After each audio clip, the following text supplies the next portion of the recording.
Chapter 1. Spade and Archer. Samuel Spade's jaw was long and bony, his chin a jutting V under the more flexible V of his mouth. His nostrils curved back to make another smaller V. His yellow-gray eyes were horizontal. The V motif was picked up again by thickish brows rising outward from twin creases above a hooked nose, and his pale brown hair grew down from high flat temples in a point on his forehead. He looked rather pleasantly like a blond Satan. He said to Effie Perrine, "Yes, sweetheart?" She was a lanky sunburned girl whose tan dress of thin woolen stuff clung to her with an effect of dampness. Her eyes were brown and playful in a shiny, boyish face. She finished shutting the door behind her, leaned against it, and said, "There's a girl wants to see you. Her name's Wonderly." "A customer?" "I guess so. You'll want to see her anyway. She's a knockout." "Shoo her in, darling," said Spade. "Shoo her in." Effie Perrine opened the door again, following it back into the outer office, standing with a hand on the knob while saying, "Will you come in, Miss Wonderly?" A voice said, "Thank you," so softly that only the purest articulation made the words audible, and a young woman came through the doorway. She advanced slowly, with tentative steps, looking at Spade with cobalt-blue eyes that were both shy and probing. She was tall. She was pliantly slender. Her erect, high-breasted body, her long legs, her narrow hands and feet had nowhere any angularity. She wore 2 shades of blue that had been selected because of her eyes. The hair curling from under her blue hat was darkly red, her full lips more brightly red. White teeth glistened in the crescent her timid smile made. Spade rose, bowing and indicating with a thick-fingered hand the oaken armchair beside his desk. He was quite 6 feet tall. The steep, rounded slope of his shoulders made his body seem almost conical, no broader than it was thick, and kept his freshly pressed gray coat from fitting very well. Miss Wonderly murmured, "Thank you," softly as before, and sat down on the edge of the chair's wooden seat. Spade sank into his swivel chair, made a quarter turn to face her, and smiled politely.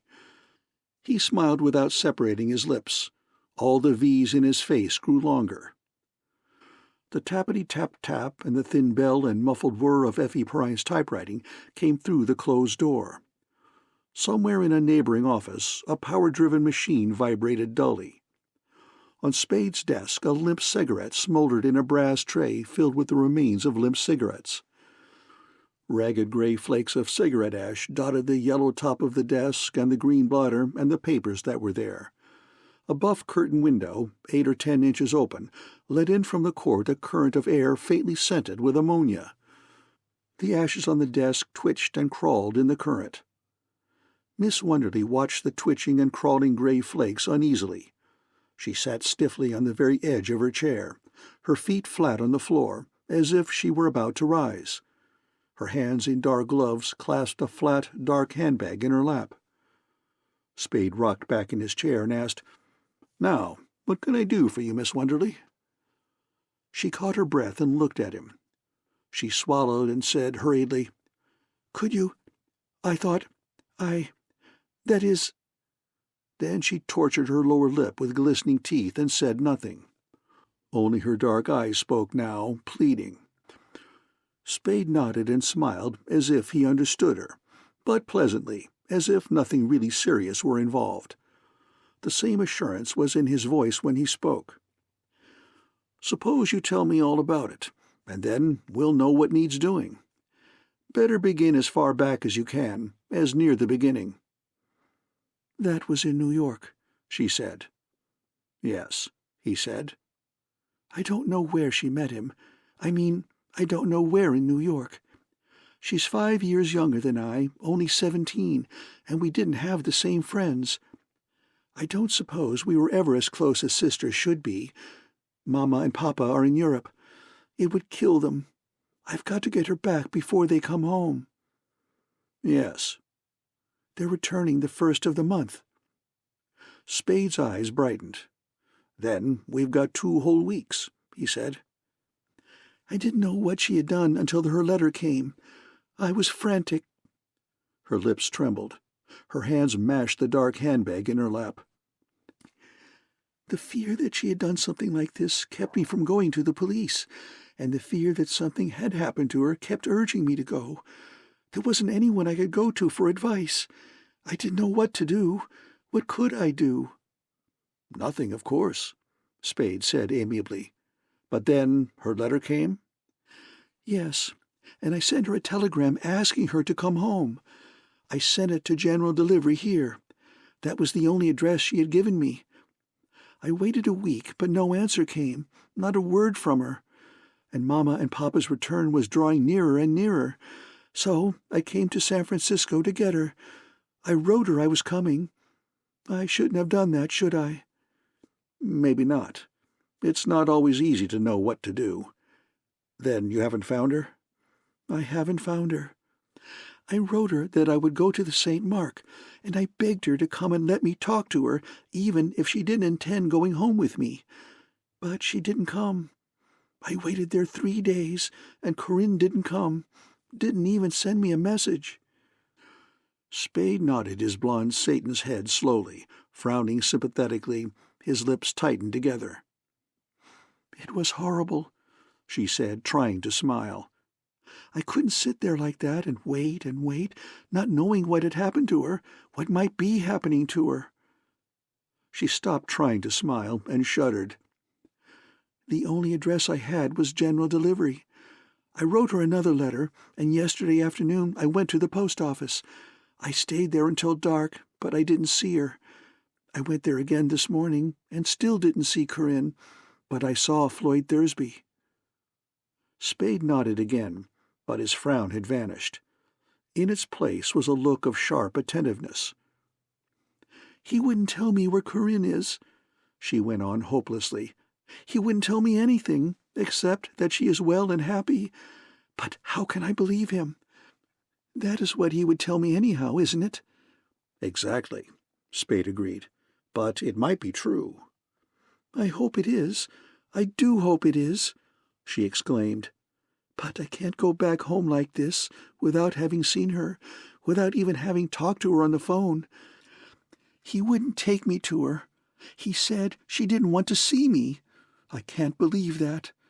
He promised to tell her that he had seen me and to bring her to see me if she would come, this evening at the hotel. He said he knew she wouldn't. He promised to come himself if she wouldn't.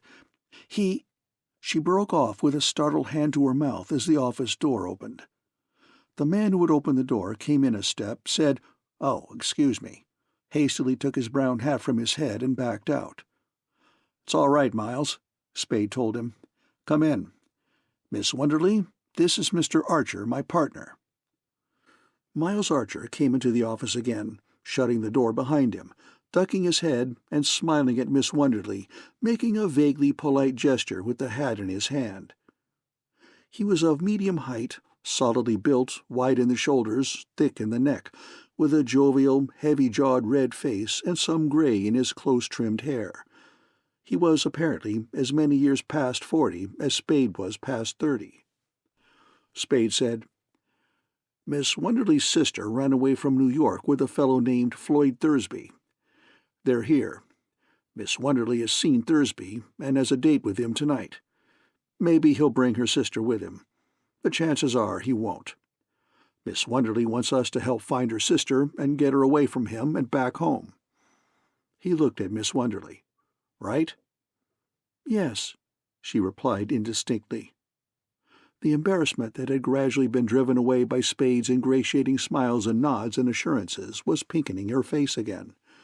She looked at the bag in her lap and picked nervously at it with a gloved finger. Spade winked solemnly at his partner. Miles Archer came forward to stand at a corner of the desk.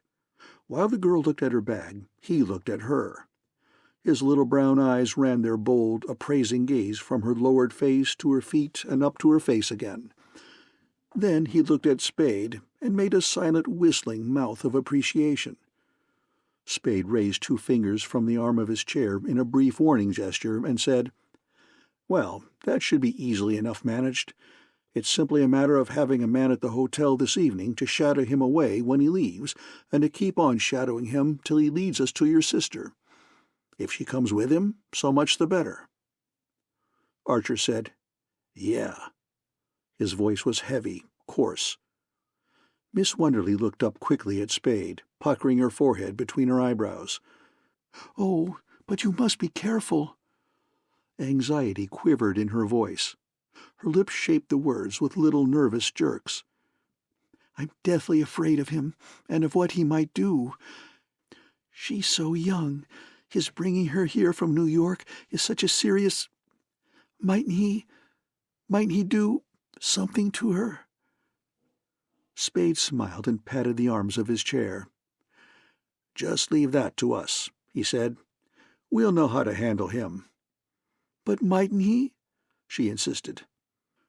"There's always a chance." Spade nodded judicially. "But you can trust us to take care of that." "I do trust you," she said earnestly. "But I want you to know he's a dangerous man. I honestly don't believe he'd stop at anything. I don't believe he'd hesitate to kill Corinne if he thought it necessary to save himself. Mightn't he do that?" "You didn't threaten him with arrest, did you?" "I told him all I wanted was to get Corinne home before Mama and Papa came, so they never know what she had done. I swore to him that I'd never say a word to them about it if he'd help me to do that, but that if he didn't, Papa would certainly have him punished. I don't suppose he believed me altogether." "Can he cover up by marrying her?" Archer asked. The girl blushed and said in confusion, "He has a wife and 3 children in England. Corinne wrote me that to explain why she'd gone off with him." "They usually do," Spade said, "though not always in England."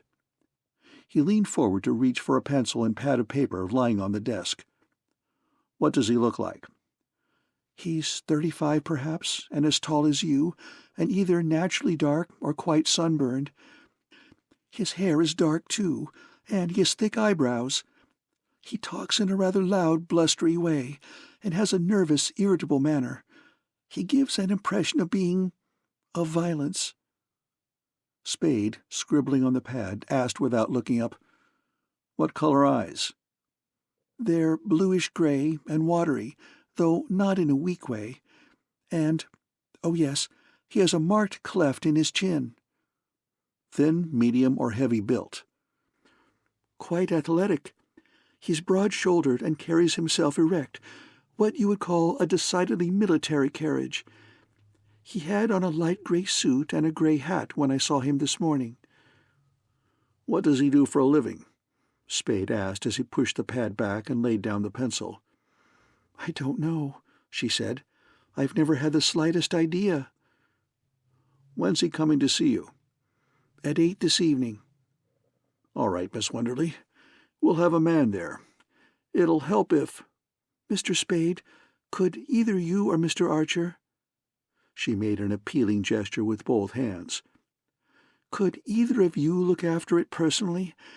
I don't mean that the man you would send wouldn't be capable, but, oh, I am so afraid of what might happen to Corinne. I'm afraid of him. Could you? I'd expect to be charged more, of course." She opened her handbag with nervous fingers and put $200 bills on Spade's desk. "Will that be enough now?" "Yeah," Archer said, "and I'll handle it myself." Miss Wonderly stood up, impulsively holding a hand out to him. "Thank you, thank you," she exclaimed, and then gave Spade the hand, repeating, "Thank you." "Not at all," Spade said over it. "Glad to. It'll help some if you either wait for Thursby downstairs or come down with him when he leaves." "I will," she promised, and thanked the partners again. "And don't look for me," Archer cautioned her. "I'll see you all right." Spade went to the outer door with Miss Wonderly. When he came back to his desk, Archer nodded at the $100 bills there, growled complacently, "They're right enough," picked one up, folded it, and tucked it in a vest pocket. And they had Brothers in her bag. Spade pocketed the other bill before he sat down. Then he said, "Well, Don't dynamite her too much. What do you think of her? She's a sweet job. And you telling me not to dynamite her?" Archer guffawed suddenly, without merriment. "Maybe you saw her first, Sam, but I spoke first." He put his hands in his pants pockets and teetered back on his heels. "You play hell with her, you will." Spade grinned wolfishly, showing the edge of teeth far back in his jaw. "You've got brains. Yes, you have." He began making a cigarette. End of Chapter 1.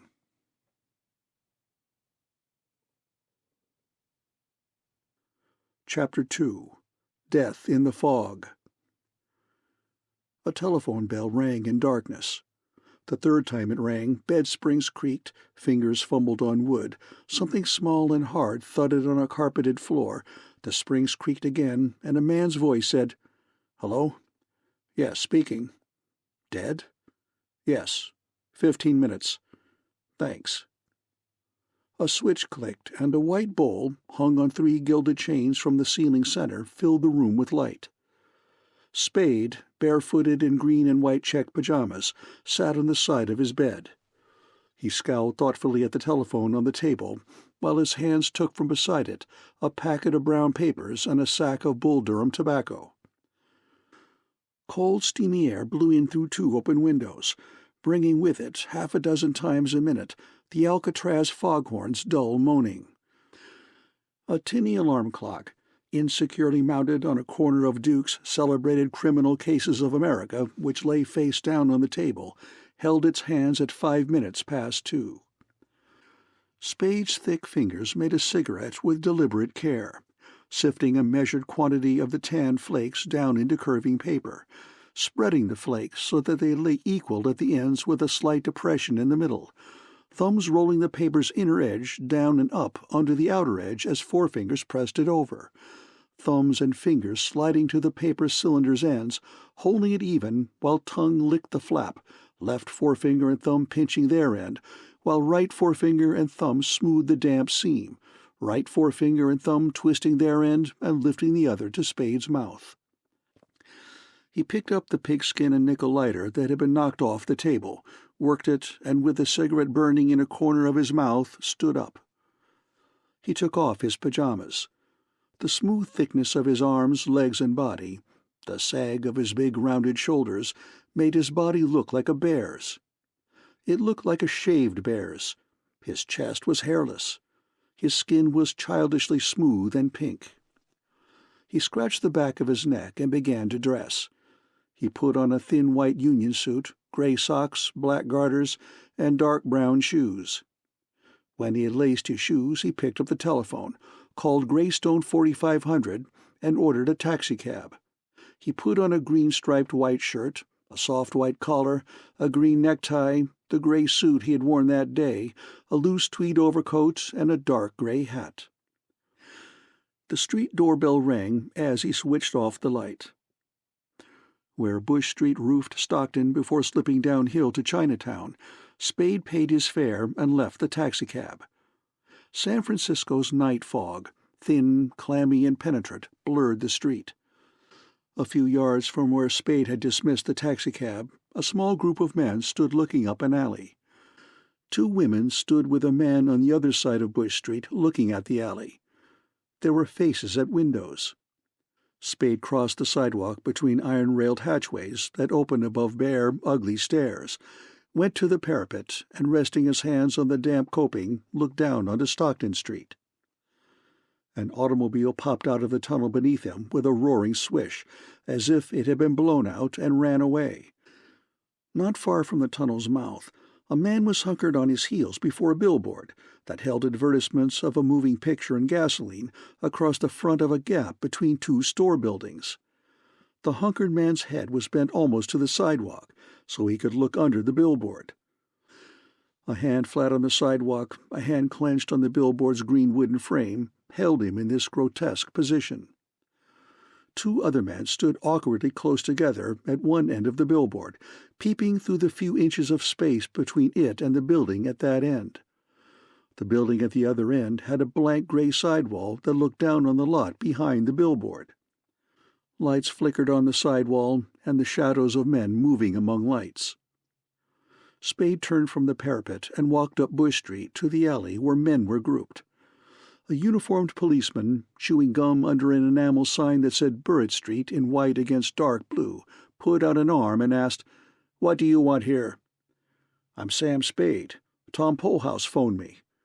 "Sure you are." The policeman's arm went down. "I didn't know you at first. Well, they're back there." He jerked a thumb over his shoulder. "Bad business." "Bad enough," Spade agreed, and went up the alley. Halfway up it, not far from the entrance, a dark ambulance stood. Behind the ambulance, on the left, the alley was bounded by a waist-high fence, 3 strips of rough boarding. From the fence, dark ground fell away steeply to the billboard on Stockton Street below.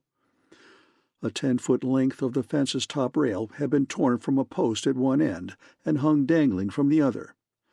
15 feet down the slope, a flat boulder stuck out. In the notch between boulder and slope, Miles Archer lay on his back. 2 men stood over him. One of them held an electric torch's beam on the dead man. Other men with lights moved up and down the slope. One of them hailed Spade. "Hello, Sam," and clambered up to the alley, his shadow running up before him. He was a barrel-bellied tall man with shrewd small eyes, a thick mouth, and carelessly shaven dark jowls. His shoes, knees, hands, and chin were daubed with brown loam.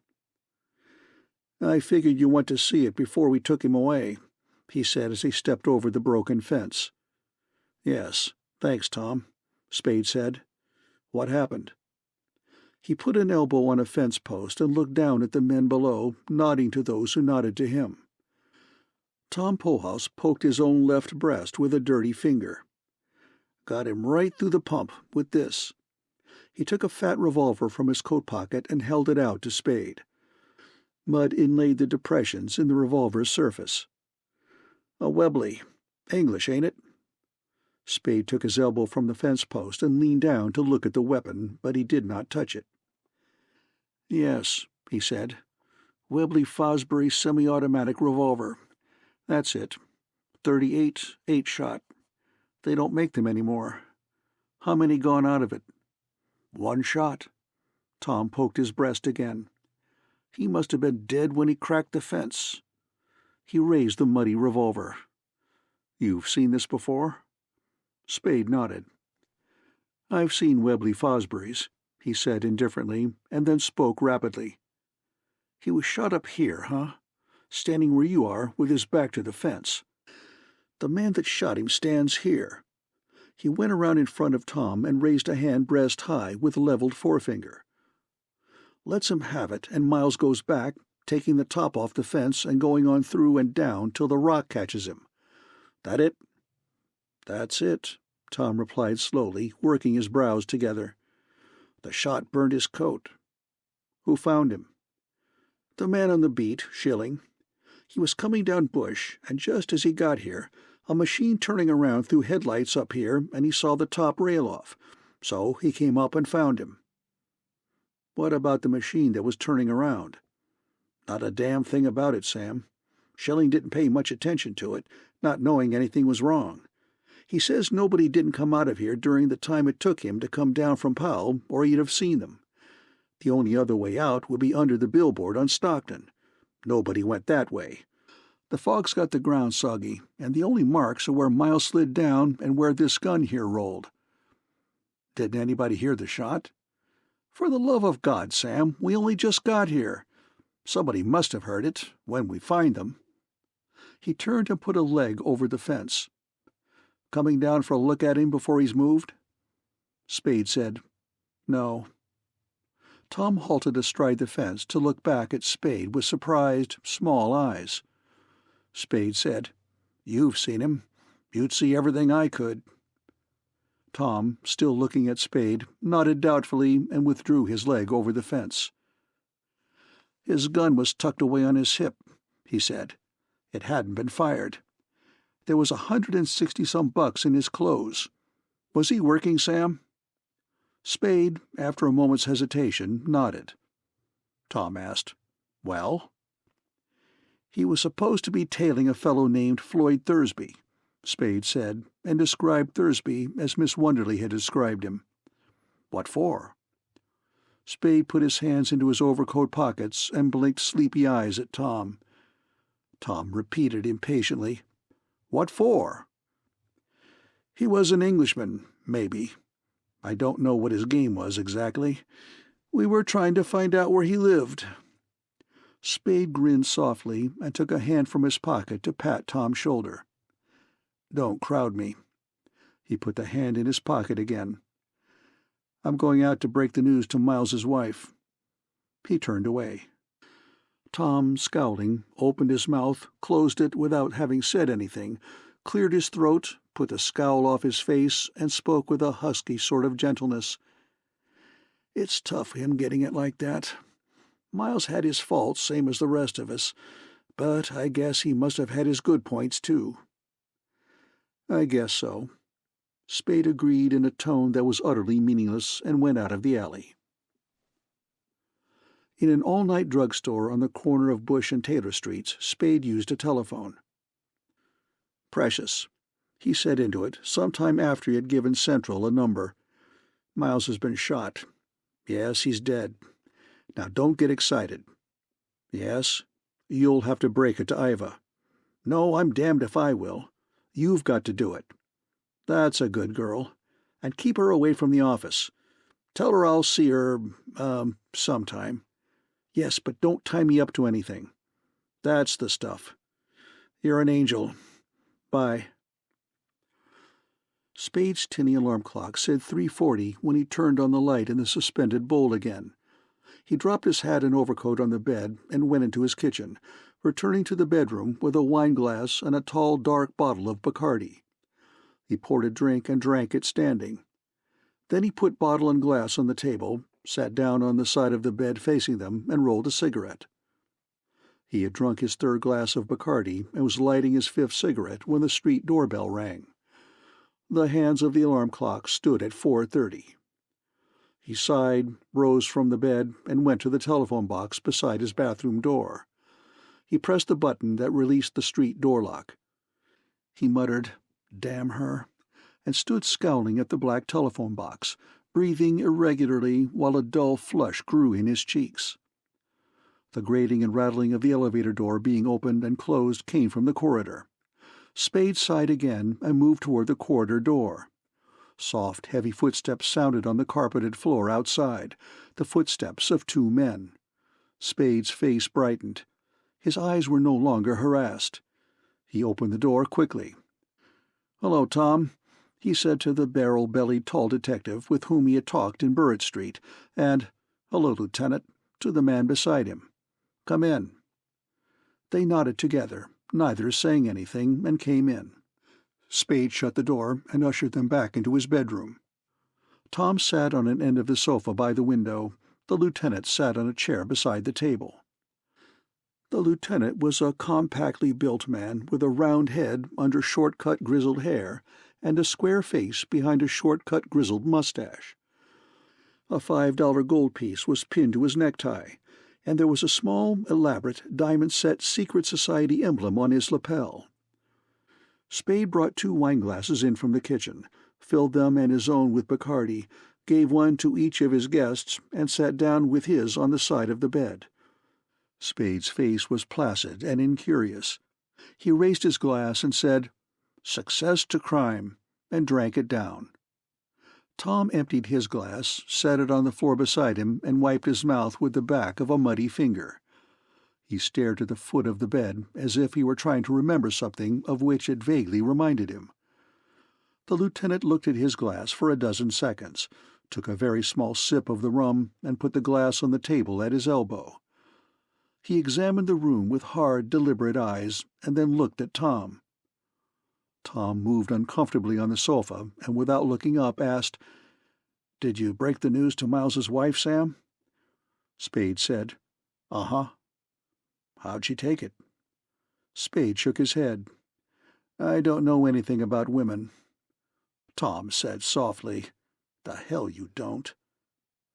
The lieutenant put his hands on his knees and leaned forward.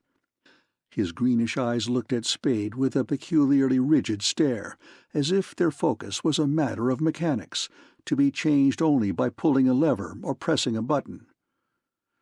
"What kind of a gun do you carry?" he asked. "None. I don't like them much.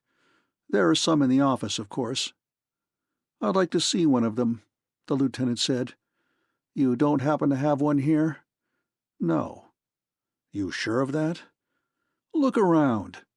Spade smiled and waved his empty glass a little. "Turn the dump upside down if you want. I won't squawk, if you've got a search warrant." Tom protested. "Oh, hell, Sam." Spade put his glass on the table and stood up facing the lieutenant. "What do you want, Dundee?" he asked in a voice hard and cold as his eyes. Lieutenant Dundee's eyes had moved to maintain their focus on Spade's. Only his eyes had moved. Tom shifted his bulk on the sofa again, blew a deep breath out through his nose, and growled plaintively, "We're not wanting to make any trouble, Sam." Spade, ignoring Tom, said to Dundee, "Well, what do you want? Talk turkey. Who in hell do you think you are, coming in here trying to rope me?" "All right," Dundee said in his chest. "Now sit down and listen." "I'll sit or stand as I damned please," said Spade, not moving. "For God's sake, be reasonable," Tom begged. "What's the use of us having a row? If you want to know why we didn't talk turkey, it's because when I asked you who this Thursby was, you as good as told me it was none of my business. You can't treat us that way, Sam. It ain't right, and it won't get you anywheres. We got our work to do." Lieutenant Dundee jumped up, stood close to Spade, and thrust his square pink face up at the taller man's. "I've told you before, your foot was going to slip one of these days." Spade made a deprecative mouth, raising his eyebrows. "Everybody's foot slips sometime," he said with derisive mildness. "And maybe this is your time?" Spade smiled and shook his head. "No. I'll do nicely, thank you." He stopped smiling. His upper lip on the left side twitched over his eye tooth. His eyes became narrow and sultry. His voice came out deep as the lieutenant's.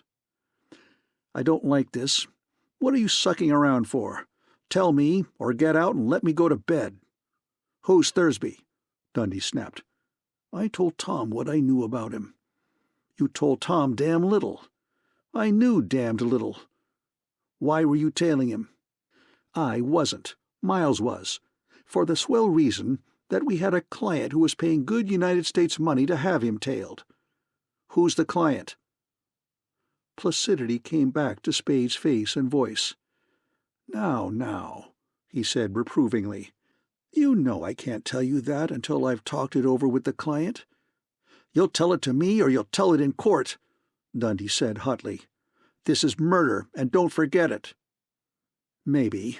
And here's something for you to not forget, sweetheart. I'll tell it or not as I damned please. It's a long while since I burst out crying because policemen didn't like me." Tom came over and sat on the foot of the bed. His carelessly shaven, mud-smeared face was tired and lined. "Be reasonable, Sam," he pleaded. "Give us a chance. How can we turn up anything on Miles's killing if you won't give us what you've got?" "You needn't get a headache over that," Spade told him. "I'll bury my dead."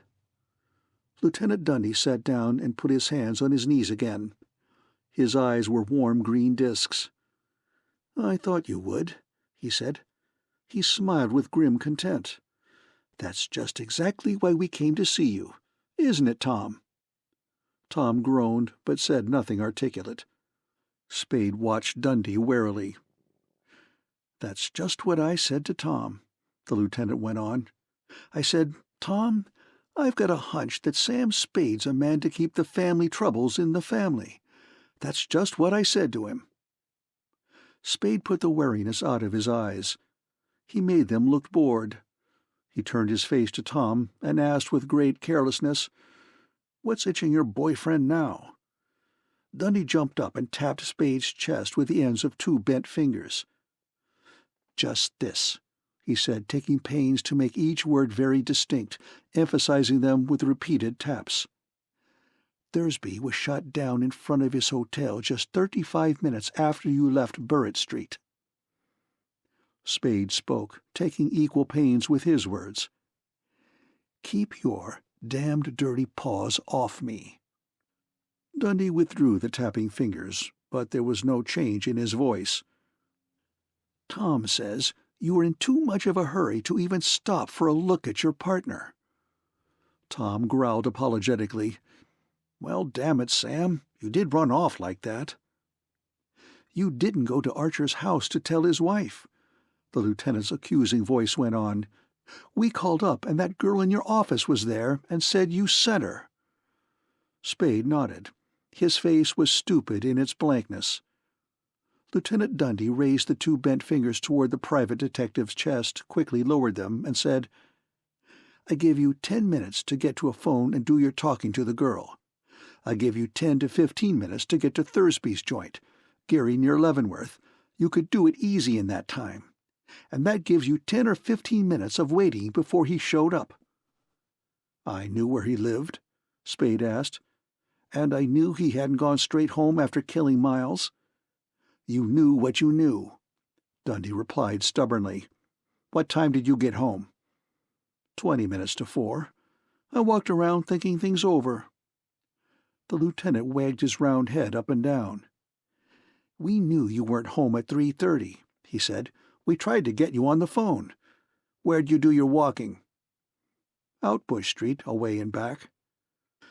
"Did you see anybody that—" "No witnesses," Spade said and laughed, but pleasantly now. "Sit down, Dundee.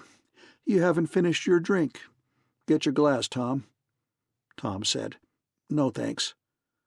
Dundee sat down, but paid no attention to his glass of rum. Spade filled his own glass, drank, put the empty glass on the table, and resumed his seat on the side of the bed. "I know where I stand now," he said, looking with friendly eyes from one police detective to the other. "I'm sorry I got up on my hind legs, but you birds made me nervous, coming in and trying to put the work on me. Having Miles knocked off bothered me, and then you birds cracking foxy. That's all right now, though, now that I know what you're up to." Tom said, "Forget it." The lieutenant said nothing. Spade asked, "Thursby's dead?" While the lieutenant hesitated, Tom said, "Yes." Then the lieutenant said angrily, "And you might just as well know it, if you don't, that he died before he could tell anybody anything." Spade was rolling a cigarette. He asked without looking up, "What do you mean by that? You think I did know it?" "I meant what I said," Dundee replied bluntly. Spade looked up at him and smiled, holding the finished cigarette in one hand, his lighter in the other. "You're not ready to pinch me yet, are you, Dundee?" he asked. Dundee shook his head no. "Then," said Spade, "there's no particular reason why I should give a damn what you think, is there?" Dundee looked at Spade with hard green eyes and said nothing. Tom said, "Aw, be reasonable, Sam." Spade put the cigarette in his mouth, set fire to it, and laughed smoke out. "I'll be reasonable, Tom," he promised. "How'd I kill this Thursby? I've forgotten." Tom grunted disgust. Lieutenant Dundee said, "He was shot 4 times in the back, with a .44 or .45 from across the street, when he started to go into his hotel. That's the way it figures, though nobody saw it." "And he was wearing a Luger in a shoulder holster," Tom added, "and it hadn't been fired." "What do the hotel people know about him?" Spade asked. "Nothing, except that he'd been there a week." "Alone?" "Alone." "What did you find on him? Or in his room?" Dundee drew his lips in and asked, "What did you think we'd find?" Spade made a careless motion with his limp cigarette. "Something to tell you who he was, what his store was? Did you?" "We thought you could tell us that." Spade looked at the lieutenant with yellow-gray eyes that held an almost exaggerated amount of candor. "I've never seen Thursby," he said, "dead or alive." Lieutenant Dundee stood up, looking dissatisfied. Tom rose, yawning and stretching. "We've asked you what we came to ask," Dundee said, frowning over eyes hard as green pebbles. He held his mustached upper lip tight against his teeth, letting his lower lip push the words out. "We've told you more than you've told us. That's fair enough. You know me, Spade. If you did or you didn't, you'll get a square deal out of me and most of the breaks. I don't know that I blame you a hell of a lot for dropping him, but that won't keep me from nailing you." "Fair enough," Spade agreed evenly. "But I'd feel better about it if you drank your drink." Lieutenant Dundee turned to the table, picked up his glass, and slowly drained it. Then he said, "Good night," and held out his hand. They shook hands with marked formality. Tom and Spade shook hands with marked formality. Spade let them out, then he undressed, turned off the lights, and went to bed. End of Chapter 1.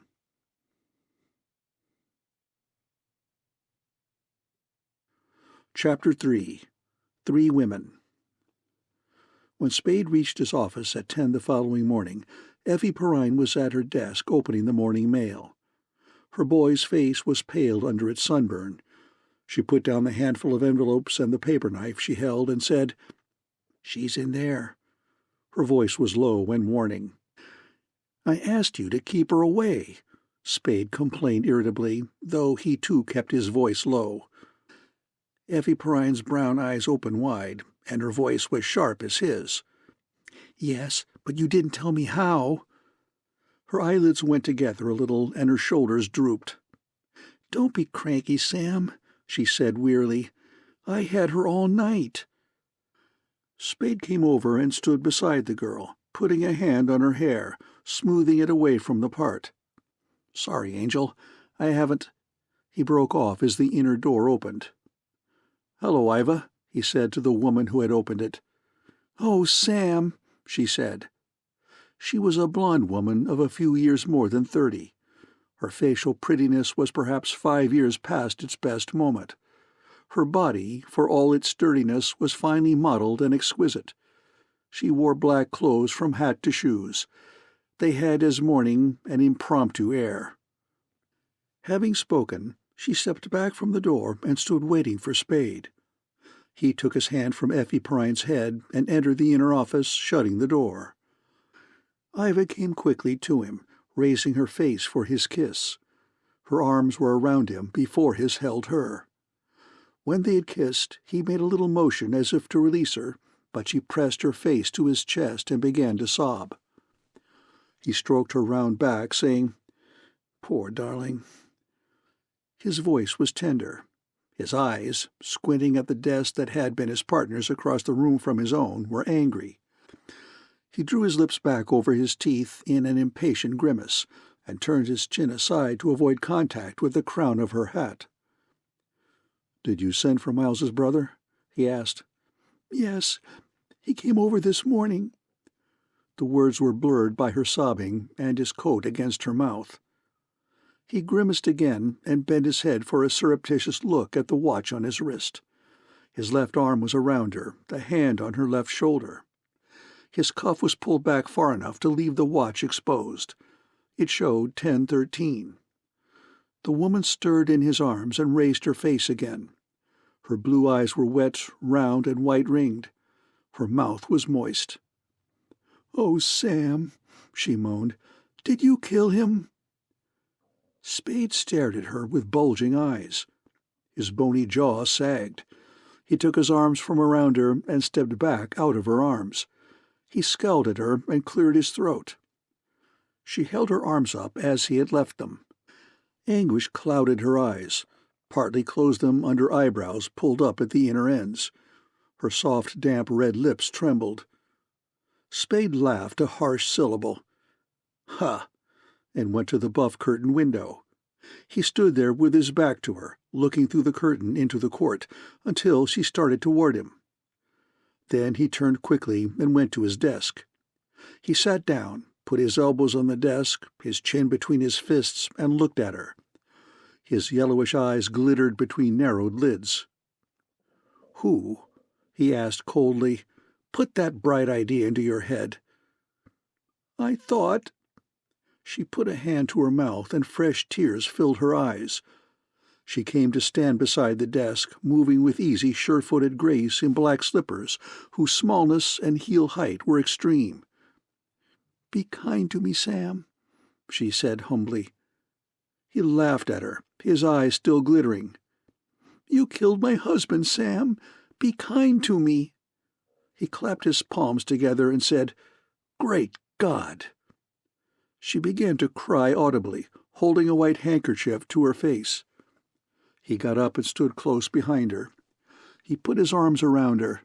He kissed her neck between ear and coat collar. He said, "Now, Iva, don't." His face was expressionless. When she had stopped crying, he put his mouth to her ear and murmured, "You shouldn't have come here today, precious. It wasn't wise. You can't stay. You ought to be home." She turned around in his arms to face him, asking, "You'll come tonight?" He shook his head gently. "Not tonight." "Soon?" "Soon." "How soon?" "As soon as I can." He kissed her mouth, led her to the door, opened it, said "Goodbye, Iva," bowed, shut the door, and returned to his desk. He took tobacco and cigarette papers from his vest pockets, but did not roll a cigarette. He sat holding the papers in one hand, the tobacco in the other, and looked with brooding eyes at his dead partner's desk. Effie Perrine opened the door and came in. Her brown eyes were uneasy. Her voice was careless. She asked, "Well?" Spade said nothing. His brooding gaze did not move from his partner's desk. The girl frowned and came around to his side. "Well," she asked in a louder voice, "how did you and the widow make out?" "She thinks I shot Miles," he said, only his lips moving. "So you could marry her?" Spade made no reply to that. The girl took his hat from his head and put it on the desk, then leaned over and took the tobacco sack and the papers from his inert fingers. "The police think I shot Thursby," he said. "Who is he?" she asked, separating a paper from the packet, sifting tobacco into it. "Who do you think I shot?" he asked. When she ignored the question, he said, "Thursby's the guy Miles was supposed to be shadowing for the Wonderly girl." Her thin fingers finished shaping the cigarette. She licked it, smoothed it, twisted the ends, and placed it between Spade's lips. He said, "Thanks, honey," put an arm around her slim waist and rested his cheek wearily against her hip, shutting his eyes. "Are you going to marry Iva?" she asked, looking down at his pale brown hair. "Don't be silly," he muttered. The unlighted cigarette bobbed up and down with the movement of his lips. "She doesn't think it's silly. Why should she, the way you played around with her?" He sighed and said, "I wish to God I'd never seen her." "Maybe you do now." A trace of spitefulness came into the girl's voice. "But there was a time." "I never know what to do or say to women except that way," he grumbled. "And then I didn't like Miles." "That's a lie, Sam," the girl said. "You know I think she's a louse, but I'd be a louse too if I could have a body like that." Spade rubbed his face impatiently against her hip, but said nothing. Effie Perrine bit her lower lip, wrinkled her forehead, and bending down for a better view of his face, asked, "Do you suppose she could have killed him?" Spade sat up straight and took his arm from her waist. He smiled at her. His smile held nothing but amusement. He took out his lighter, snapped it on, and lit his cigarette. "You're an angel," he said tenderly through smoke. "A nice, rattle-brained angel." She smiled a little wryly. "Oh, am I? Suppose I told you that your Iva hadn't been home very many minutes when I arrived to break the news at 3 o'clock this morning?" "Are you telling me?" he asked. His eyes had become alert, though his mouth continued to smile. "She kept me waiting at the door while she undressed or finished undressing. I saw her clothes where she had dumped them on a chair. Her coat and hat were underneath. Her singlet on top was still warm. She said she had been asleep, but she hadn't. She had wrinkled up the bed, but the wrinkles weren't mashed down. Spade took the girl's hand and patted it. "You're a detective, darling, but—" He shook his head. "She didn't kill him." Effie Perrine snatched her hand away from him. "That louse wants to marry you, Sam," she said bitterly. He made a careless gesture of dismissal with one hand. She frowned at him and demanded, "Did you see her last night?" "No." "Honestly?" "Honestly. Don't act like Dundee, sweetheart. It ill becomes you." "Has Dundee been after you?" "Uh-huh. He and Tom Polehouse stopped in for a drink at 4 o'clock. "Do they really think you killed this what's-his-name?" "Thursby." He dropped what was left of his cigarette into the brass tray and began to roll another. "Do they?" she insisted. "God knows." His eyes were on the cigarette he was making. "They did have some such notion. I don't know how far I talked them out of it." "Look at me, Sam." He looked at her and laughed, so that for the moment merriment mingled with the anxiety in her face. "You worry me," she said, seriousness returning to her face as she talked. "You always think you know what you're doing, but you're too slick for your own good, and someday you're going to find it out." He sighed mockingly and rubbed his cheek against her arm. "That's what Dundee says. But you keep Iva away from me, sweet, and I'll manage to survive the rest of my troubles." He stood up and put on his hat. "Have the Spade and Archer taken off the door and Samuel Spade put in its place. I'll be back in an hour, or phone you." Spade went through the St. Mark's long purplish lobby to the desk and asked a blonde dandy if Miss Wonderly was in. The dandy turned away from Spade and turned back to him, shaking his head. "She checked out this morning, Mr. Spade." "Thanks." Spade walked past the desk to the alcove off the lobby, where a plump young middle-aged man in dark clothes sat at a flat-topped mahogany desk.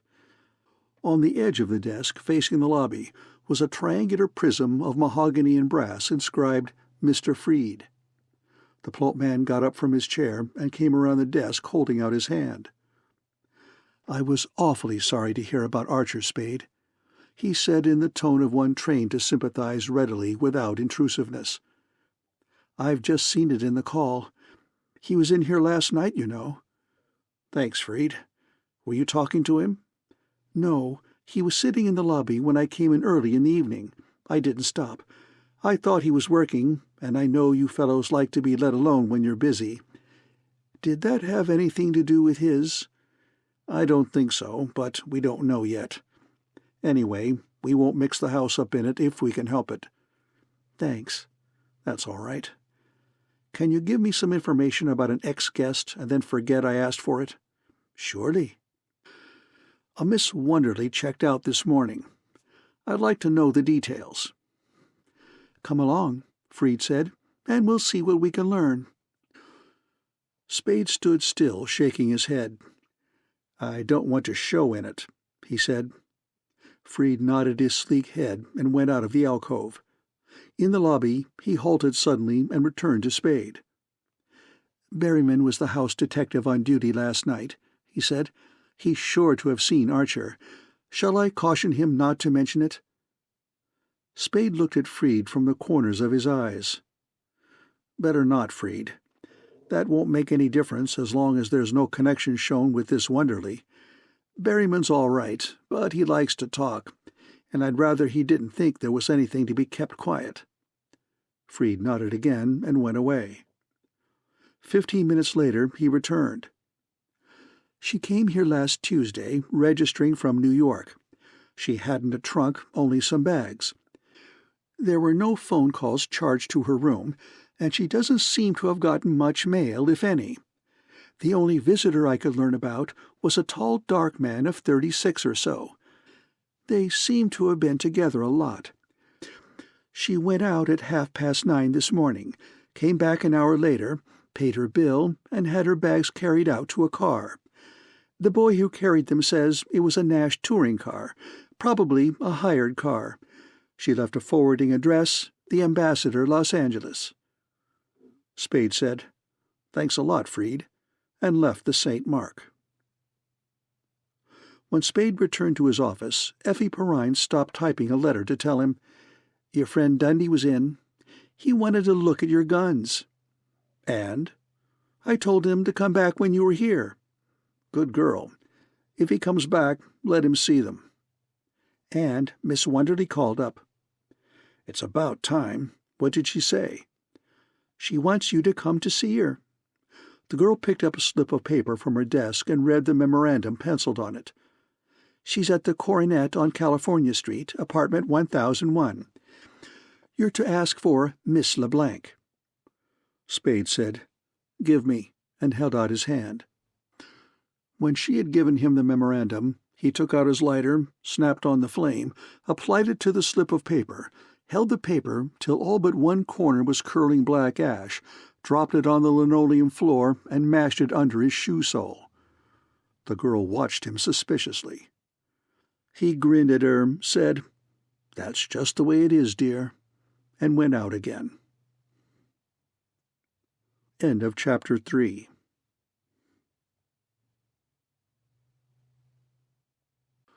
Chapter 4. The Black Bird. Miss Wonderly, in a belted green crepe silk dress, opened the door of apartment 1001 at the Coronet. Her face was flushed. Her dark red hair, parted on the left side, swept back in loose waves over her right temple, was somewhat tousled. Spade took off his hat and said, "Good morning." His smile brought a fainter smile to her face. Her eyes, of blue that was almost violet, did not lose their troubled look. She lowered her head and said in a hushed, timid voice, "Come in, Mr. Spade." She led him past the open kitchen, bathroom, and bedroom doors into a cream and red living room, apologizing for its confusion. "Everything is upside down. I haven't even finished unpacking." She laid his hat on a table and sat down on a walnut settee. He sat on a brocaded oval-backed chair facing her. She looked at her fingers, working them together, and said, "Mr. Spade, I've a terrible, terrible confession to make." Spade smiled a polite smile, which she did not raise her eyes to see, and said nothing. That story I told you yesterday was all a story," she stammered, and looked up at him now with miserable, frightened eyes. "Oh, that," Spade said lightly. "We didn't exactly believe your story." "Then—" Perplexity was added to the misery and fright in her eyes. "We believe your $200. "You mean—" She seemed to have no idea of what he meant. "I mean that you paid us more than if you'd been telling the truth," he explained blandly. "And enough more to make it all right." Her eyes lighted up suddenly. She lifted herself a few inches from the settee, settled down again, smoothed her skirt, leaned forward, and spoke eagerly. "And even now you'd be willing to—" Spade stopped her with a palm-up motion of one hand. The upper part of his face frowned, the lower part smiled. "That depends," he said. "The hell of it is, miss, is your name Wonderly or LeBlanc?" She blushed and murmured, "It's O'Shaughnessy, Bridget O'Shaughnessy." "The hell of it is, Miss O'Shaughnessy, that a couple of murders," she winced, "coming together like this, get everybody stirred up, make the police think they can go the limits, make everything and everybody hard to handle, and expensive. It's not—" He stopped talking because she had stopped listening and was impatiently waiting for him to finish. "Mr. Spade, tell me the truth." Her voice quivered on the verge of hysteria. Her face had become haggard around desperate eyes. "Am I to blame for last night?" Spade shook his head. "Not unless there are things I don't know about," he said. "You warned us that Thursby was dangerous. Of course, you did lie to us about your sister and all, but that doesn't count. We didn't believe you." He shrugged his sloping shoulders. "I wouldn't say it looked like your fault." She said, "Thank you," very softly, and then moved her head from side to side. "But I'll always blame myself." She put a hand to her throat. "Mr. Archer was so alive yesterday afternoon, so solid and hearty, and—" "Stop it," Slade commanded. "He knew what he was doing. They're the chances we take." Was he married?" "Yes, with 10,000 insurance, no children, and a wife who didn't like him."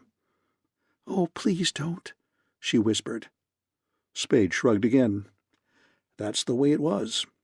He glanced at the watch on his wrist and moved from his chair to the settee beside her. "There's no time for worrying about that now." His voice was amiable but firm.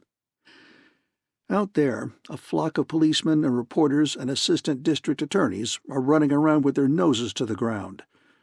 What do you want to do?" "I want you to save me from all of it," she said in a thin, tremulous voice. She put a hand timidly on his forearm. "Mr. Spade, do they know about me?" "Not yet. I wanted to see you first." What would they think if they knew about the way I came to you, with those lies?" "That wouldn't mean anything to the police except guilt. That's why I've been stalling them till I could see you. I thought maybe we wouldn't have to let them know at all. We ought to be able to fake a story that will rock them to sleep if necessary." "Mr. Spade, you don't think I had anything to do with the murders, do you?" He grinned at her and said, "I forgot to ask you that. Did you?" "No." "That's good. Now, what are we going to tell the police?" She squirmed on her end of the settee, and her eyes wavered between heavy lashes, as if trying and failing to free their gaze from his. She seemed smaller and very young and oppressed. "Must they know about me at all?" she asked. "I think I'd rather die than that, Mr. Spade. I can't explain now, but can't you somehow manage so that you can shield me from them altogether, so I won't have to answer their questions? I couldn't stand being questioned, Mr. Spade. I would rather die. Can't you?" "Maybe," he said, "but I'll have to know what it's all about." She went down on her knees at his knees. She held her face up to him. Her face was wan, taut, and fearful over taut clasped hands. "I haven't lived a good life," she cried. "I'm bad, worse than you could know, but I'm not all bad. Look at me, Mr. Spade. You know I'm not all bad, don't you? You can see that, can't you? Then can't you trust me a little? I'm so alone and afraid, and I've got nobody to help me if you won't help me.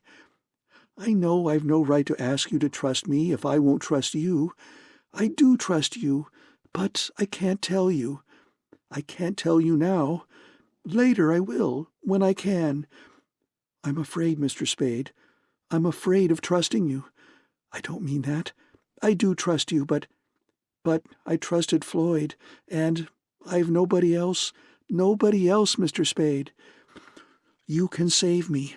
You've said you can save me. If I hadn't believed you can save me, I would have run away today instead of sending for you. If I thought anybody else could save me, would I be down on my knees to you? I know this isn't fair of me, but be generous, Mr. Spade. Don't ask me to be fair. You're strong, you're resourceful, you're brave. You can spare me some of that strength and resourcefulness and courage, surely. Help me, Mr. Spade. Help me, because I need help so badly, and because, if you don't, where will I find anyone who can, however willing? Help me. I've no right to ask you to help me blindly, but I do ask you. Be generous, Mr. Spade. You can save me. You can. Won't you?"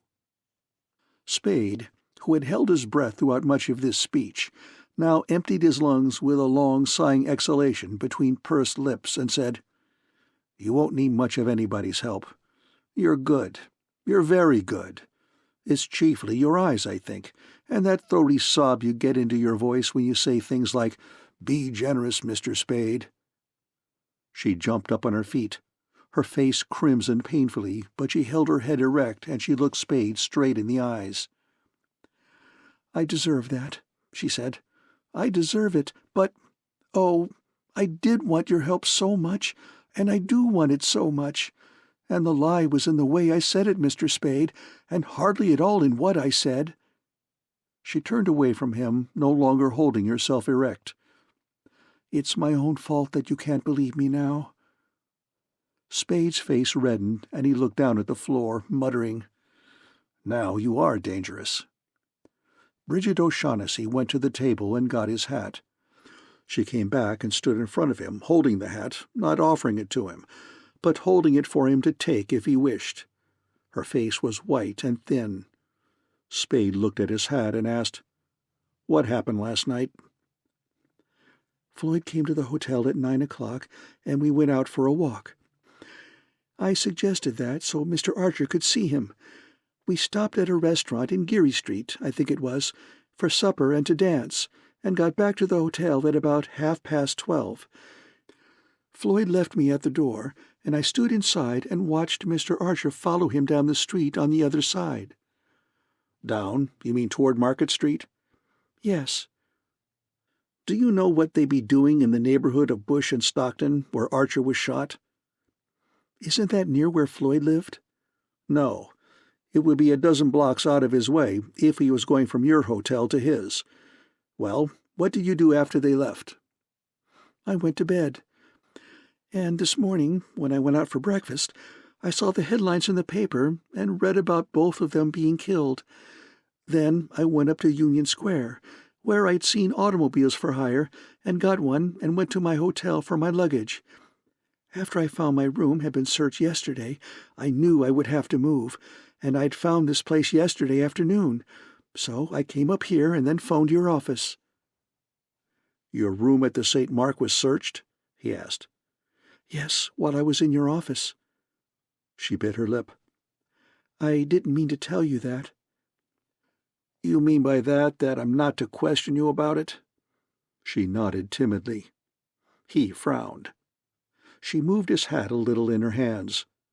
He laughed impatiently and said, "Stop waving my hat in my face. Haven't I promised to do what I can?" She smiled contritely, returned the hat to the table, and sat beside him on the settee again. He said, "As for trusting you blindly, I've got nothing against that, except that I won't be able to do much if I haven't some idea of what's going on. For instance, I've got to know something about your Floyd Thursby." "I met him in the Orient." She spoke slowly, looking down at a pointed finger that traced 8s on the seat of the settee between them.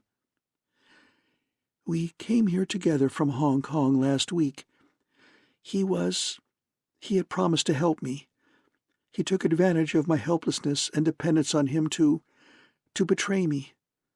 "Betray you? How?" She shook her head and said nothing. Spade frowned impatiently and asked, "Why did you want him shadowed?" "I wanted to know how far he had gone. He wouldn't even tell me where he was staying. I wanted to find out what he was doing, who he was meeting, things like that." "Did he kill Archer?" She looked up at him, surprised. "Yes, certainly," she said. "He had a Luger in a shoulder holster.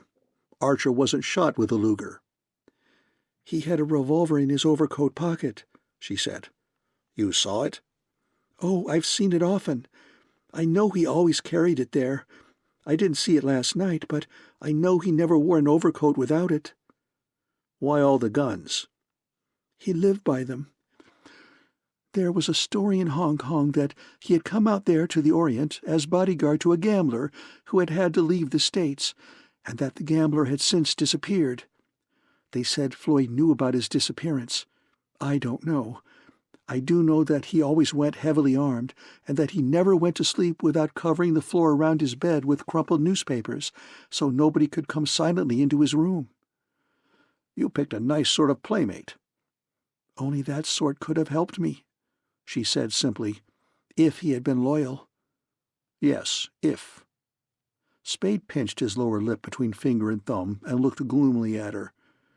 The vertical creases over his nose deepened, drawing his brows together. "How bad a hole are you actually in?" "As bad," she said, "as could be." "Physical danger?" "I'm not heroic. I don't think there's anything worse than death." "Then it's that?" "It's that as surely as we're sitting here." She shivered. "Unless you help me." He took his fingers away from his mouth and ran them through his hair. "I'm not Christ," he said irritably. "I can't work miracles out of thin air." He looked at his watch. "The day's going, and you've given me nothing to work with. Who killed Thursby?" She put a crumpled handkerchief to her mouth and said, "I don't know," through it. "Your enemies or his?" "I don't know. His, I hope, but I'm afraid I don't know." "How was he supposed to be helping you? Why did you bring him here from Hong Kong?" She looked at him with frightened eyes and shook her head in silence. Her face was haggard and pitifully stubborn. Spade stood up, thrust his hands into his jacket pockets, and scowled down at her. "This is hopeless," he said savagely. "I can't do anything for you. I don't know what you want done. I don't even know if you know what you want." She hung her head and wept. He made a growling animal noise in his throat and went to the table for his hat. "You won't," she begged in a small, choked voice, not looking up, "go to the police?" "Go to them?" he exclaimed, his voice loud with rage. "They've been running me ragged since 4 o'clock this morning. I've made myself God knows how much trouble standing them off. For what? For some crazy notion that I could help you? I can't. I won't try." He put his hat on his head and pulled it down tight. "Go to them? All I've got to do is stand still and they'll be swarming all over me. Well, now I'll tell them what I know, and you'll have to take your chances." She rose from the settee and held herself straight in front of him, though her knees were trembling, and she held her white, panic-stricken face up, though she couldn't hold the twitching muscles of mouth and chin still. She said, "You've been patient. You've tried to help me. It is hopeless and useless, I suppose." She stretched out her right hand. "I thank you for what you've tried to do. I'll have to take my chances." Spade made the growling animal noise in his throat again and sat down on the settee. "How much money have you got?" he asked. The question startled her. Then she bit her lip and answered reluctantly, "I've about $500 left." "Give it to me." She hesitated, looking timidly at him. He made angry gestures with eyebrows, mouth, hands, and shoulders. She went to her bedroom, returning almost immediately with a thin sheaf of paper money in her hand.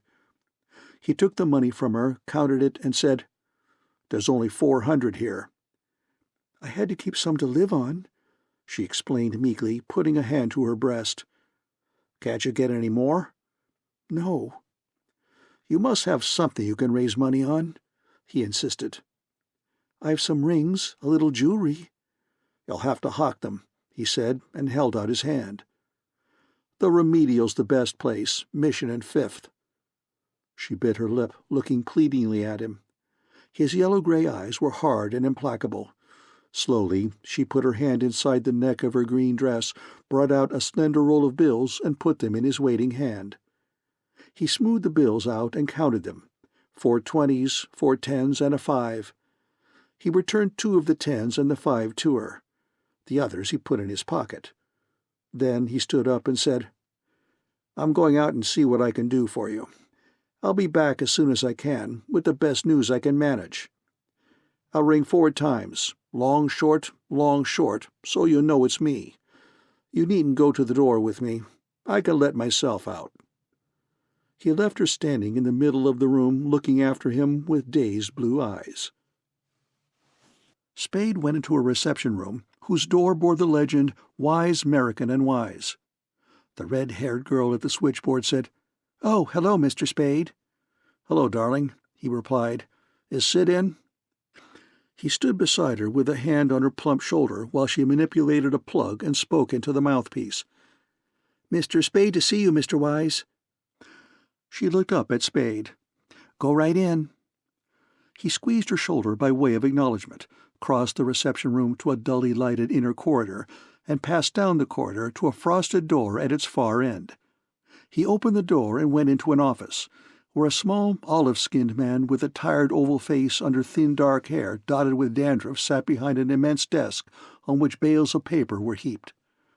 The small man waved a cold cigar stub at Spade and said, "Push a chair around. So, Miles got his last night." Neither his tired face nor his rather shrill voice held any emotion. "Uh-huh, that's what I came in about." Spade frowned and cleared his throat. "I think I'm going to have to tell a coroner to go to hell, Sid.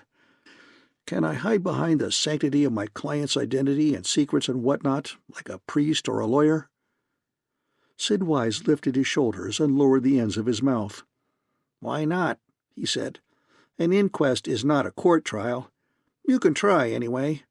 You've gotten away with more than that before now." "I know, but Dundee's getting snotty, and it's a little bit thick this time. Get your hat, Sid, and we'll go see the right people. I want to be safe." Sid Wise looked at the mass of papers on his desk and groaned, but he got up from his chair and went to the closet by the window. "You're a son of a gun, Sammy," he said as he took his hat from its hook. Spade returned to his office at 10 minutes past 5 that evening. Effie Perrine was sitting at his desk reading Time. Spade sat on the desk and asked, "Anything stirring?" "Not here. You look like you'd swallowed the canary." Spade grinned contentedly. "I think we've got a future. I always had an idea that if Miles would go off and die somewhere, we'd stand a better chance of thriving. Will you take care of sending flowers for me?" "I did." "You're an invaluable angel. How's your woman's intuition today?" "Why?" "What do you think of Wonderly?" "I'm for her," the girl said without hesitation. "She's got too many names, Wonderly, LeBlanc, and she says the right one's O'Shaughnessy." "I don't care if she's got all the names in the phone book. That girl is all right, and you know it." "I wonder." Spade blinked sleepily at Effie Perrine. Then he chuckled. "Anyway, she's given up $700 in 2 days, and that's all right." Effie Perrine sat up straight and said, "Sam, if that girl's in trouble, and you let her down or take advantage of it to bleed her, I'll never forgive you, never have any respect for you as long as I live." Spade smiled unnaturally. Then he frowned. The frown also was unnatural. He opened his mouth to speak, but the sound of someone coming in at the corridor door stopped him. Effie Perrine rose and went into the outer office. Spade took off his hat and sat in his chair. The girl returned with a card, Mr. Joel Cairo. "This guy is queer," she said. "In with him then, darling," said Spade. Mr. Joel Cairo was a small-boned, dark man of medium height. His hair was black and smooth and very glossy. His features were levantine. A square-cut ruby, its sides paralleled by 4 baguette diamonds, gleamed against the deep green of his cravat. His black coat, cut tight to narrow shoulders, flared a little over slightly plump hips. His trousers fit his round legs more snugly than was the current fashion. The uppers of his patent leather shoes were hidden by fawn spats. He held a black derby hat in a chamois-gloved hand and came toward Spade with short, mincing, bobbing steps. The fragrance of chypre came with him. Spade inclined his head at his visitor and then at a chair, saying, "Sit down, Mr. Cairo." Cairo bowed elaborately over his hat, said, "I thank you," in a high-pitched, thin voice, and sat down. He sat down primly, crossing his ankles, placing his hat on his knees, and began to draw off his yellow gloves. Spade rocked back in his chair and asked, "Now, what can I do for you, Mr. Cairo?" The amiable negligence of his tone, his motion in the chair, were precisely as they had been when he had addressed the same question to Bridget O'Shaughnessy on the previous day.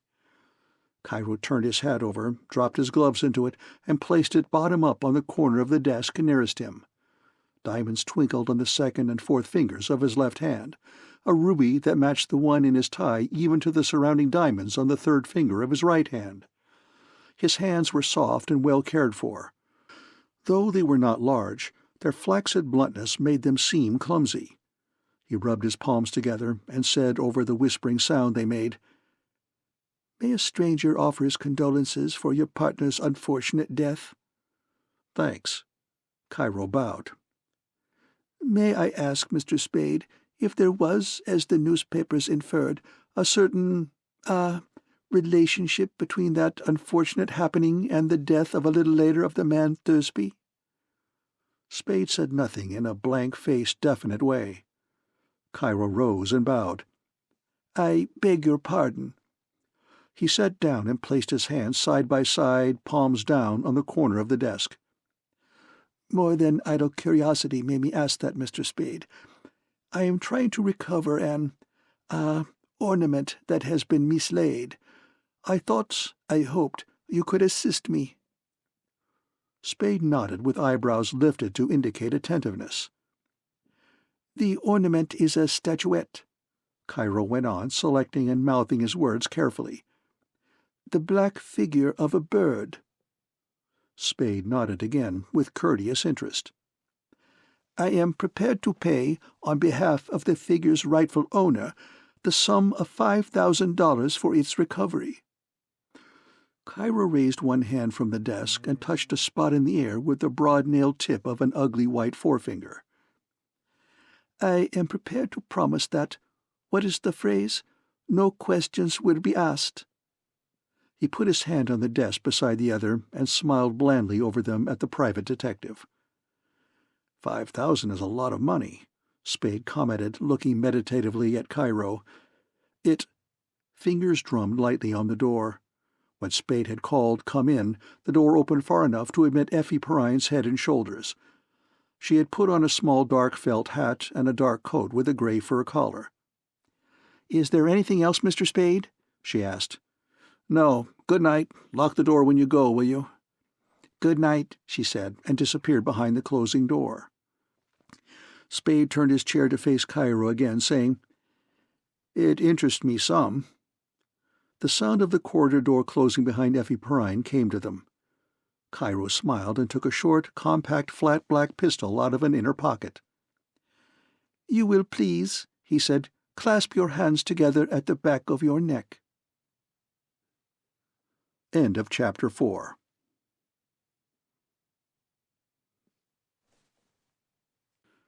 Chapter 5.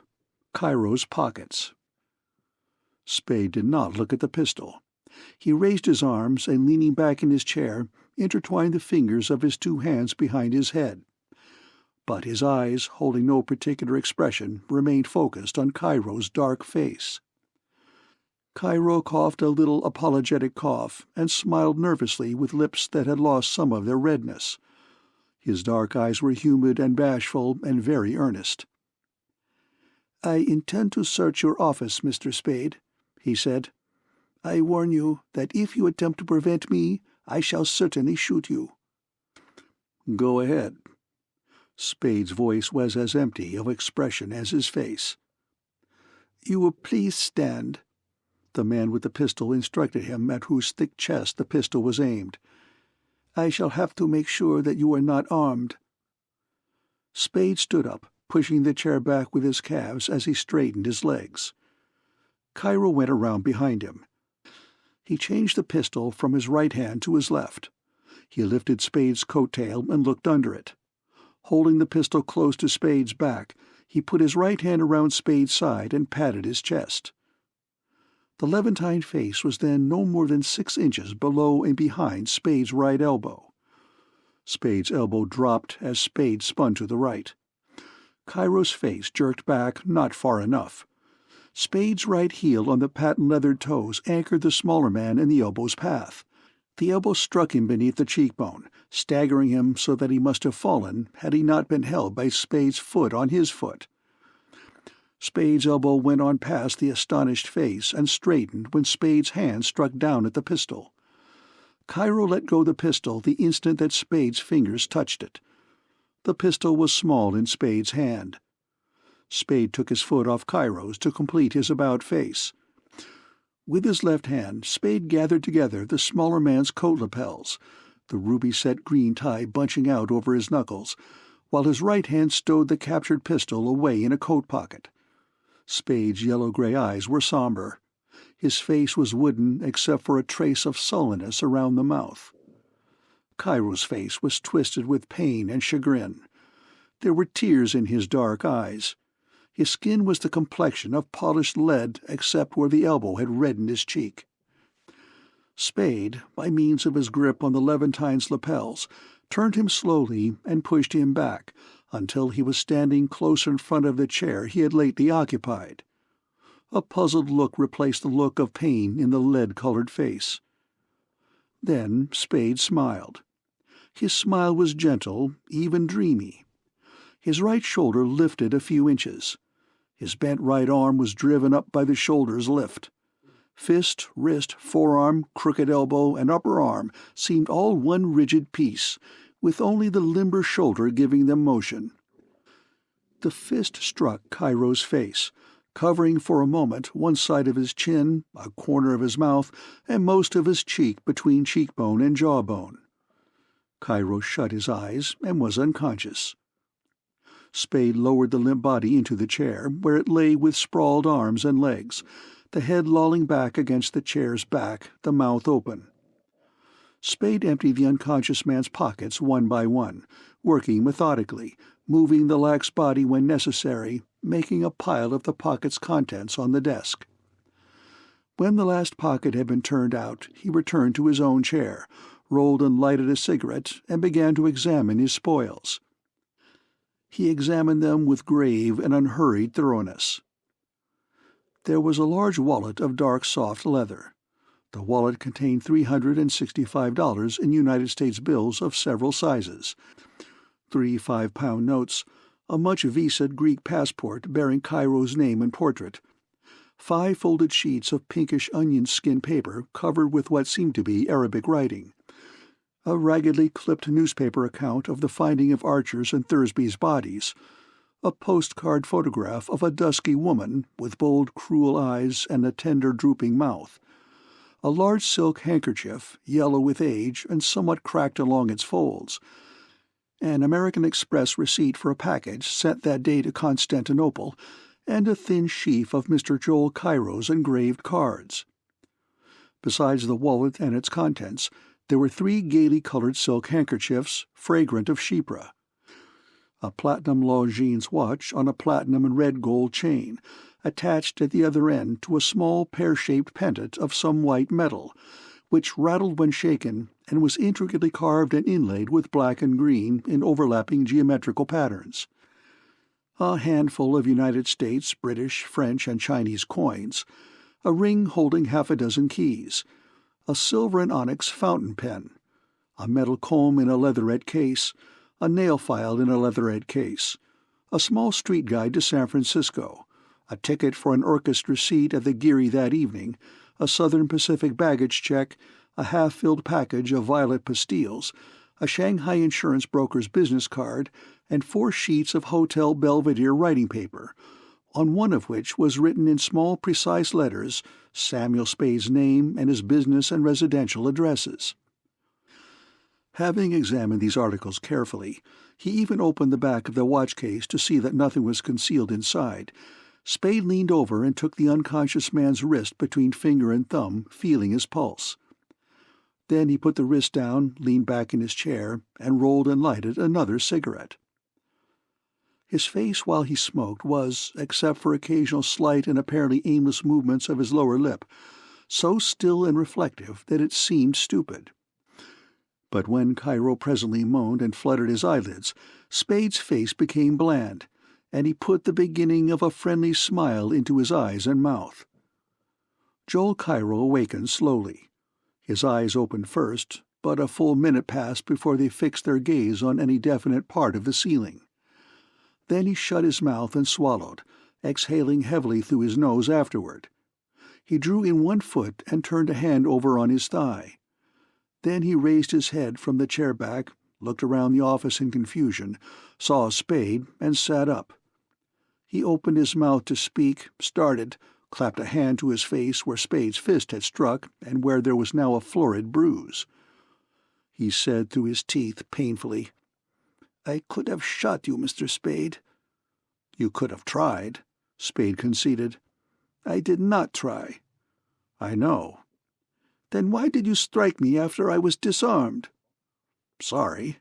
Spade grinned wolfishly, showing his jaw teeth. "But imagine my embarrassment when I found your $5,000 offer was just hooey." "You are mistaken, Mr. Spade. That was and is a genuine offer." "What the hell?" Spade's surprise was genuine. "I am prepared to pay $5,000 for the figure's return." Cairo took his hand away from his bruised face and sat up prim and businesslike again. "You have it?" "No." "If it is not here," Cairo was very politely skeptical, "why should you have risked serious injury to prevent my searching for it?" Spade flicked a finger at Cairo's possessions on the desk. "You've got my apartment address. Been up there yet?" "Yes, Mr. Spade.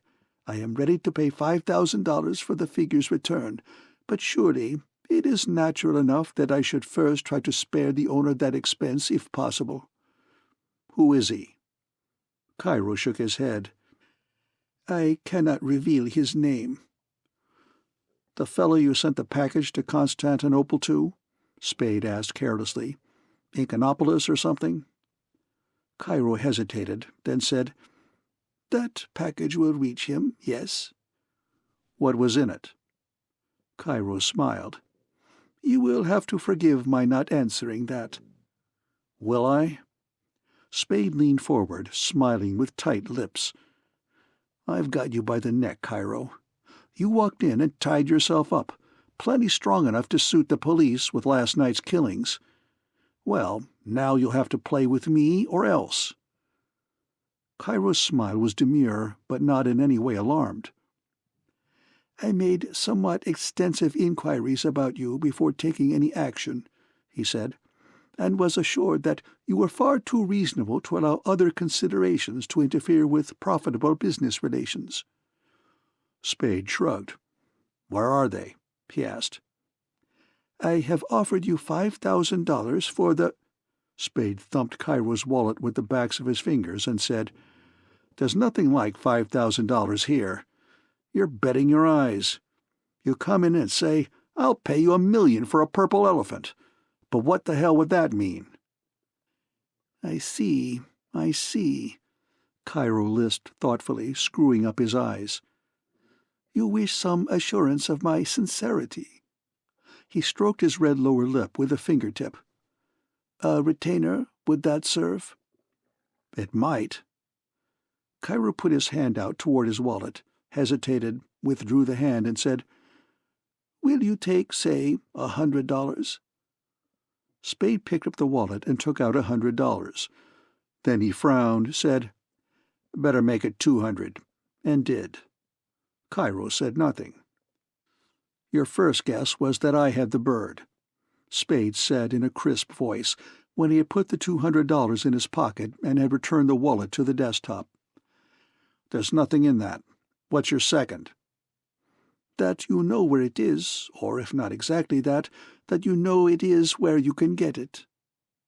Spade neither denied nor affirmed this. He seemed hardly to have heard it. He asked, "What proof can you give me that your man is the owner?" "Unfortunately, very little. There is this, though. Nobody else can give you any authentic evidence of ownership at all.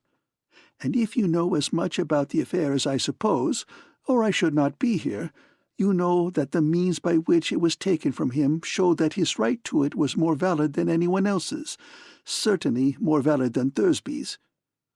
"What about his daughter?" Spade asked. Excitement opened Cairo's eyes and mouth, turned his face pink, made his voice shrill. "He is not the owner." Spade said, "Oh," mildly and ambiguously. "Is he here in San Francisco now?" Cairo asked in a less shrill but still excited voice. Spade blinked his eyes sleepily and suggested, "It might be better all around if we both put our cards on the table." Cairo recovered composure with a tiny jerk. "I do not think that would be better," he said. His voice was suave now. "If you know more than I shall profit by your knowledge, and so will you to the extent of $5,000. If you do not, I have made a mistake in coming to you, and to do as you suggest would be simply to make that mistake worse." Spade nodded indifferently and waved his hand at the articles on the desk, saying, "There's your stuff." And then, when Cairo was returning the articles to his pockets, "It's understood that you're to pay my expenses while I'm getting this bird back for you, and $5,000 when it's done." "Yes, Mr. Spade.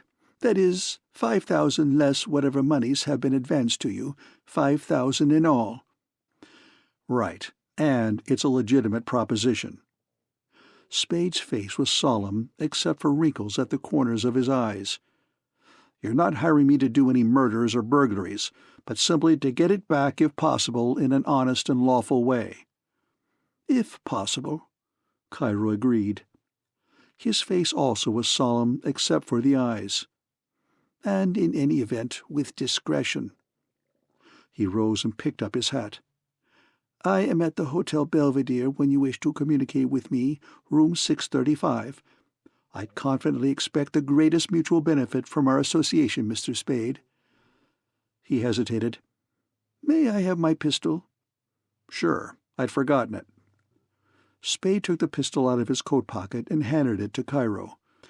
Cairo pointed the pistol at Spade's chest. "You will please keep your hands on the top of the desk," he said earnestly. "I intend to search your offices." Spade said, "I'll be damned." Then he laughed in his throat and said, "All right, go ahead. I won't stop you." End of Chapter 5.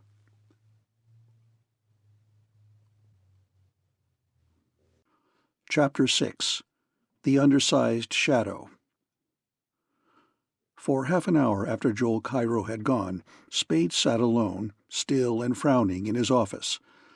Then he said aloud in the tone of one dismissing a problem, "Well, they're paying for it," and took a bottle of Manhattan cocktail in a paper drinking cup from a desk drawer. He filled the cup 2/3 full, drank, put the bottle back in the drawer, tossed the cup into the wastebasket, put on his hat and overcoat, switched off the lights, and went down to the night-lit street. An undersized youth of 20 or 21, in a neat gray cap and overcoat, was standing idly on the corner below Spade's building. Spade walked up Sutter Street to Kearny, where he went into a cigar store to buy 2 sacks of Bull Durham. When he came out, the youth was one of the 4 people waiting for a streetcar on the opposite corner. Spade went to Herbert's Grill in Powell Street for dinner. When he left the grill at 7:45, the youth was looking into a nearby haberdasher's window. Spade went to the Hotel Belvedere, asking at the desk for Mr. Cairo. He was told that Mr. Cairo was not in. The youth sat in a chair in a far corner of the hotel lobby. Spade went to the Geary Theater, failed to see Cairo in the lobby, and posted himself on the curb in front, facing the theater. The youth loitered with other loiterers before Marquard's restaurant below. At 10 minutes past 8, Joel Cairo appeared, walking up Geary Street with his little mincing, bobbing steps. Apparently, he did not see Spade until the private detective touched his shoulder.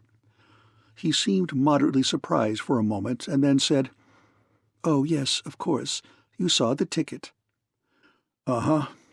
I've got something I want to show you." Spade drew Cairo back toward the curb, a little away from the other waiting theater-goers. "The kid in the cap down by Marquard's." Cairo murmured, "I'll see," and looked at his watch. He looked up Geary Street. He looked at a theater sign in front of him on which George Arliss was shown costumed as Shylock, and then his dark eyes crawled sideways in their sockets until they were looking at the kid in the cap, at his cool pale face with curling lashes hiding lowered eyes. "Who is he?" Spade asked. Cairo smiled up at Spade. "I do not know him." "He's been tailing me around town." Cairo wet his lower lip with his tongue and asked, "Do you think it was wise, then, to let him see us together?" "How do I know?" Spade replied. Anyway, it's done." Cairo took off his hat and smoothed his hair with a gloved hand. Then he replaced his hat carefully and said with every appearance of candor, "I give you my word I do not know him, Mr. Spade. I give you my word I have nothing to do with him. I have asked nobody's assistance except yours, on my word of honor." "Then he's one of the others?" "That may be. I just wanted to know, because if he gets to be a nuisance, I may have to hurt him." "Do as you think best. He is not a friend of mine." "That's good. There goes the curtain. Good night," Spade said, and crossed the street to board a westbound streetcar. The youth in the cap boarded the same car. Spade left the car at Hyde Street and went up to his apartment.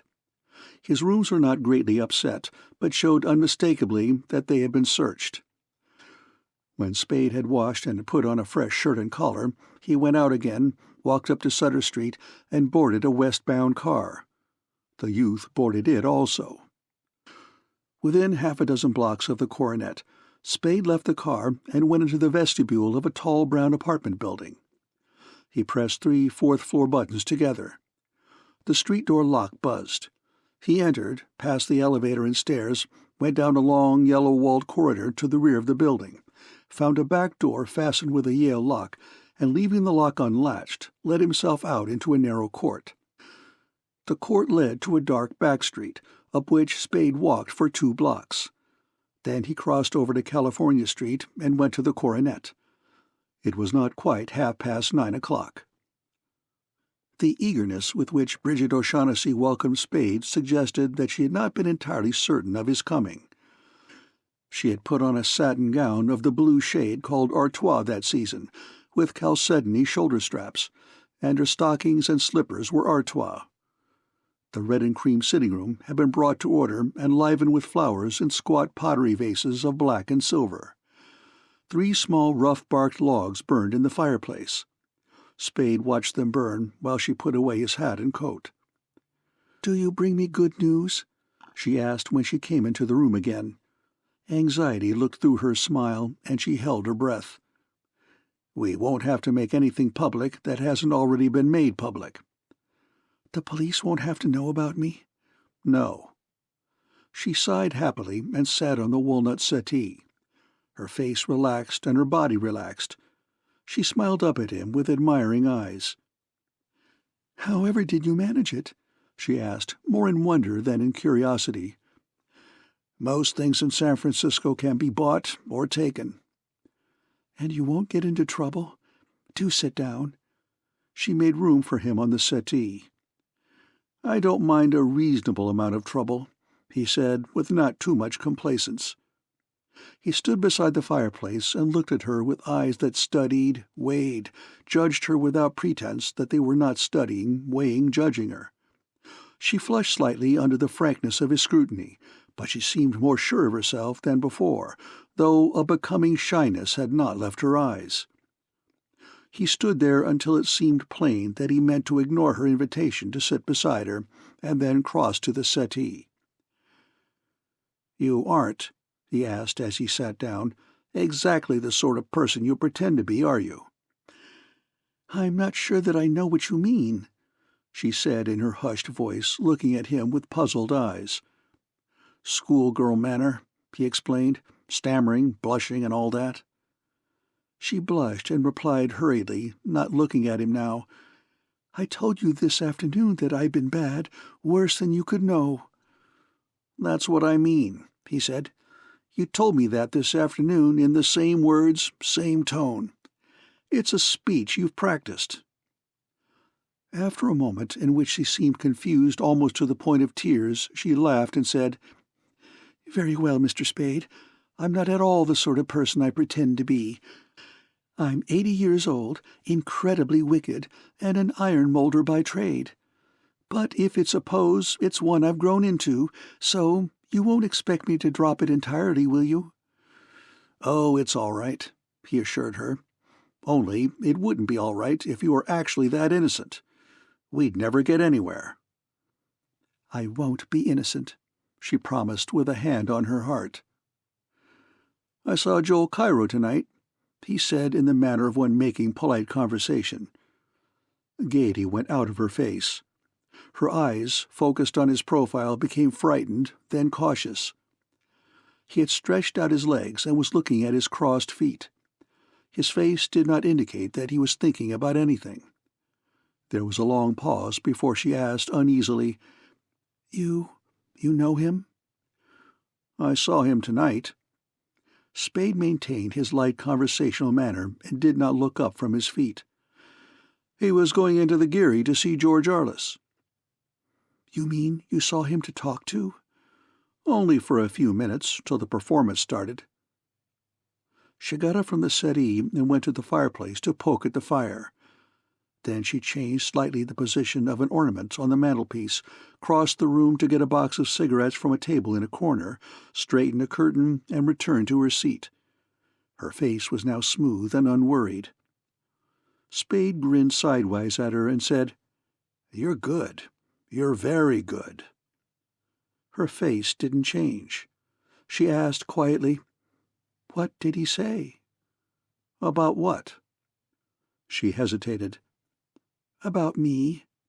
"Nothing." Spade turned to hold his lighter under the end of her cigarette. His eyes were shiny in a wooden Satan's face. "Well, what did he say?" she asked with half-playful petulance. "He offered me $5,000 for the Black Bird." She jumped, her teeth tore the end of his cigarette, and her eyes, after a swift, alarmed glance at Spade, turned away from him. "You're not going to poke at the fire and go around straightening the room again, are you?" he asked lazily. She laughed a clear, girlish laugh, dropped the mangled cigarette into a tray, and looked at him with clear, merry eyes.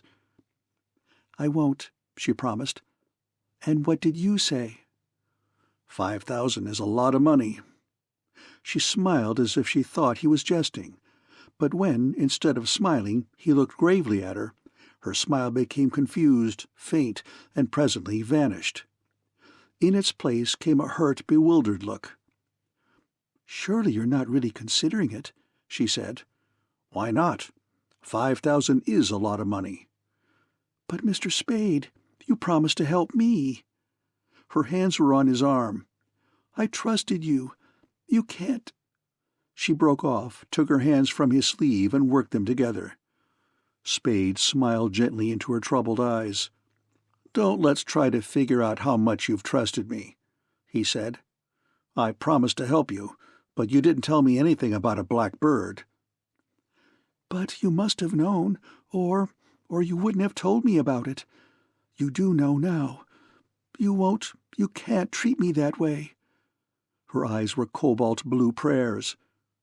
5,000, he said for the third time, is a lot of money. She lifted her shoulders and hands and let them fall in a gesture that accepted defeat. "It is," she agreed in a small, dull voice. "It is far more than I could ever offer you, if I must bid for your loyalty." Spade laughed. His laughter was brief and somewhat bitter. "That is good," he said, "coming from you. What have you given me besides money? Have you given me any of your confidence, any of the truth, any help in helping you? Haven't you tried to buy my loyalty with money and nothing else? Well, if I'm peddling it, why shouldn't I let it go to the highest bidder?" "I've given you all the money I have." Tears glistened in her white ringed eyes. Her voice was hoarse, vibrant. "I've thrown myself on your mercy, told you that without your help I'm utterly lost. What else is there?" She suddenly moved close to him on the settee and cried angrily, "Can I buy you with my body?" Their faces were a few inches apart. Spade took her face between his hands and he kissed her mouth roughly and contemptuously. Then he sat back and said, "I'll think it over." His face was hard and furious. She sat still, holding her numb face where his hands had left it. He stood up and said, "There's no sense to this." He took 2 steps toward the fireplace and stopped, glowering at the burning logs, grinding his teeth together. She did not move. He turned to face her. The 2 vertical lines over her nose were deep clefts between red welts. "I don't give a damn about your honesty," he told her, trying to make himself speak calmly. "I don't care what kind of tricks you're up to or what your secrets are. But I've got to have something to show that you know what you're doing." "I do know. Please believe that I do, and that it's all for the best, and—" "Show me," he ordered. "I'm willing to help you. I've done what I could so far. If necessary, I'll go ahead blindfolded, but I can't do it without confidence in you. You've got to convince me that you know what it's all about, that you're not simply fiddling around by guess, and by God, hoping it'll come out all right somehow in the end." "Can't you trust me just a little longer?" "How much is a little? And what are you waiting for?" She bit her lip and looked down. "I must talk to Joel Cairo," she said almost inaudibly. "You can see him tonight," Spade said, looking at his watch. "His show will be out in a little while. We can get him on the phone at his hotel." She raised her eyes, alarmed. "But he can't come here. I can't let him know where I am. I'm afraid." "My place," Spade suggested. She hesitated, working her lips together, then asked, "Do you think he'd come there?" Spade nodded. "All right," she exclaimed, jumping up, her eyes large and bright. "Shall we go now?" She went into the next room. Spade went to the table in the corner and silently pulled the drawer out. The drawer held 2 packs of playing cards, a pad of bridge scorecards, a brass screw, a piece of red string, and a gold pencil. He had closed the drawer and was lighting a cigarette when she returned wearing a small dark hat and gray kidskin coat, carrying his hat and coat. Their taxicab drew up behind a dark sedan that stood directly in front of Spade's street door. Iva Archer was alone in the sedan, sitting at the wheel. Spade lifted his hat to her and went indoors with Bridget O'Shaughnessy. In the lobby, he halted beside one of the benches and asked, "Do you mind waiting here a moment? I won't be long." "That's perfectly all right," Bridget O'Shaughnessy said, sitting down. "You needn't hurry." Spade went out to the sedan. When he had opened the sedan door, Iva spoke rapidly. "I've got to talk to you, Sam. Can't I come in?" Her face was pale and nervous. "Not now." Iva clicked her teeth together and asked sharply, "Who is she?" "I've only a minute, Iva," Spade said patiently. "What is it?" "Who is she?" she repeated, nodding at the apartment building door. He looked away from her down the street. In front of a garage on the next corner, an undersized youth of 20 or 21, in neat gray cap and overcoat, loafed with his back against a wall. Spade frowned and returned his gaze to Iva's insistent face. "What is the matter?" he asked. "Has anything happened? You oughtn't be here at this time of night." "I'm beginning to believe that," she complained. "You told me I oughtn't to come to the office, and now I oughtn't come here. Do you mean I oughtn't chase after you? If that's what you mean, why don't you say it right out?" "Now, Iva, you've got no right to take that attitude." "I know I haven't. I haven't any rights at all, it seems, where you're concerned. I thought I did. I thought your pretending to love me gave me some right, but—" Spade said wearily, "This is no time to be arguing about that, Precious. What was it you wanted to see me about?" "I can't talk to you here, Sam. Can't I come in?" "Not now." "Why can't I?" Spade said nothing.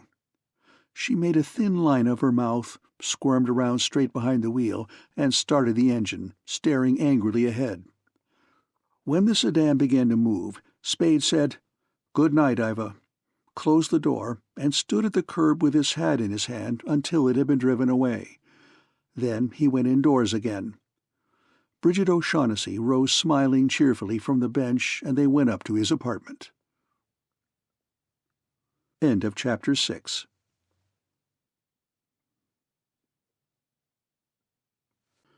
Chapter 7. G in the Air.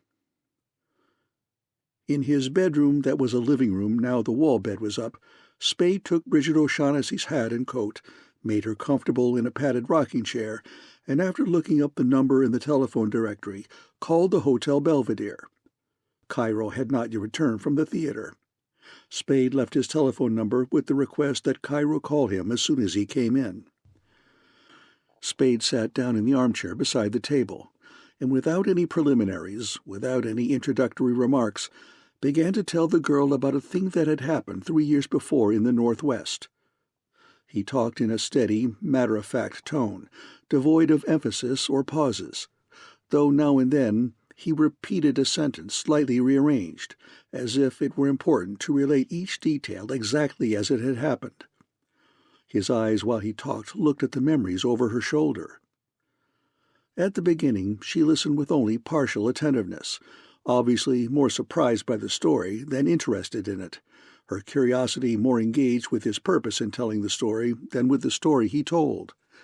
But presently, as the story went on, it caught her more and more fully and held her, and she became still and receptive. A man named Flitcraft had left his real estate office in Tacoma to go to luncheon one day and had never returned.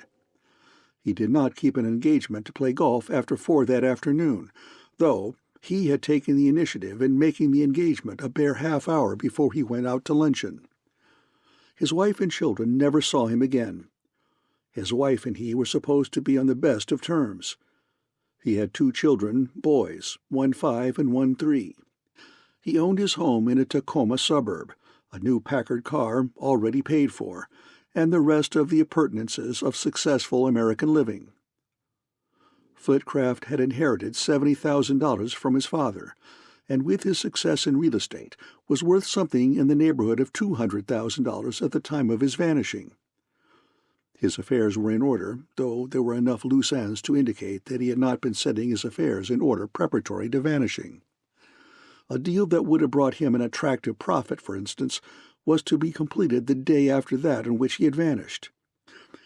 There was nothing to show that he had more than $50 or $60 in his immediate possession at the time of his going. His time for months past could be at least roughly accounted for too thoroughly to justify any suspicion of secret vices, or even of another woman, though, of course, either was possible. "He went like that," Spade said, "like a fist when you open your hand." When he had reached this point in his story, the telephone bell rang. "Hello," he said into the instrument. "Mr. Cairo, this is Spade. Can you come up to my place, Post Street, now?" "Yes, I think it is." He looked at the girl, pursed his lips, and then said quickly, "Miss O'Shaughnessy is here and wants to see you." She frowned a little and stirred in her chair, but said nothing. Spade put down the telephone and told her, "He'll be up in a few minutes." Well, that was in 1922. In 1927, I was with one of the national detective agencies in Seattle. Mrs. Flitcraft came in and told us somebody had seen a man who resembled her husband in Spokane. I went over there for her. It was Flitcraft, all right. He had been living in Spokane for a couple of years as Charles, that was his first name, Pierce. He had an automobile business that was netting him $20,000 or $25,000 a year, a wife, a baby son, owned his home in a Spokane suburb, had all the trimmings that go with that kind of success, and usually got away to play golf after 4 in the afternoon during the season. Spade hadn't been told very definitely what to do when he found Flitcraft. They talked in Spade's room at the Davenport. Flitcraft had no feeling of guilt. He had left his first family well provided for, and what he had done seemed to him perfectly reasonable. The only thing that bothered him was a doubt that he could make its reasonableness clear to Spade. He had never told anybody about it before, and thus had not had to attempt to make its reasonableness explicit. He tried now. "I got it all right," Spade told Bridget O'Shaughnessy, "but Mrs. Flitcraft never did. She thought it was silly. Maybe it was. Anyway, it came out all right. She didn't want any scandal, and after the trick he had played on her, the way she looked at it, she didn't want him. So she divorced him on the quiet, and everything was swell all around." Here's what had happened to him. Going to lunch, he had passed an office building, or the skeleton of one that was being put up. A beam or something fell 8 or 10 stories to the sidewalk alongside him. It brushed close to him, but didn't touch him, though a piece of the sidewalk, a piece of brick or cement, was chipped off and flew up and struck him on the cheek. It only took a piece of skin off, but he still had the scar when I saw him. He rubbed it with his finger, thoughtfully, almost affectionately, while he told me about it. He was frightened, of course, he said, but he was more shocked than frightened. It was as if somebody had taken the lid off life and let him look at the works. He had been a good citizen, a good husband, and a good father, not by any outer compulsion, but simply because he was the sort of man who was most comfortable in step with his surroundings. He had been raised that way. The people he knew were like that. The life he knew was a clean, orderly, sane, responsible affair. Now a falling beam had shown him that life was fundamentally none of these things. He, the good citizen, could be wiped out between real estate office and restaurant by the accident of a falling beam. He knew then that men died at haphazard, like that, and lived only while blind chance spared them. It wasn't the injustice of it that disturbed him. He accepted that after the first shock. What disturbed him was the discovery that in sensibly ordering his affairs he had got out of step, and not into step with life. He said he knew before he had gone 20 feet from the fallen beam that he would never again know peace until he had adjusted himself to this new glimpse of life. By the time he had finished his luncheon, he had found his means of adjustment. Life could be ended for him at random by a falling beam. He would change his life at random simply by going off. He loved his family, he said, as much as he supposed was usual, but he knew he was leaving them provided for, and his love for them wasn't of the sort that would make absence from them painful. He went to Seattle that afternoon, Spade said, and from there by boat to San Francisco. For 2 or 3 years he roamed around the country, and then returned to the Northwest, settling in Spokane.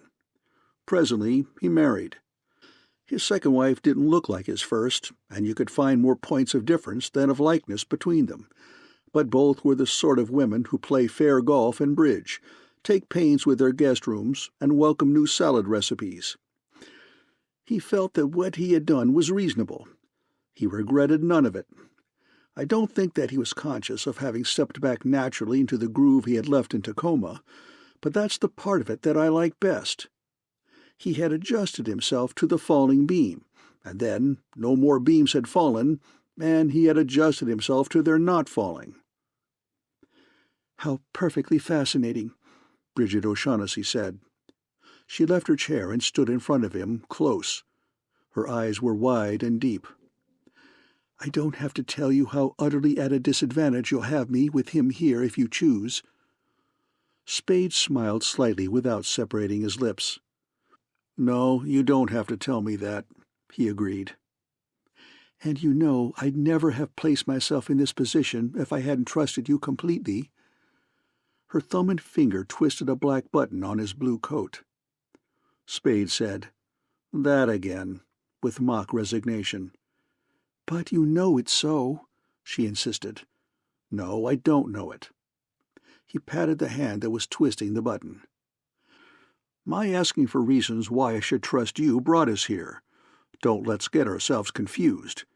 You don't have to trust me anyway, as long as you can persuade me to trust you." She studied his face. Her nostrils quivered. Spade laughed. He patted her hand again and said, "Don't worry about that now. He'll be here in a moment. Get your business with him over, and then we'll see how we stand." "And you'll let me go about it in my own way?" "Of course." She turned her hand under his so that her fingers pressed his. She said softly, "You're a godsend." Spade said, "Don't overdo it." She looked reproachfully at him, though smiling, and returned to the padded rocker.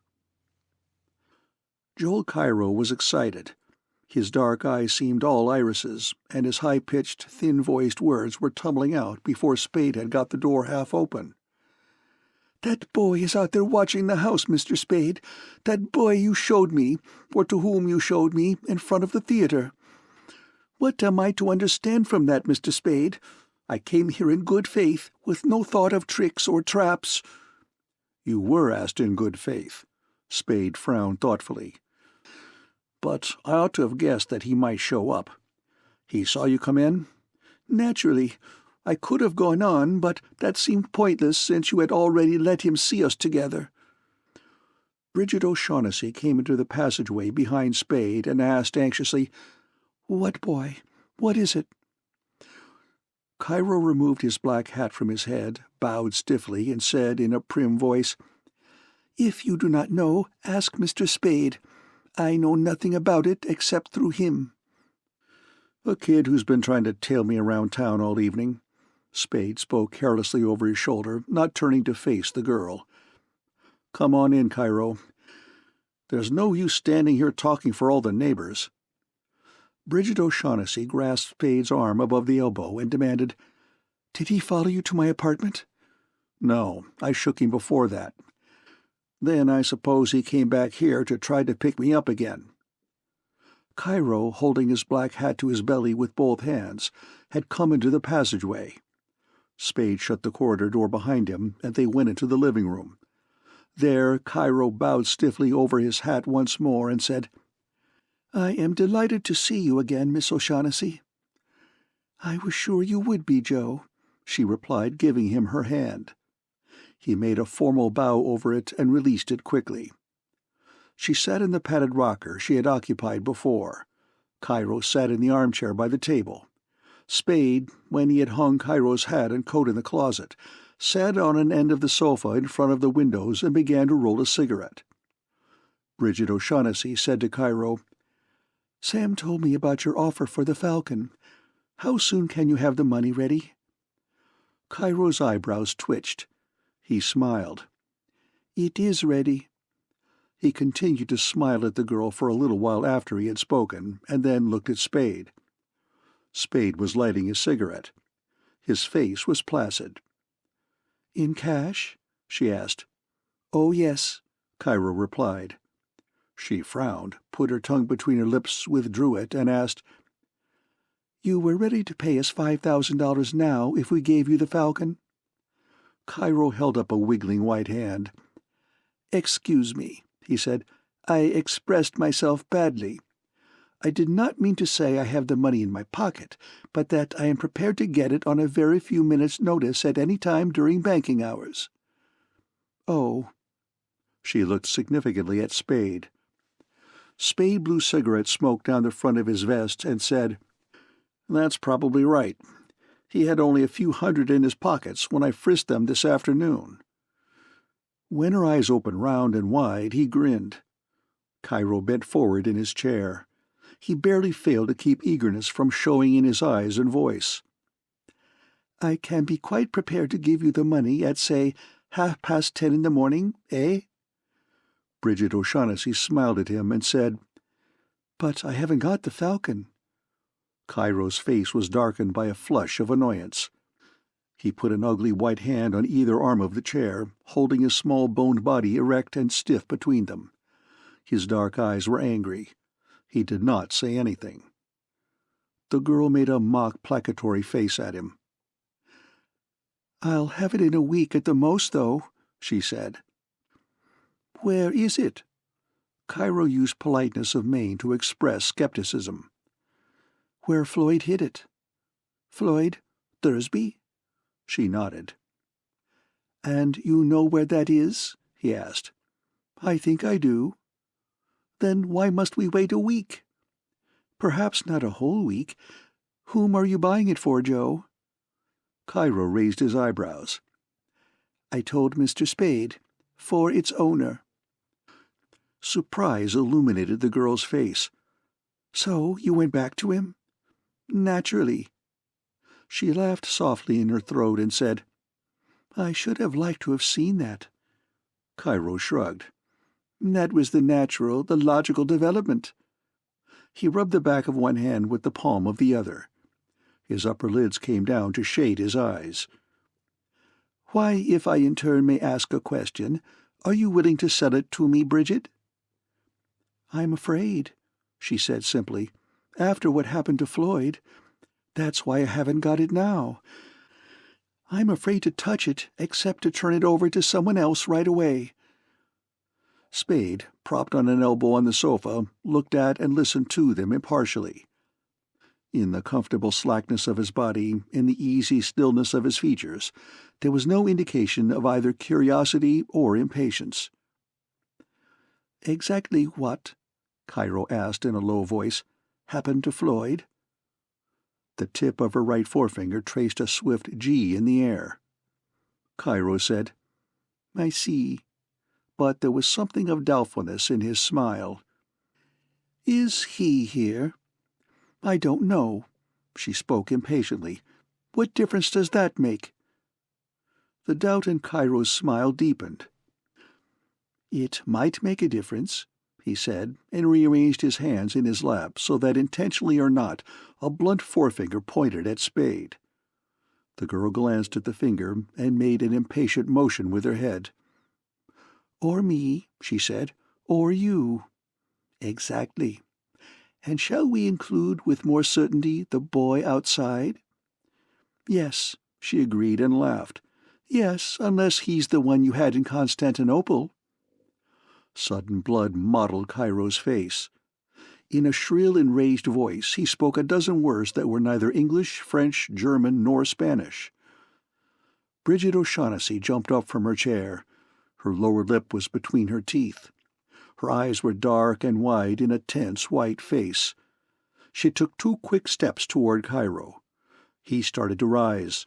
Her right hand went out and cracked sharply against his cheek, leaving the imprint of its fingers there. Cairo grunted and slapped her cheek, staggering her sidewise, bringing from her a brief, muffled scream. Spade, wooden of face, was up from the sofa and close to them by then. He caught Cairo by the throat and shook him. Cairo gurgled and put a hand inside his coat. Spade grasped the smaller man's wrist, wrenched it away from the coat, forced it straight out to the side, and twisted it until the clumsy white fingers opened to let the black pistol fall down on the rug. Bridget O'Shaughnessy quickly picked up the pistol. Cairo, speaking with difficulty because of the fingers on his throat, said, "This is the second time you put your hands on me." His eyes, for all that the throttling pressure on his throat made them bulge, were cold and menacing. "Yes," Spade growled, "and when you're slapped, you'll take it and like it." He released Cairo's wrist and with a thick open hand struck the sides of his face 3 times savagely. Cairo tried to spit into Spade's face, but the dryness of his mouth made it only an angry gesture. Spade slapped the mouth, cutting Cairo's lower lip. The doorbell rang.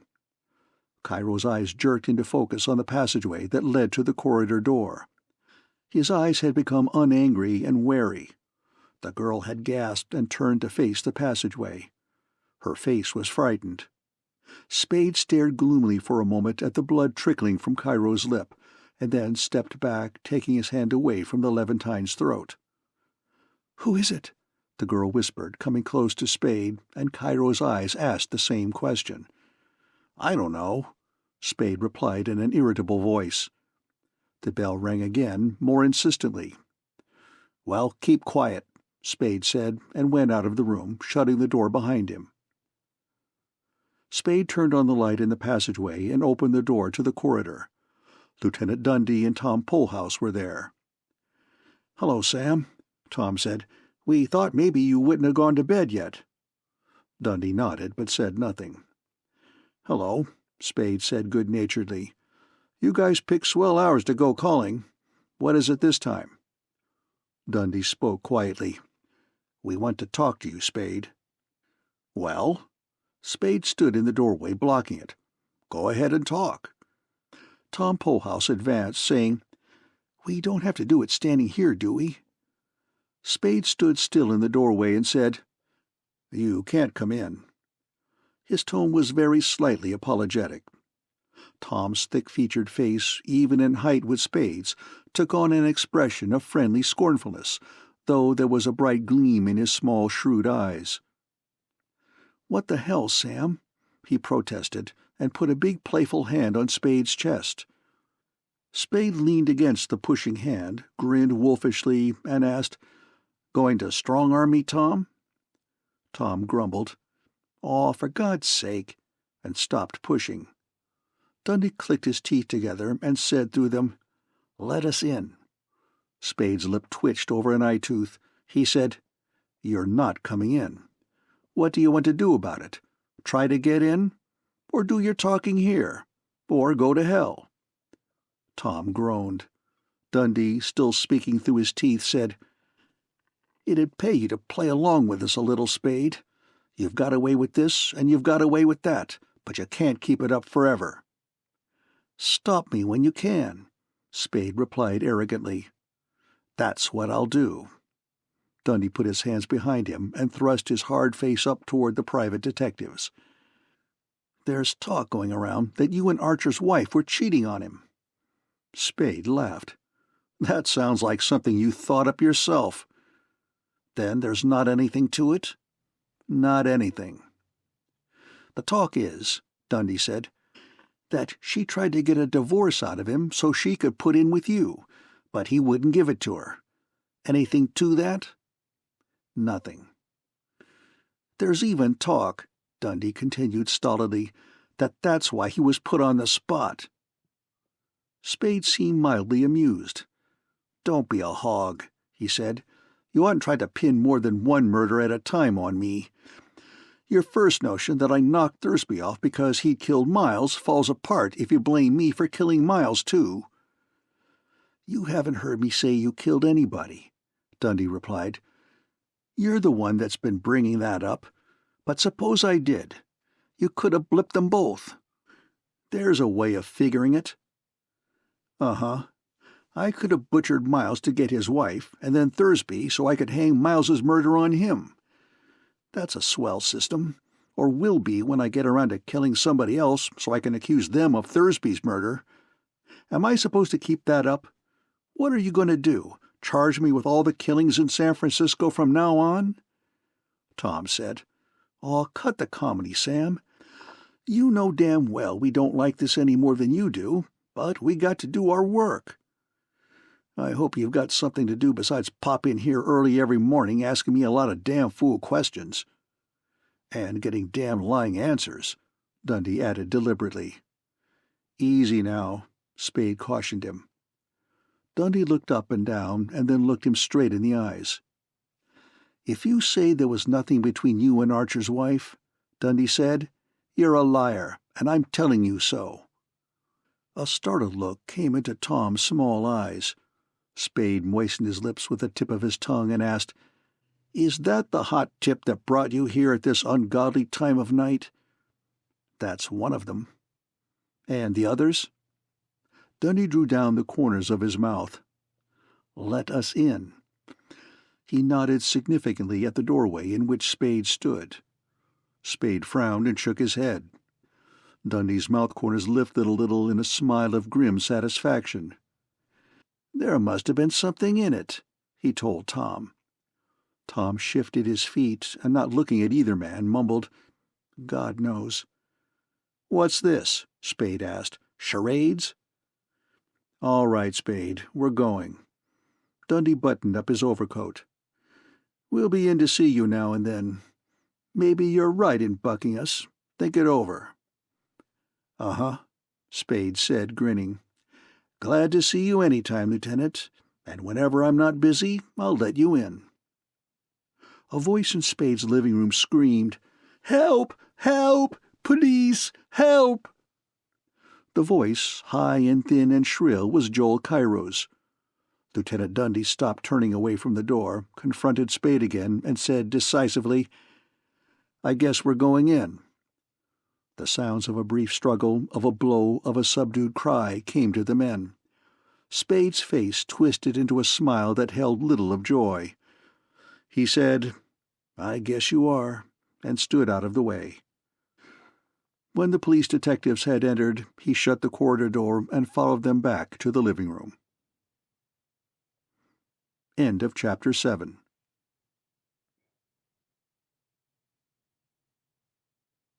Chapter 8. Horse Feathers. Bridget O'Shaughnessy was huddled in the armchair by the table. Her forearms were up over her cheeks, her knees drawn up until they hid the lower part of her face, Her eyes were white-circled and terrified. Joel Cairo stood in front of her, bending over her, holding in one hand the pistol Spade had taken from him. His other hand was clapped to his forehead. Blood ran through its fingers and down under them to his eyes. A smaller trickle from his cut lip made 3 wavy red lines across his chin. Cairo did not heed the detectives. He was glaring at the girl huddled before him. His lips were working spasmodically, but no coherent sound came from between them. Dundee, the first of the 3 into the room, moved swiftly to Cairo's side, put a hand on his own hip under his overcoat, a hand on the Leventine's wrist, and growled, "What are you up to here?" Cairo took the red-smeared hand from his forehead and waved it close to the lieutenant's face. Uncovered by the hand, his forehead showed a 3-inch ragged tear. "This is what she did," he cried. "Look at it!" The girl put her feet down on the floor and looked warily from Dundee, holding Cairo's wrist, to Tom Polhouse, standing a little behind them, to Spade, leaning against the door-frame. Spade's face was placid. When his gaze met hers, his yellow-gray eyes glinted for an instant with malicious humor, and then became expressionless again. "Did you do that?" Dundee asked the girl, nodding at Cairo's cut head. She looked at Spade again. He did not in any way respond to the appeal in her eyes. He leaned against the doorframe and observed the occupants of the room with the polite air of an invited spectator. The girl turned her eyes up to Dundee's. Her eyes were wide and dark and earnest. "I had to," she said in a low, throaty, almost sobbing voice. "I was all alone in here with him when he attacked me. I couldn't. I tried to keep him off. I couldn't make myself shoot him." "Oh, you liar!" Cairo cried, trying unsuccessfully to pull the arm that held the pistol out of Dundee's grip. "Oh, you dirty, filthy liar!" He squirmed around to face Dundee. "She's lying awfully. I came here in good faith and was attacked by both of them. And when you came, he went out to talk to you, leaving her here with this pistol. And then she said they were going to kill me after you left, and I called for help so you wouldn't leave me here to be murdered, and then she struck me with the pistol." "Here, give me this thing," Dundee said, and took the pistol from Cairo's hand. "Now, let's get this straight. What did you come here for?" "He sent for me." Cairo twisted his head around to stare defiantly at Spade. "He called me up on the phone and asked me to come here." Spade blinked sleepily at the Levantine and said nothing. Dundee asked, "What did he want you for?" Cairo withheld his reply until he had mopped his bloody forehead and chin with a lavender-barred silk handkerchief. By then, some of the indignation in his manner had been replaced by caution. "He said they wanted to see me. I didn't know what about." Tom lowered his head, sniffed the odor of the chypre that the mopping handkerchief had released into the air, and then turned his head to scowl interrogatively at Spade. Spade winked an eye at him and went on rolling a cigarette. Dundee asked, "Well, what happened then?" "Then they attacked me. She struck me first, and then he choked me and took the pistol out of my pocket. I don't know what they would have done next if you hadn't arrived at that moment. I dare say they would have murdered me then and there. When he went out to answer the bell, he left her here with the pistol to watch over me." Bridget O'Shaughnessy jumped out of the armchair, crying, "Why don't you tell the truth?" and slapped Cairo on the cheek. Cairo yelled inarticulately. Dundee pushed the girl back into the chair with the hand that was not holding the Levantine's arm and growled, "None of that now." Spade, lighting his cigarette, grinned softly through smoke and told Tom, "She's impulsive." "Yeah," Tom agreed. Dundee scowled down at the girl and asked, "What do you want us to think the truth is?" "Not what he said," she replied. "Not anything he said." She turned to Spade. "Is it?" "How do I know?" Spade said. "I was out in the kitchen mixing an omelet when it all happened, wasn't I?" She wrinkled her forehead, studying him with eyes that perplexity clouded. Tom grunted in disgust. Dundee, still scowling down at the girl, ignored Spade's speech and asked her, "If he's not telling the truth, How come he did the squawking for help and not you?" "Oh, he was scared to death when I struck him," she replied, looking contemptuously at the Levantine. Cairo's face flushed where it was not blood-smeared. He exclaimed, "Phoo! Another lie!" She kicked his leg, the high heel of her blue slipper striking him just below the knee. Dundee pulled him away from her while Big Tom came to stand close to her, rumbling, "Behave, sister. That's no way to act." "Then make him tell the truth," she said. "We'll do that all right," he promised. "Just don't get rough." Dundee, looking at Spade with green eyes hard and bright with satisfaction, addressed his subordinate. "Well, Tom, I guess we'll take them in." Tom nodded gloomily. Spade left the door and advanced to the center of the room, dropping his cigarette into a tray on the table as he passed it. His smile and manner were amiable and easy. "Don't be in a hurry," he said. "Everything can be explained." "I bet you," Dundee agreed, sneering. Spade bowed to the girl. "Miss O'Shaughnessy," he said, "may I present Lieutenant Dundee and Detective Sergeant Polhouse." He bowed to Dundee. "Miss O'Shaughnessy is an operative in my employ." Joel Cairo said indignantly, "That isn't so. She—" Spade interrupted him in a quite loud but still genial voice. "I hired her just recently, yesterday. This is Mr. Joel Cairo, a friend, anyhow an acquaintance of Thursby's. He came to me this afternoon and tried to hire me to find something Thursby was supposed to have on him when he was bumped off. It looked queer, the way he put it to me, so I wouldn't touch it. Then he pulled a gun. Well, never mind that, unless it comes to a point of laying charges against each other. Anyway, after talking it over with Miss O'Shaughnessy, I thought maybe I could get something out of him about Miles's and Thursby's killings, so I asked him to come up here. Maybe we put the questions to him a little rough, but he wasn't hurt any, not enough to have to cry for help. I'd already had to take his gun away from him again." As Spade talked, anxiety came into Cairo's reddened face. His eyes moved jerkily up and down, shifting their focus uneasily between the floor and Spade's bland face. Dundee confronted Cairo and demanded brusquely, "Well, what have you got to say to that?" Cairo had nothing to say for nearly a minute while he stared at the lieutenant's chest. When he lifted his eyes, they were shy and wary. "I do not know what I should say," he murmured. His embarrassment seemed genuine. "Try telling the facts," Dundee suggested. "The facts?" Cairo's eyes fidgeted, though their gaze did not actually evade the lieutenant's. "What assurance have I that the facts will be believed?" "Quit stalling. All you've got to do is swear to a complaint that they took a poke at you, and the warrant clerk will believe you enough to issue a warrant that'll let us throw them in the can." Spade spoke in an amused tone. "Go ahead, Cairo. Make him happy. Tell him you'll do it, and then we'll swear to one against you, and he'll have the lot of us." Cairo cleared his throat and looked nervously around the room, not into the eyes of anyone there. Dundee blew breath through his nose in a puff that was not quite a snort and said, "Get your hats." Cairo's eyes, holding worry and a question, met Spade's mocking gaze. Spade winked at him and sat on the arm of the padded rocker. "Well, boys and girls," he said, grinning at the Levantine and at the girl with nothing but delight in his voice and in his grin, "we put it over nicely." Dundee's hard square face darkened the least of shades.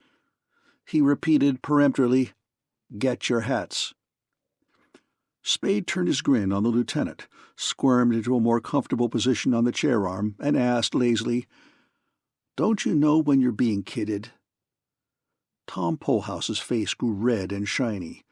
Dundee's face, still darkening, was immobile, except for his lips moving stiffly to say, "No, but we'll let that wait till we get down to the hall." Spade rose and put his hands in his pockets. He stood erect so that he might look that much farther down at the lieutenant. His grin was a taunt, and self-certainty spoke in every line of his carriage. "I dare you to take us in, Dundee," he said. "We'll laugh at you in every newspaper in San Francisco. You don't think any of us is going to swear to any complaints against the others, do you? Wake up. You've been kidded. When the bell rang, I said to Miss O'Shaughnessy and Cairo, 'It's those damned bulls again. They're getting to be nuisances. Let's play a joke on them. When you hear them going, one of you scream, and then we'll see how far we can string them along before they tumble. And—' Bridget O'Shaughnessy bent forward in her chair and began to laugh hysterically. Cairo started and smiled.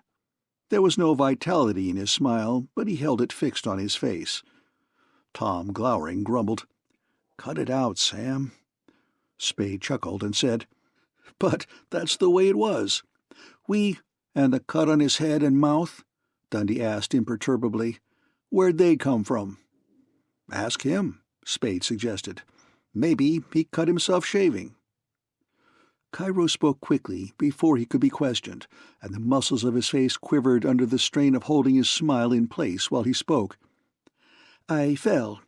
We intended to be struggling for the pistol when you came in, but I fell. I tripped on the end of the rug and fell while we were pretending to struggle." Dundee said, "Horse feathers." Spade said, "That's all right, Dundee, believe it or not. The point is that that's our story and we'll stick to it. The newspapers will print it whether they believe it or not, and it'll be just as funny one way as the other. What are you going to do about it? It's no crime to kid a copper, is it? You haven't got anything on anybody here. Everything we've told you was part of the joke. What are you going to do about it?" Dundee put his back to Spade and gripped Cairo by the shoulders. "You can't get away with that," he snarled, shaking the Levantine. "You squawked for help, and you've got to take it." "No, sir," Cairo spluttered.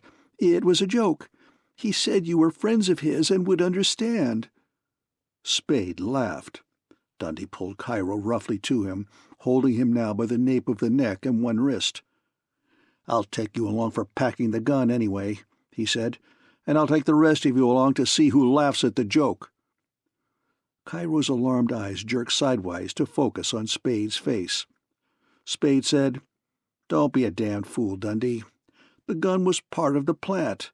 It's one of mine. I've got all the licenses you want."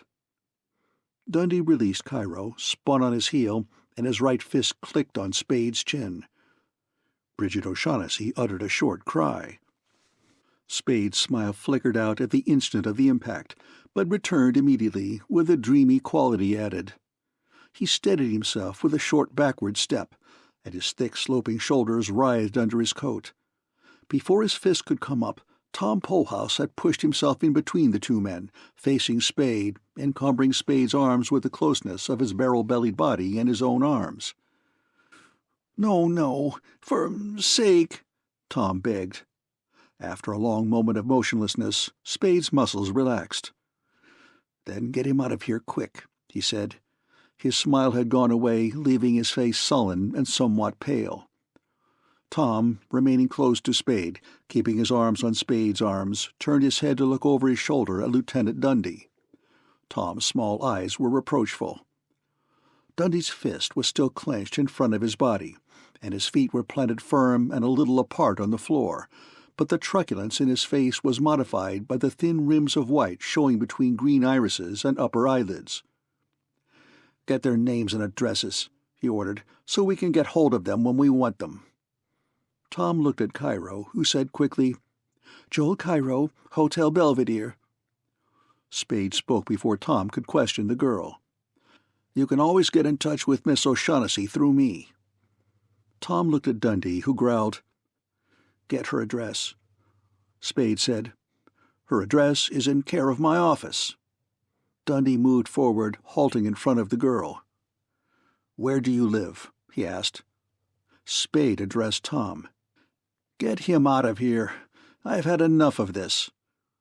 Tom looked at Spade's eyes that were hard and glittering, and mumbled, "Take it easy, Sam." He buttoned up his coat and turned to Dundee, asking in a voice that aped casualness, "Well, is that all?" and taking a step toward the door. Dundee's scowl failed to conceal indecision. Cairo suddenly moved toward the door, saying, "I'm going too, if Mr. Spade will give me my coat and hat." Spade asked, What's the hurry?" Dundee said angrily. "It was all in fun, but just the same, you're afraid to be left here with them." "Not at all," the Levantine replied, fidgeting, looking at neither of them. "But it's quite late, and I'm going. I'll go out with you if you don't mind." Dundee put his lips together firmly, but said nothing, though a light was glinting in his green eyes. Spade went to the closet in the passageway and fetched Cairo's coat and hat. Spade's face was blank. His voice held the same blankness when he stepped back from helping the Levantine into his coat and said to Tom, "Tell him to leave that gun of mine that he took from Cairo." Dundee took Cairo's pistol from his pocket and put it on the table. He went out first, with Cairo at his heels. Tom halted in front of Spade, muttering, "I hope to God you know what you're doing," got no response, sighed, and followed the others out. Spade went after them as far as the bend in the passageway, where he stood until Tom had closed the corridor door. End of Chapter 8.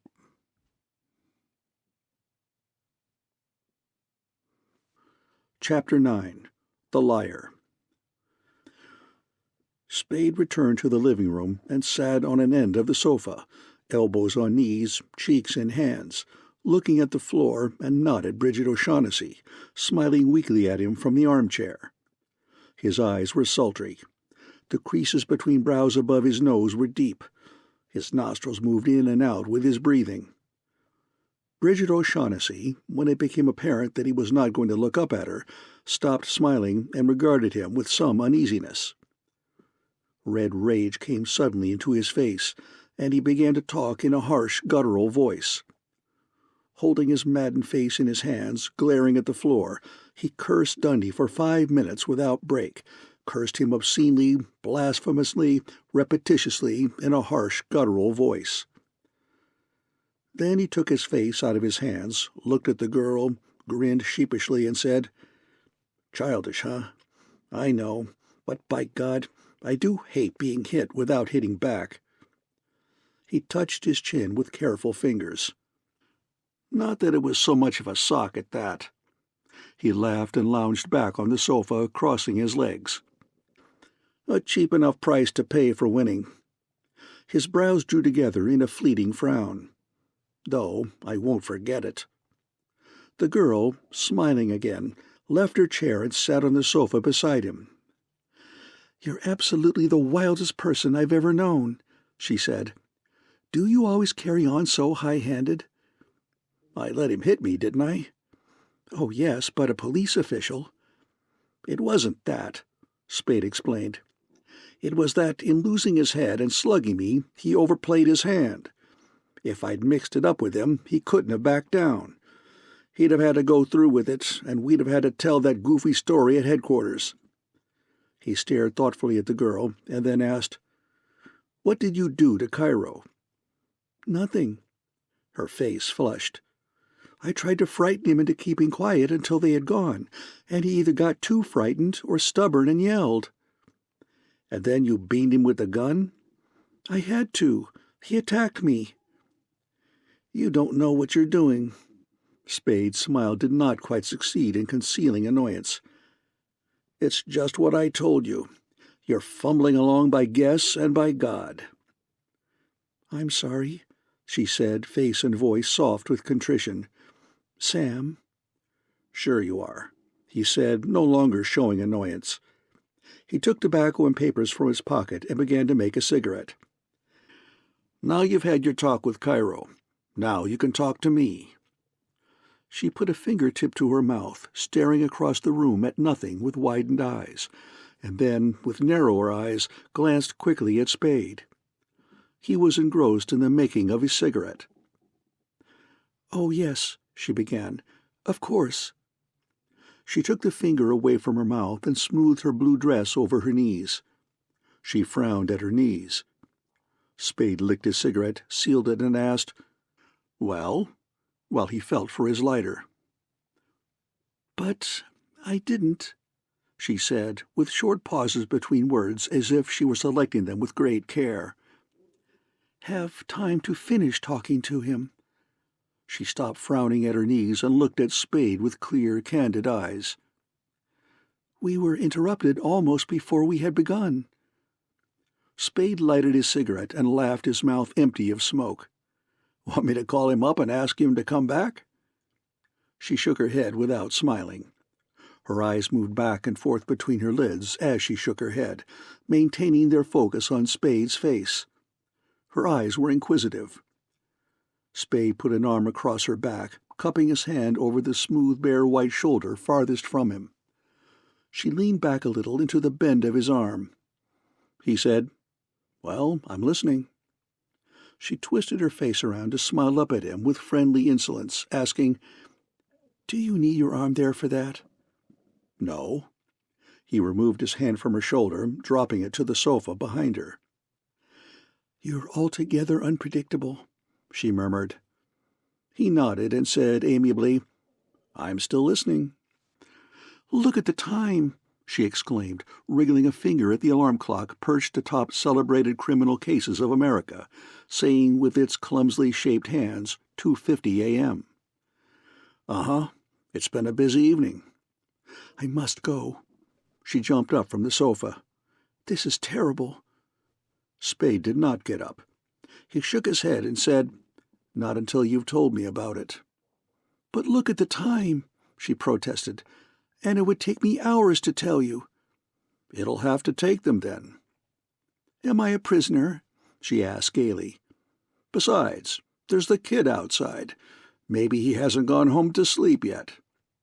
Her gaiety vanished. "Do you think he's still there?" "It's likely." She shivered. "Could you find out?" "I could go down and see." "Oh, will you?" Spade studied her anxious face for a moment and then rose from the sofa, saying, "Sure." He got a hat and overcoat from the passageway closet. "I'll be gone about 10 minutes." "Do be careful," she begged as she followed him to the corridor door. He said, "I will," and went out. Post Street was empty when Spade issued into it. He walked east a block, across the street, walked west 2 blocks on the other side, recrossed it, and returned to his building without having seen anyone except 2 mechanics working on a car in a garage. When he opened his apartment door, Bridget O'Shaughnessy was standing at the bend in the passageway, holding Cairo's pistol straight down at her side. "He's still there," Spade replied to the question her face asked. She bit the inside of her lip slowly, going back into the living room. Spade followed her in, put his hat and overcoat on a chair, said, "So we'll have time to talk," and went into the kitchen. He had put the coffee pot on the stove when she came to the door, and was slicing a slender loaf of French bread. She stood in the doorway and watched him with preoccupied eyes. The fingers of her left hand idly caressed the body and barrel of the pistol her right hand still held. "The tablecloth's in there," he said, pointing the bread knife at a cupboard that was one breakfast nook partition. She set up the table, while he spread liverwurst on, or put cold corned beef between, the small ovals of bread he had sliced. Then he poured the coffee, added it to Bacardi from a tall bottle, and they sat at the table. They sat side by side on one of the benches. She put the pistol on the end of the bench nearer her. "You can start now, between bites," he said. She made a face at him, complained, "You're the most insistent person," and bit on a sandwich. "Yes, and wild and unpredictable. What's this bird, this falcon that everybody's steamed up about?" She chewed the beef and bread in her mouth, swallowed it, looked attentively at the small crescent its removal had made in the sandwich's rim, and asked, "Suppose I would not tell you? Suppose I wouldn't tell you anything at all about it? What would you do?" "You mean about the bird?" "I mean about the whole thing." "I wouldn't be too surprised," he told her, grinning so that the edges of his jaw teeth were visible, "to know what to do next." "And what would that be?" She transferred her attention from the sandwich to his face. "That's what I wanted to know. What would you do next?" He shook his head. Mockery rippled in a smile on her face. Something wild and unpredictable?" "Maybe, but I don't see what you've got to gain by covering up now. It's coming out bit by bit anyhow. There's a lot of it that I don't know, but there's some that I do, and some more that I can guess at, and give me another day like this, and I'll be knowing things about it that you don't know." "I suppose you do now," she said, looking at her sandwich again, her face serious. "But, oh, I'm so tired of it, and I do so hate having to talk about it. Wouldn't it be just as well to wait and let you learn about it as you say you will?" Spade laughed. "I don't know. You'll have to figure that out for yourself. My way of learning is to heave a wild and unpredictable monkey wrench into the machinery. It's all right with me, if you're sure none of the flying pieces will hurt you." She moved her bare shoulders uneasily, but said nothing. For several minutes they ate in silence, he phlegmatically, she thoughtfully. Then she said in a barely audible voice, "I'm afraid of you, and that's the truth." He said, "That's not the truth." "It is," she insisted in the same low voice. "I know 2 men I'm afraid of, and I've seen them both tonight." "I can understand your being afraid of Cairo," Spade said. "He's out of your reach." "And you aren't?" "Not that way," he said and grinned. She blushed. She picked up a slice of bread thickly encrusted with gray liverwurst. She put it down on her plate. She wrinkled her white forehead, and she said, "It's a black figure, as you know, smooth and shiny, of a bird, a hawk or falcon, about that high." She held her hands a foot apart. "What makes it important?" She sipped coffee and rum before she shook her head. "I don't know," she said. "They'd never tell me. They promised me £500 if I helped them get it. Then Floyd said afterward, after we'd left Joe, that he'd give me $750. "So it must be worth more than $7,500 anyway." "Oh, more than that," she said. "They didn't pretend that they were sharing it equally with me. They were simply hiring me to help them." "To help them how?" She lifted the cup to her lips again. Spade, not moving the domineering stare of his yellow-gray eyes from her face, began to make a cigarette. Behind them, the percolator bubbled on the stove. "To help them get it from the man who had it," she said slowly when she had lowered her cup. "A Russian named Kamidov." "How?" "Oh, but that's not important," she objected, "and wouldn't help you." She smiled impudently. "And is certainly none of your business." "This was in Constantinople?" She hesitated, nodded, and said, "Marmora." He waved his cigarette at her, saying, "Well, go ahead. What happened then?" "But that's all. I've told you. They promised me £500 to help them, and I did, and then we found that Joel Cairo meant to desert us, taking the Falcon with him and leaving us nothing. So we did exactly that to him first. But then I wasn't any better off than I had been before, because Floyd hadn't any intention at all to pay me the £750 he had promised me. I learned that as soon as we got here. He said we would go to New York, where we would sell it and give me my share, but I could see then that he wasn't telling the truth." Indignation had darkened her eyes to violet. "So that's why I came to you to get you to help me to learn where the Falcon was." "And suppose you'd got it. What then?" "Then I would have been in a position to talk terms with Mr. Floyd Thursby." Spade squinted at her and suggested, "But you wouldn't have known where to take it to get more money than he'd give you, the larger sum that you knew he expected to sell it for?" "I did not," she said. Spade scowled at the ashes he had dumped on his plate. "What makes it worth all that money?" he demanded. "You must have some idea, at least be able to make a guess." "I haven't the slightest idea." He directed his scowl at her. "What's it made of?" "Porcelain or black stone. I don't know. I've never touched it. I've only seen it once for a few minutes. Floyd showed it to me when we'd first got hold of it." Spade mashed the remains of his cigarette in his plate and made one draught of the coffee and rum in his cup. His scowl had gone away. He wiped his lips with his napkin, dropped it crumpled on the table, and spoke casually. "You are a liar." She got up and stood at the end of the table, looking down at him with dark, abashed eyes and a pinkening face. "I am a liar," she said. "I've always been a liar." "Don't brag about it. It's childish." His voice was good-humored. He came out from between table and bench. "Was there any truth at all in that yarn?" She hung her head. Dampness glistened on her dark lashes. "Some," she whispered. "How much?" Not very much." Spade put a hand under her chin and raised her head. He laughed into her wet eyes and said, "We've got all night before us. I'll put some more Bacardi into some more coffee, and we'll try again." Her eyelids drooped. "Oh, I'm so tired," she said tremulously. "So tired of it all, of myself, of lying, of thinking up lies, of not knowing what is a lie and what is the truth. I wish I—" She put her hands up to Spade's cheeks, put her open mouth hard against his mouth, her body flat against his body.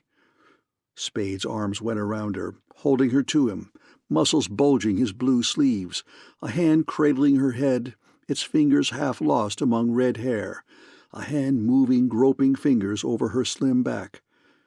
His eyes burned yellowly. End of Chapter 9.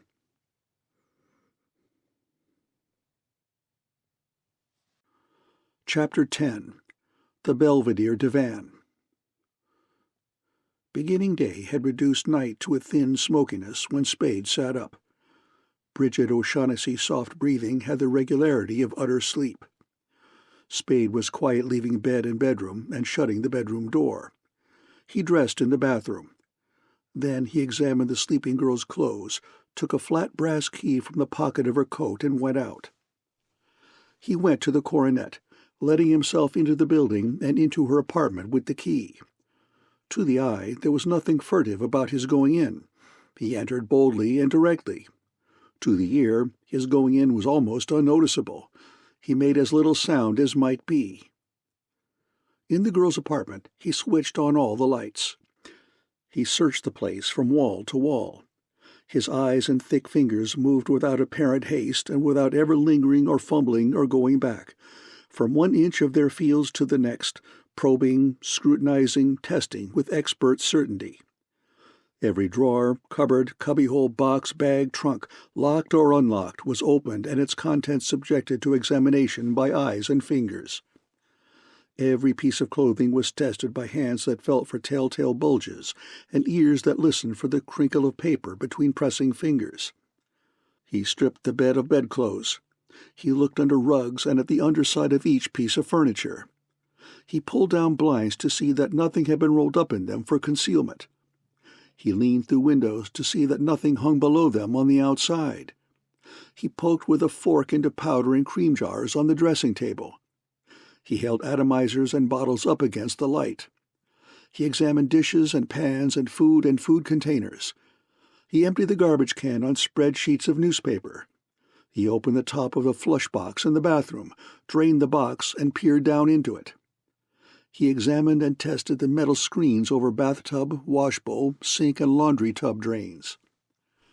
Spade did not find a black bird. He found nothing that seemed to have any connection with a black bird. The only piece of writing he found was a week-old receipt for the month's apartment rent Bridget O'Shaughnessy had paid. The only thing he found that interested him enough to delay his search for a few minutes while he looked at it was a double handful of rather fine jewelry in a polychrome box in a locked dressing-table drawer. When he had finished, he made and drank a cup of coffee. Then he unlocked the kitchen window, scarred the edge of its lock a little with his pocket-knife, opened the window, over a fire escape, got his hat and overcoat from the living-room settee, and left the apartment as he had come. On his way home, he stopped at a store that was being opened by a puffy-eyed, shivering, plump grocer, and bought oranges, eggs, rolls, butter, and cream. Spade went quietly into his apartment, but before he had shut the corridor door behind him, Bridget O'Shaughnessy cried, "Who is that?" "Young Spade bearing breakfast." "Oh, you frighten me." The bedroom door he had shut was open. The girl sat on the side of the bed, trembling, with her right hand out of sight under a pillow. Spade put his packages on the kitchen table and went into the bedroom. He sat on the bed beside the girl, kissed her smooth shoulder, and said, "I wanted to see if that kid was still on the job, and to get stuff for breakfast." "Is he?" "No." She sighed and leaned against him. "I awakened and you weren't here, and then I heard somebody coming in. I was terrified."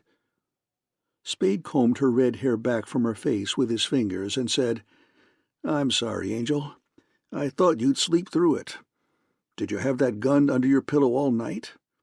"No, you know I didn't. I jumped up and got it when I was frightened." He cooked breakfast and slipped the flat brass key into her coat pocket again while she bathed and dressed. She came out of the bathroom whistling "En Cuba."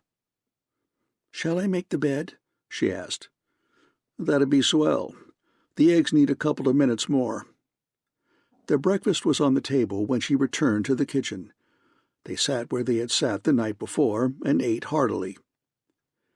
"Now, about that bird," Spade suggested presently as they ate. She put down her fork and looked at him. She drew her eyebrows together and made her mouth small and tight. "You can't ask me to talk about that this morning of all mornings," she protested. "I don't want to, and I won't." "It's a stubborn damned hussy," he said sadly, and put a piece of roll into his mouth. The youth who had shadowed Spade was not in sight when Spade and Bridget O'Shaughnessy crossed the sidewalk to the waiting taxicab. The taxicab was not followed. Neither the youth nor another loiterer was visible in the vicinity of the Coronet when the taxicab arrived there. Bridget O'Shaughnessy would not let Spade go indoors with her. "It's bad enough to be coming home in evening dress at this hour without bringing company. I hope I don't meet anybody." "Dinner tonight?" "Yes." They kissed. She went into the Coronet. He told the chauffeur, "Hotel Belvedere." When he reached the hotel, he saw the youth who had shadowed him sitting on a lobby divan from which the elevators could be seen. Apparently, the youth was reading a newspaper. At the desk, Spade was told that Kyra was not in. He frowned and pinched his lower lip meditatively. Points of yellow light began to dance in his eyes. "Thanks," he said softly, and turned away. Sauntering, he crossed the lobby to the divan from which the elevators could be seen, and sat down beside, not more than a foot from, the young man who apparently was reading a newspaper. The young man did not look up from his paper. Seen at this scant distance, he seemed certainly less than 20 years old. His features were small, in keeping with his stature, and regular. His skin was very fair. The whiteness of his cheeks was as little blurred by any considerable growth of beard as by the glow of blood. His clothing was neither new nor of more than ordinary quality, but it and his manner wearing it was marked by a hard masculine neatness.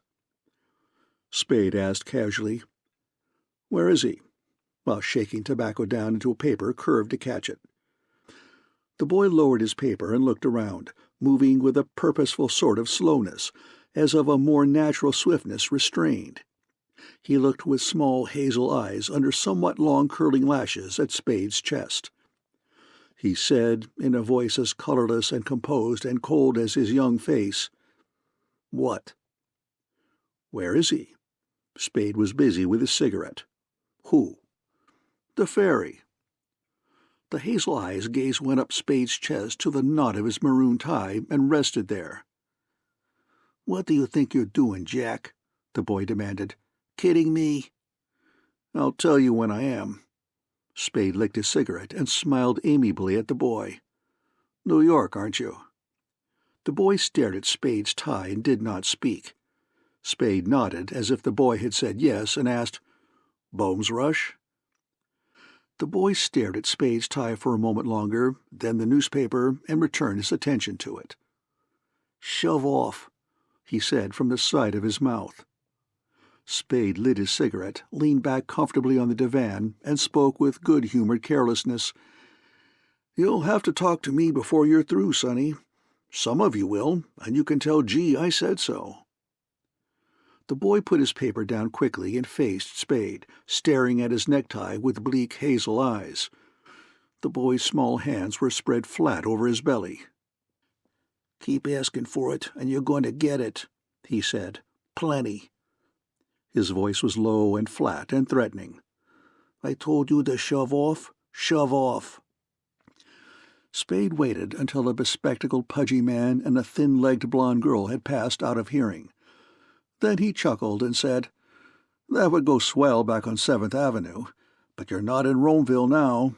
You're in my burg." He inhaled cigarette smoke and blew it out in a long pale cloud. "Well, where is he?" The boy spoke 2 words, the first a short guttural verb, the second, "you." "People have lost teeth talking like that." Spade's voice was still amiable, though his face had become wooden. "If you want to hang around, you'll be polite." The boy repeated his 2 words. Spade dropped his cigarette into a tall stone jar beside the divan, and with a lifted hand caught the attention of a man who had been for several minutes standing at an end of the cigar stand. The man nodded and came toward them. He was a middle-aged man of medium height, round and sallow of face, compactly built, tidily dressed in dark clothes. "Hello, Sam," he said as he came up. "Hello, Luke." They shook hands, and Luke said, "Say, that's too bad about Miles." "Uh-huh, a bad break." Spade jerked his head to indicate the boy on the divan beside him. "What do you let these cheap gunmen hang out in your lobby for, with their tools bulging their clothes?" "Yes?" Luke examined the boy with crafty brown eyes set in a suddenly hard face. "What do you want here?" he asked. The boy stood up. Spade stood up. The boy looked at them, at their neckties from one to the other. Luke's necktie was black. The boy looked like a schoolboy standing in front of them. Luke said, "Well, if you don't want anything, beat it and don't come back." The boy said, "I won't forget you guys," and went out. They watched him go out. Spade took off his hat and wiped his damp forehead with a handkerchief. The hotel detective asked, "What is it?" "Damned if I know," Spade replied. "I just spotted him." "Know anything about Joel Cairo, 635? "Oh, her," the hotel detective leered. "I've been watching him, but I ain't caught him doing anything he oughtn't to." "How long's he been here?" 4 days. This is the 5th. "What about him?" "Search me. I got nothing against him but his looks, and that's enough." "Find out if he was in last night?" "Try to," the hotel detective promised, and went away. Spade sat on the divan until Luke returned. "No," Luke said. "He didn't sleep here. What is it, Sam?" "Nothing." "Come clean. You know I'll keep my clam shut, but if there's anything wrong, we ought to know so we can collect our bill." "Nothing like that," Spade assured him. "As a matter of fact, I'm doing some work for him. I'd tell you if he was wrong." "You'd better. Want me to kind of keep an eye on him?" "Thanks, Luke. It wouldn't hurt. You can't know too much about the birds you're working for." It was 21 minutes past 11 by the clock over the elevator doors when Joel Cairo came in from the street. His forehead was bandaged. His clothes had the limp unfreshness of too many consecutive hours' wear. His face was pasty, with sagging mouth and eyelids. Spade met him in front of the desk. "Good morning," Spade said easily. Cairo drew his tired body up straight, and the drooping lines of his face tightened. "Good morning," he responded without enthusiasm. There was a pause. Spade said, "Let's go someplace where we can talk." Cairo raised his chin. "Please excuse me," he said. "Our conversations in private have not been such that I am anxious to continue them. Pardon my speaking bluntly, but it is the truth." "You mean last night?" Spade made an impatient gesture with head and hands. "What the hell else could I do? I thought you'd see that. If you pick a fight with her, or let her pick one with you, I've got to throw in with her. I don't know where that damn bird is. You don't. She does.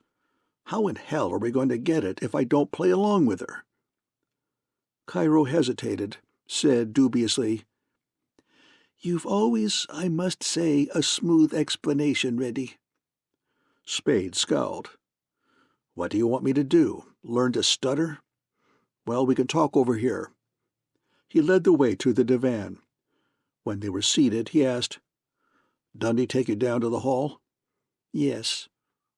"How long did he work on you?" "Till a very little while ago, and very much against my will." Pain and indignation were mixed in Cairo's face and voice. "I shall certainly take up the matter with the Consulate General of Greece and with an attorney." "Go ahead, but it won't get you anything."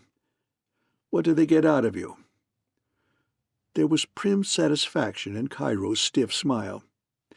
"Not a single thing. I adhered to the course you had indicated earlier in your rooms." His smile went away. "Though I certainly wished you had devised a more reasonable story. I felt decidedly ridiculous repeating it." Spade grinned mockingly. "Sure," he said, "but its goofiness is what made it good. You're sure you didn't give them anything else?" "You may rely upon it, Mr. Spade. I did not." Spade drummed with his fingers on the leather seat between them. "You'll be hearing from Dundee again. Stay dummied up on him, and you'll be all right. Don't worry about the story's goofiness. A sensible one would have had us all in the cooler." He rose to his feet. "You'll want to sleep if you've been in the grease all night. See you later." Effie Perrine was saying, "No, not yet," into the telephone when Spade entered his outer office. She looked around at him, and her lips shaped a silent Iva. He shook his head. "Yes, I'll have him call you as soon as he comes in," she said aloud, and replaced the receiver on its prong. "That's the third time she's called up this morning," she told Sam. He made an impatient growling noise. She moved her brown eyes to indicate the inner office door.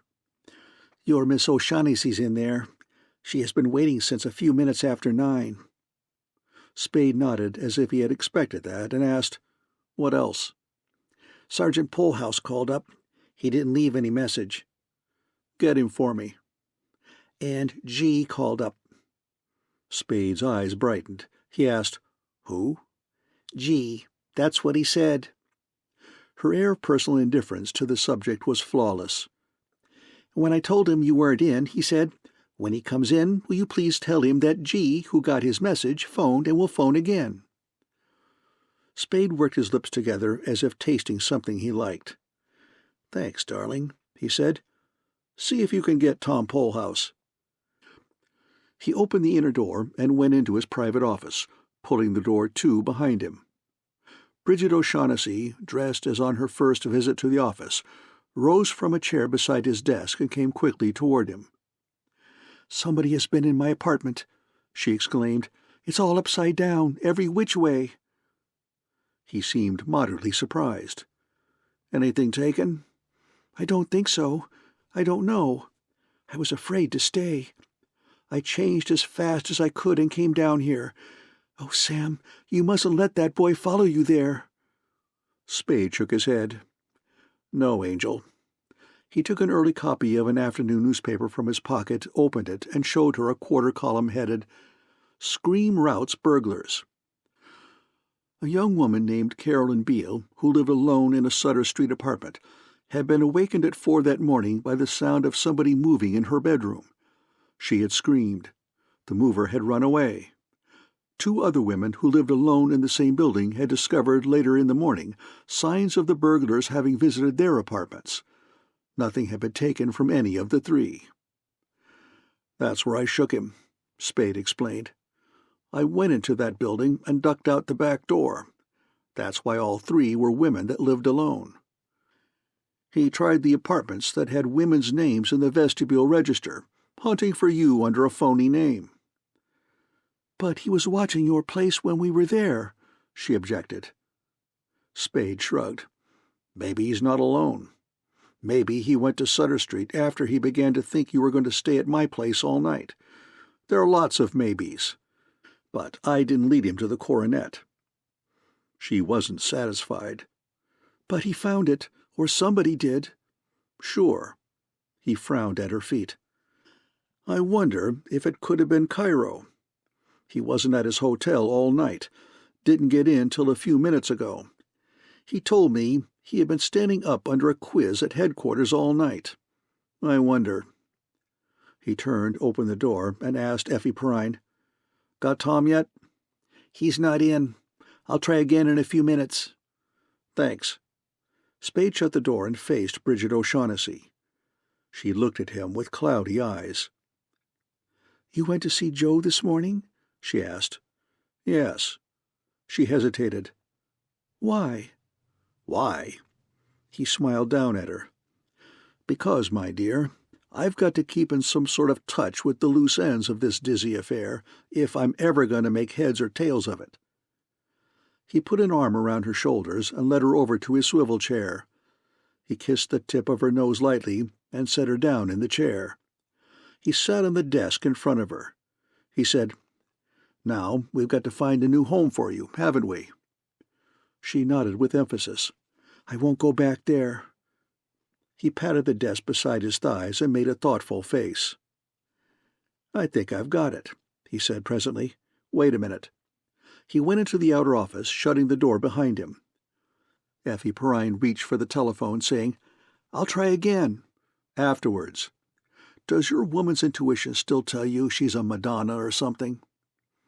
She looked sharply up at him. "I still believe that no matter what kind of trouble she's gotten into, she's all right, if that's what you mean." "That's what I mean," he said.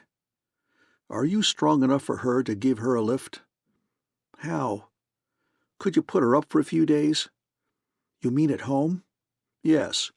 Her joint's been broken into. That's the second burglary she's had this week. It'd be better if she wasn't by herself. It would help a lot if you could take her in." Effie Perrine leaned forward, asking earnestly, "Is she really in danger, Sam?" "I think she is." She scratched her lip with a fingernail. "That would scare Ma into a green hemorrhage. I'll have to tell her she's a surprise witness or something that you're keeping under cover till the last minute." "You're a darling," Spade said. "Better take her out there now. I'll get her key from her and bring whatever she needs from her apartment later. Let's see. You oughtn't to be seen leaving here with her. You go home now, take a taxi, but make sure you aren't tailed. You probably won't be, but make sure. I'll send her out in another in a little while, making sure she isn't tailed." End of Chapter 10.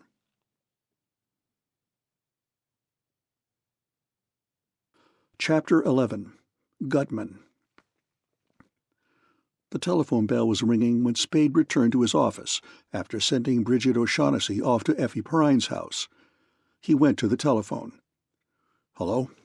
Yes, this is Spade. Yes, I got it. I've been waiting to hear from you. Who? Mr. Gutman? Oh, yes, sure. Now. The sooner the better. 12C. Right. Say 15 minutes. Right." Spade sat on the corner of the desk beside the telephone and rolled a cigarette. His mouth was a hard, complacent V. His eyes, watching his fingers make the cigarette, smoldered over lower lids drawn up tight. The door opened and Iva Archer came in. Spade said, "Hello, honey," in a voice as lightly amiable as his face had suddenly become. "Oh, Sam, forgive me, forgive me," she cried in a choked voice. She stood just inside the door, wadding a black-bordered handkerchief in her small gloved hands, peering into his face with frightened red and swollen eyes. He did not get up from his seat on the desk corner. He said, "Sure, that's all right. Forget it." She came to him and put her hands on his shoulders. "But, Sam," she wailed. "I sent those policemen there. I was mad, crazy with jealousy, and I phoned them that if they'd go there, they'd learn something about Miles's murder." "What made you think that?" "Oh, I didn't, Sam, but I was mad, and I wanted to hurt you." It made things damn awkward. He put his arm around her and drew her nearer. "But it's all right now. Only don't get any more crazy ideas like that." "I won't," she promised. "I won't. But you weren't nice to me last night. You were cold and distant and wanted to get rid of me. When I had come down there and waited to warn you, and you—" "Warn me about what?" "About Phil.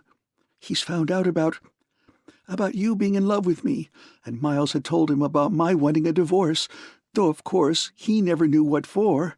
And now Phil thinks you killed his brother because he wouldn't give me the divorce so we could get married. He told me he believed that, and yesterday he went and told the police." "That's nice," Spade said softly. "And you came to warn me, and because I was busy, you got up on your ear and helped this damn Phil Archer mess things up." "I'm sorry," she whimpered. "I know you won't forgive me. I'm sorry. "You ought to be," he agreed, "on your own account as well as mine. Has Dundee been to see you since Phil did his talking, or anybody from the hall?" "No." Alarm opened her eyes and mouth. "They will," he said, "and it'd be just as well not to let them find you here. Did you tell them who you were when you phoned?" "Oh, no. I just told them that if they'd go to your apartment then, they'd learn something about the murder, and hung up." "Where'd you phone from?" "The drugstore up above your place. Oh, Sam, dearest, He patted her shoulder and said pleasantly, "It was a dumb trick, all right, but it's done now. You'd better run along home and think up some things to tell the police. You'll be hearing from them. Maybe it'd be best to say no right across the board." He frowned at something in the distance. "Or maybe you'd better see Sid Wise first." He took his arm from around her, took a card from his pocket, scribbled 3 lines on its back, and gave it to her. "You can tell Sid everything," he frowned, "or almost everything. Where were you the night Miles was shot?" "At home," she replied without hesitation. He shook his head, grinning at her. "I was," she insisted. "No," he said, "but if that's your story, it's all right with me. Go see Sid. It's up at the next corner, the pinkish building, room 827. Her blue eyes tried to probe his yellow-gray ones. "What makes you think I wasn't home?" she asked slowly. "Nothing, except I know you weren't." "But I was. She bit her lip. Anger darkened her eyes. "Effie told you that," she said indignantly. "I saw her looking at my clothes and snooping around. You know she doesn't like me, Sam. Why do you believe things she tells you when you know she'd do anything to make trouble for me?" You women," Spade said gently. He looked at the watch on his wrist. "You'll have to trot along, precious. I'm late for an appointment now. You do what you want, but if I were you, I'd tell Sid the truth or nothing. I mean, leave out the parts you don't want to tell him, but don't make up anything to take its place." "I'm not lying to you, Sam," she protested. "Like hell you're not," he said, and stood up. She strained on tiptoe to hold her face nearer his. "You don't believe me?" she whispered. "I don't believe you." "And you won't forgive me for what I did?" "Sure I do." He bent his head and kissed her mouth. "That's all right. Now run along." She put her arms around him. "Won't you go with me to see Mr. Wise?" "I can't, and I'd only be in the way." He patted her arms, took them from around his body, and kissed her left wrist between glove and sleeve. He put his hands on her shoulders, turned her to face the door, and released her with a little push. "Beat it," he ordered. The mahogany door of Suite 12C at the Alexandria Hotel was opened by the boy Spade had talked to in the Belvedere lobby. Spade said, "Hello," good-naturedly. The boy did not say anything. He stood aside, holding the door open. Spade went in. A fat man came to meet him. The fat man was flabbily fat, with bulbous pink cheeks and lips and chins and neck, with a great soft egg of a body that was all his torso, and pendant cones for arms and legs. As he advanced to meet Spade, all his bulbs rose and shook and fell separately with each step, in the manner of clustered soap bubbles not yet released from the pipe through which they had been blown. His eyes, made small by fat puffs around them, were dark and sleek. Dark ringlets thinly covered his broad scalp.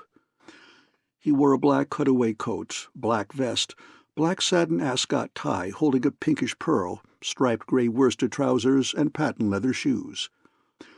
His voice was a throaty purr. "Ah, Mr. Spade," he said with enthusiasm, and he held out a hand like a fat pink star. Spade shook the hand and smiled, but said nothing. Spade sat in a soft green chair. The fat man began to fill 2 glasses from bottle and siphon. The boy disappeared. Doors set in 3 of the room's walls were closed. The 4th wall, behind Spade, was pierced by 2 windows looking out over Geary Street. "We begin well, sir," the fat man purred, turning with a proffered glass in his hand. "I distrust a man that says when. If he's got to be careful not to drink too much, it's because he's not to be trusted when he does." Spade took the glass, and, still smiling, made the beginning of a bow over it. The fat man raised his glass and held it against a window's light. He nodded approvingly at the bubbles running upward in it. He said, "Well, sir, here's to plain speaking and clear understanding." They drank and lowered their glasses. The fat man looked shrewdly at Spade and asked, "You're a close-mouthed man?" Spade shook his head. "I like to talk." "Better and better," the fat man exclaimed. "I distrust a close-mouthed man. He generally picks the wrong time to talk and says the wrong things. Talking's something you can't do judiciously unless you keep in practice." He beamed over his glass. "We'll get along, sir, that we will." He set his glass down on the table and held a box of Coronas Del Ritz out to Spade. "A cigar, sir." Spade took and trimmed the end of and lighted a cigar. Meanwhile, the fat man pulled another green plush chair around to face Spade's within convenient distance and pushed a smoking stand within reach of both chairs. Then he took his glass from the table, took a cigar from the box, and lowered himself into his chair. His bulb stopped jouncing and settled into flabby rest. He sighed comfortably and said, "Now, sir, we'll talk if you like. And I'll tell you right out that I'm a man that likes talking with a man that likes to talk." "Swell. Will we talk about the blackbird?" The fat man laughed, and his bulbs rode up and down on his laughter. "Will we?" he asked. "We will," he replied. His pink face was shiny with delight. "You're the man for me, sir. A man cut along my own lines. No beating about the bush, but right to the point. Will we talk about the blackbird? We will. I like that, sir. I like that way of doing business, sir. Let us talk about the blackbird by all means. But first answer me a question, please, though maybe it's an unnecessary one, so we'll understand one another from the beginning. You're here as Miss O'Shaughnessy's representative?" Spade blew smoke above the fat man's head in a long slanting plume. He frowned thoughtfully at the ash-tipped end of his cigar. He replied deliberately, "I can't say yes or no. There's nothing certain about it either way yet." He looked up at the fat man, and his frown faded. "It depends." "It depends on—" Spade shook his head. "If I knew what it depends on, I could say yes or no." The fat man took a mouthful from his glass, swallowed it, and suggested, "Maybe it depends on Joel Cairo." Spade's prompt "maybe" was non-committal. He drank. The fat man leaned forward until his belly stopped him. His smile was ingratiating, and so was his purring voice. "You could say, then, that the question is which one of them you'll represent?" You could put it that way. It will be one or the other? I didn't say that. The fat man's eyes glistened. His voice sank to a hoarse whisper, asking, Who else is there? Spade pointed his cigar at his own chest. There's me, he said. The fat man leaned back in his chair and let his body go flaccid. He blew his breath out in a long, contented gust. That's wonderful, sir, he purred. That's wonderful. I do like a man that tells you right out he's looking out for himself. Don't we all? I don't trust a man that says he's not. And the man that's telling the truth when he says he's not, I distrust most of all, because he's an ass, and an ass that's going contrary to the laws of nature. Spade exhaled smoke. His face was politely attentive. He said, Uh-huh. Now, let's talk about the black bird. The fat man smiled benevolently at Spade. Let's, he said. He squinted so that fat puffs crowding together left nothing visible of his eyes except a dark gleam. Mr. Spade, have you any conception of how much money can be made out of that blackbird? No.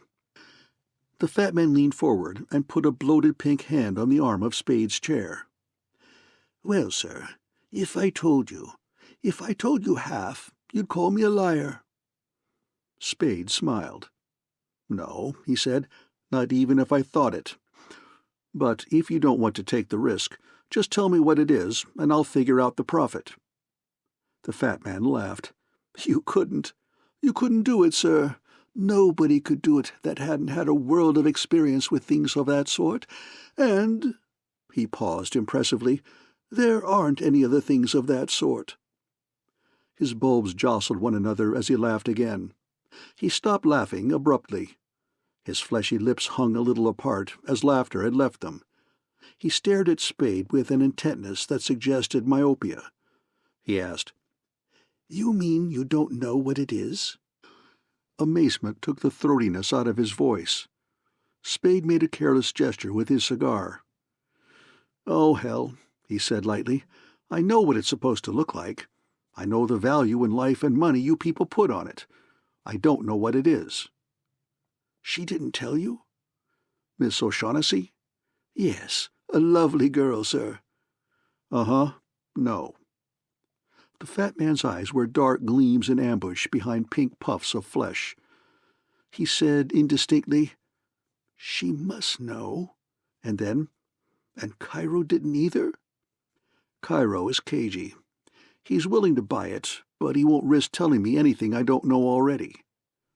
The fat man moistened his lips with his tongue. How much is he willing to buy it for? He asked. $10,000. The fat man laughed scornfully. 10,000, and dollars, mind you, not even pounds. That's the Greek for you. Humph. And what did you say to that? I said, if I turned it over to him, I'd expect the 10,000. Ah, yes, if. Nicely put, sir. The fat man's forehead squirmed in a flesh-blurred frown. They must know, he said, only partly aloud. Then, do they? Do they know what the bird is, sir? What is your impression? I can't help you there, Spade confessed. There's not much to go by. Cairo didn't say he did, and he didn't say he didn't.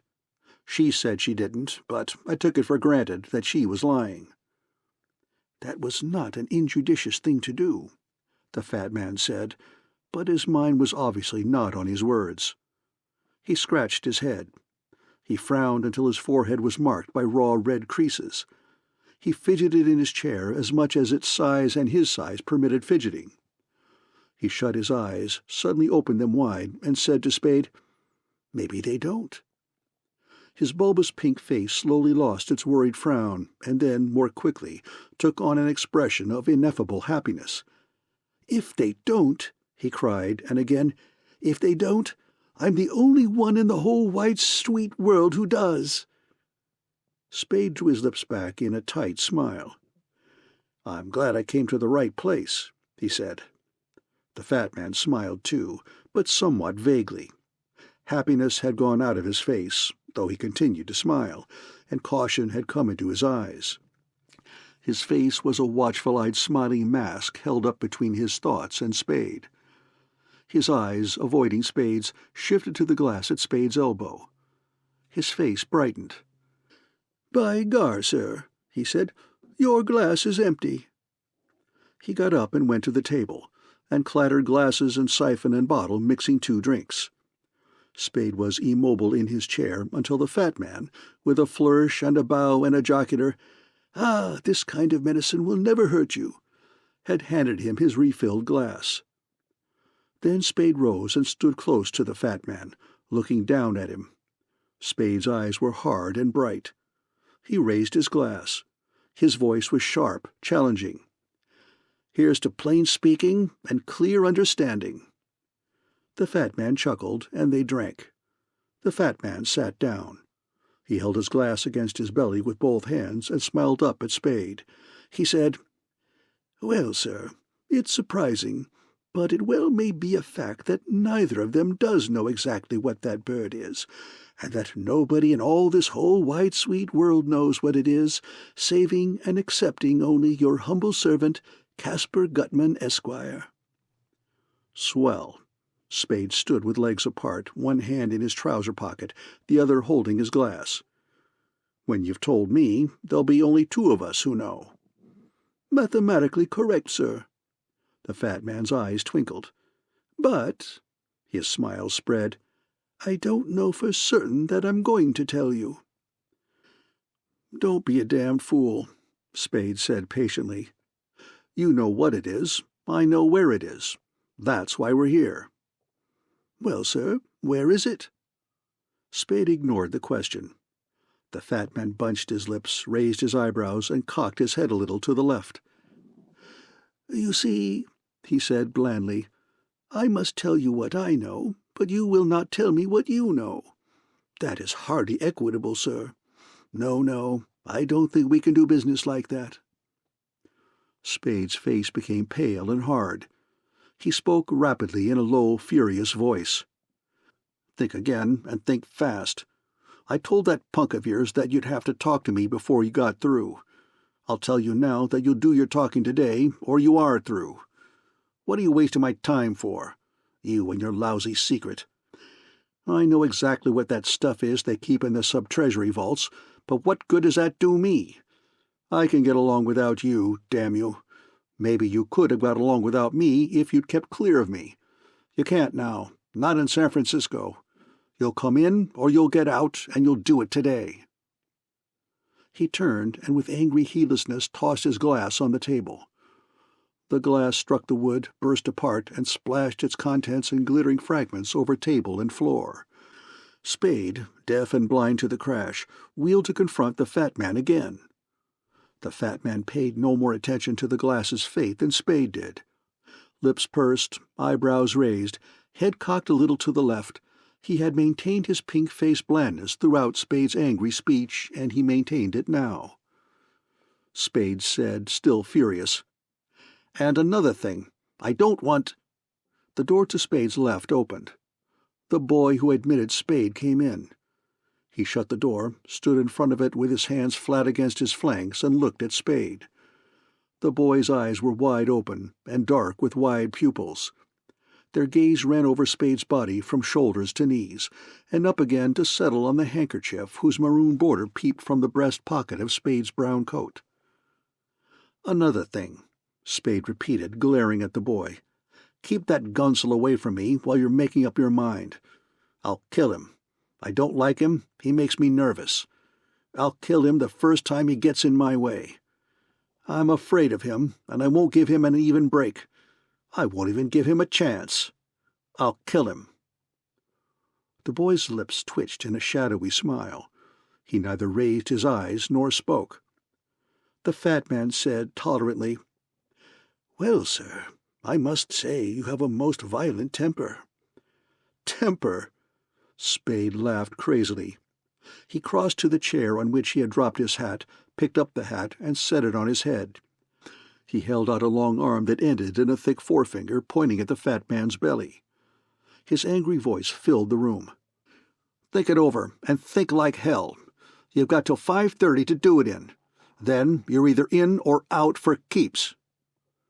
He let his arm drop, scowled at the bland fat man for a moment, scowled at the boy, and went to the door through which he had entered. When he had opened the door, he turned and said harshly, "5:30. Then the curtain." The boy, staring at Spade's chest, repeated the 2 words he had twice spoken in the Belvedere lobby. His voice was not loud. It was bitter. Spade went out and slammed the door. End of Chapter 11.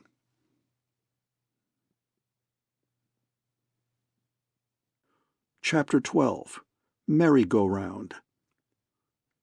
Spade rode down from Gutman's floor in an elevator. His lips were dry and rough in a face otherwise pale and damp. When he took out his handkerchief to wipe his face, he saw his hand trembling.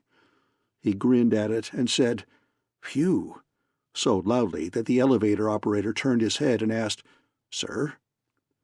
Spade walked down Geary Street to the Palace Hotel, where he had luncheon. His face had lost its pallor, his lips their dryness, and his hand its tremor. He ate hungrily without haste, and then went to Sid Wise's office.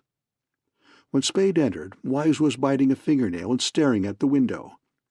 He took his hand from his mouth, screwed his chair around to face Spade, and said, "Lo, push a chair up." Spade moved a chair to the side of the big paper-laden desk and sat down. "Mrs. Archer come in?" he asked. "Yes." The faintest of lights flickered in Wise's eyes. "Going to marry the lady, Sammy?"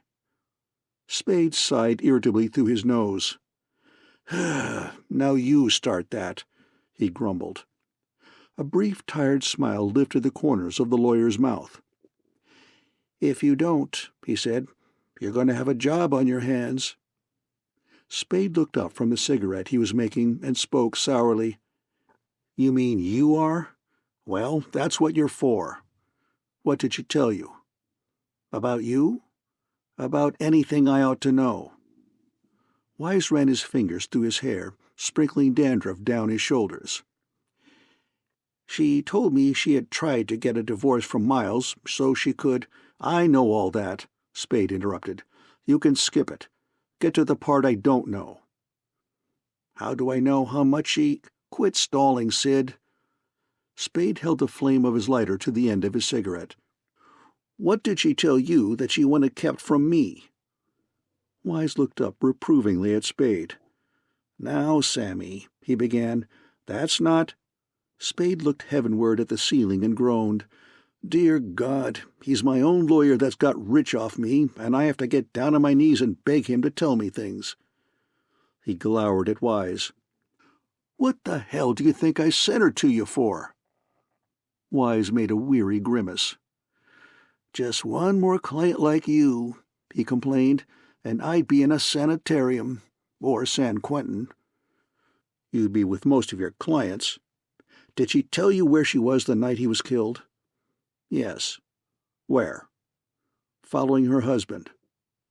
Spade sat up straight and blinked. He exclaimed incredulously, "These women." Then he laughed, relaxed, and asked, "Well, what did she see?" Wise shook his head. "Nothing much. When he came home for dinner that evening, he told her he had a date with a girl at the St. Mark, taunting her, telling her that was her chance to get the evidence for the divorce she wanted. She thought at first that he was just trying to get under her skin. He knew—" "I know the family history," Spade said. "Skip it. Tell me what she did." "I will if you'll give me a chance." "After he had gone out, she began to think that maybe he might have had that date. You know Miles. It would have been like him to—" "You can skip Miles's character, too." "I oughtn't to tell you a damn thing," the lawyer said. "So she got their car from the garage and drove down to the St. Mark, sitting in the car across the street. She saw him come out of the hotel, and she saw that he was shadowing a man and a girl. She says she saw the girl with you last night, and who had come out just ahead of him. She knew then that he was working, had been kidding her. I suppose she was disappointed and mad. She sounded that way when she told me about it. She followed Miles long enough to be sure he was shadowing the pair, and then she went up to your rooms. You weren't home." "What time was that?" Spade asked. "When she got to your place? Between 9:30 and 10 the first time." "The first time?" "Yes. She drove around for half an hour or more after that, and then tried again. That would make it, say, 10:30. You were still out, so she drove back downtown and went to a movie to kill time until after midnight, when she thought she'd be more likely to find you in." Spade frowned. "She went to a movie at 10:30? "So she said. The one on Powell Street that stays open till 1 in the morning. She didn't want to go home, she said, because she didn't want to be there when Miles came home. That always made him mad, it seems, especially if it was around midnight. She stayed in the movie until it closed." Wise's words came out slower now, and there was a sardonic glint in his tired eyes. "She says she had decided not to go back to your place then. She says she didn't know whether you'd like having her drop in that late. So she went to Tate's, the one on Ellis Street, had something to eat, and then went home alone." Wise rocked back in his chair and waited for Spade to speak. Spade's face was expressionless. He asked, "You believe her?" "Don't you?" Wise replied. "How do I know? How do I know it wasn't something you fixed up between you to tell me?" Wise smiled. "You don't cash many checks for strangers, do you, Sammy?" "Not basketfuls." "Well, then what? Miles wasn't home.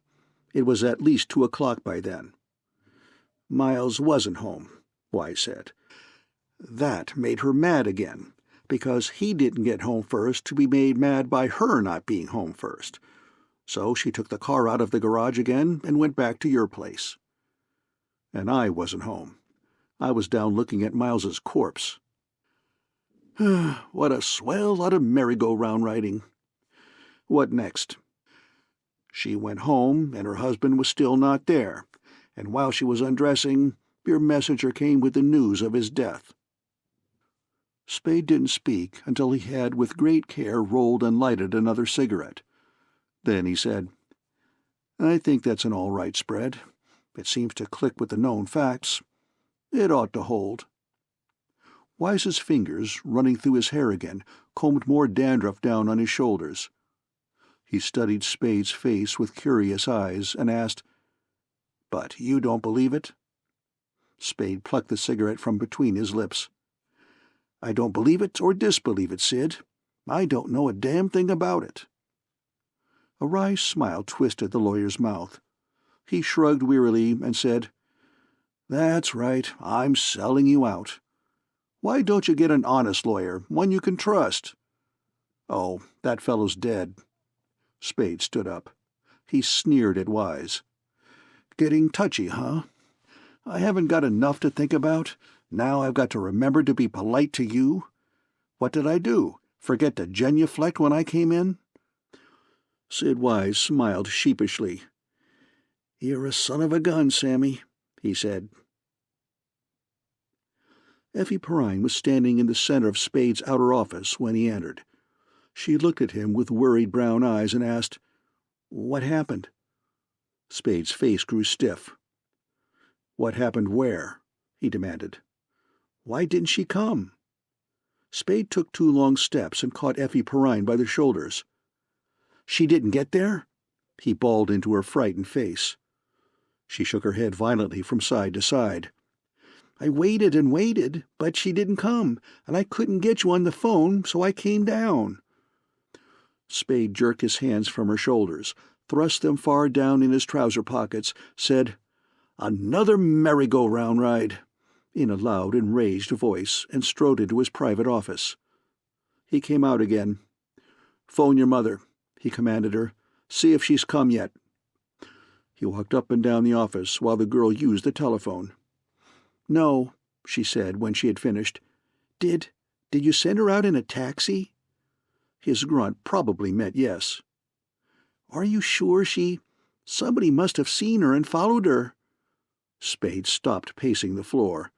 He put his hands on his hips and glared at the girl. He addressed her in a loud, savage voice. "Nobody followed her. Do you think I'm a damned schoolboy? I made sure of it before I put her in the cab.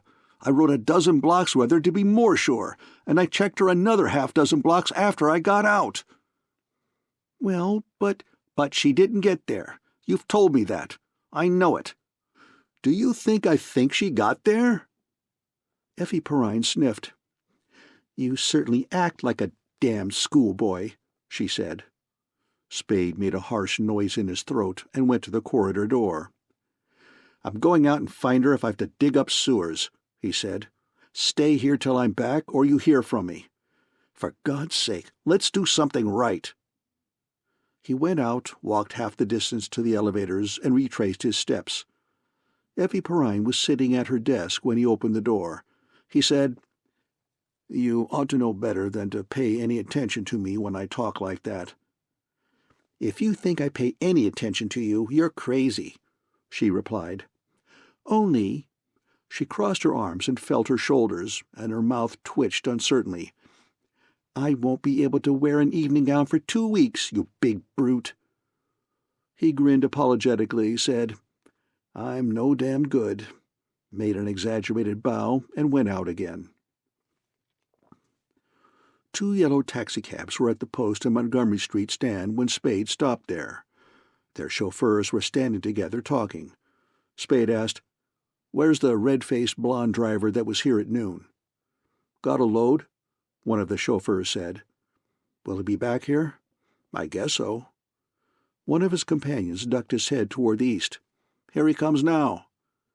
Spade walked down to the corner and stood by the curb until the red-faced blonde chauffeur had parked his cab and got out. Then Spade went up to him and said, "I got in your cab with a lady at noontime. We went out Stockton Street and up Sacramento to Jones, where I got out." "Sure," the red-faced man said. "I remember that. I told you to take her on to a 7th Avenue number. You didn't take her there. Where did you take her?" The chauffeur looked doubtfully at Spade and rubbed his cheek with a grimy hand. "I don't know about this." "It's all right," Spade assured him, giving him one of his business cards. "If you want to play safe, though, we can ride up to your office and get your superintendent's okay." "I guess it's all right." "I took her to the Ferry Building." "By herself?" "Yeah, sure." "Didn't take her anywhere else first?" "No. It was like this. After we dropped you, I went on out Sacramento, and when we got to Polk, she rapped on the glass and said she wanted to get a newspaper, so I stopped at the corner and whistled for a kid, and she got her paper." "Which paper?" "The Call." "Then I went on out Sacramento, and just after we crossed Van Ness, she knocked on the glass again and said take her to the Ferry Building." "Was she excited or anything?" "Not so's I noticed." "And when you got to the Ferry Building?" "She paid me off, that was all." "Anybody waiting there for her?" "I didn't see them if they was." "Which way did she go?" "At the ferry? I don't know. Maybe upstairs or toward the steps." "Take the newspaper with her?" "Yeah, she had it tucked under her arm when she paid me." "With the pink sheet outside or one of the white?" "Hell, Cap, I don't remember that." Spade thanked the chauffeur, said, "Get yourself a smoke," and gave him a silver dollar. Spade bought a copy of the Call and carried it into an office building vestibule to examine it out of the wind. His eyes ran swiftly over the front page headlines and over those on the second and third pages, then paused for a moment under "Suspect Arrested as Counterfeiter" on the 4th page, and again on page 5 under "Bay Youth Seeks Death with Bullets." Pages 6 and 7 held nothing to interest him. On 8, 3 boys arrested as SF burglars after shooting held his attention for a moment, and after that nothing until he reached the 35th page, which held news of the weather, shipping, produce, finance, divorces, births, marriages, and deaths. He read the list of dead, passed over pages 36 and 37, financial news, found nothing to stop his eyes on the 38th and last page, sighed, folded the newspaper, put it in his coat pocket, and rolled his cigarette. For 5 minutes he stood there in the office building vestibule, smoking and staring sulkily at nothing. Then he walked up to Stockton Street, hailed a taxicab, and had himself driven to the Coronet. He let himself into the building and into Bridget O'Shaughnessy's apartment with the key she had given him. The blue gown she had worn the previous night was hanging across the foot of her bed. Her blue stockings and slippers were on the bedroom floor. The polychrome box that had held jewelry and had been in the dressing-table drawer now stood empty on the dressing-table's top. Spade frowned at it, ran his tongue across his lips, strolled through the rooms looking around, but not touching anything, then left the Coronet and went downtown again. In the doorway of the building where Spade had his offices, he came face to face with the boy he had left at Gutman's. The boy put himself in Spade's path, blocking the entrance, and said, "Come on, he wants to see you." The boy's hands were in his overcoat pockets. His pockets bulged more than his hands need have made them bulge. Spade grinned and said mockingly, "I didn't expect you till 5:25. I hope I haven't kept you waiting long." The boy raised his eyes to Spade's mouth and spoke in the strained voice of one in physical pain. "You louse, keep on riding me, and you're going to be picking iron out of your navel." Spade chuckled. "The cheaper the crook, the gaudier the patter," he said cheerfully. "Well, let's go." They walked up Sutter Street side by side. The boy kept his hands in his overcoat pockets. They walked a little more than a block in silence. Then Spade asked pleasantly, "How long have you been off the lay?" The boy did not show that he had heard the question. "Did you ever—" Spade began and stopped. A soft light began to glow in his yellowish eyes. He did not address the boy again. They went into the Alexandria, rode up to the 12th floor, and walked down the corridor toward Gutman's suite. Nobody else was in the corridor. Spade lagged a little, so that when they were within 15 feet of Gutman's door, he was perhaps a foot and a half behind the boy. He leaned sidewise suddenly and grasped the boy from behind by both arms, just beneath the boy's elbows. He forced the arms forward so that the boy's hands in his overcoat pockets lifted the overcoat up before him. The boy struggled and writhed, but he was impotent in Spade's grip. The boy kicked back, but his feet went between Spade's widespread legs. Spade lifted the boy straight up from the floor and then brought him down hard on his feet again. The impact made little noise on the thick carpet. At the moment of impact, Spade's big hand slid down and got a fresh grip on the boy's wrists. The boy, teeth set hard together, did not for a moment stop straining against the man's hands, but he could not tear himself loose, could not keep Spade's fingers from crawling down over his own hands. The boy's teeth ground together audibly, the sound mingling with the noise of Spade's breathing, as Spade crushed his hands. They were tensely motionless for a long moment. Then the boy's arms became limp. Spade released the boy and stepped back. In each of Spade's hands, when they came out of the boy's overcoat pockets, there was a heavy automatic pistol. The boy turned and faced Spade. The boy's face was a ghastly white blank. He kept his hands in his overcoat pockets. He looked at Spade's chest and said nothing. Spade put the pistols in his own pockets and grinned derisively. "Come on," he said. "This will put you in solid with your boss." They went to Gutman's door, and Spade knocked. End of Chapter 12.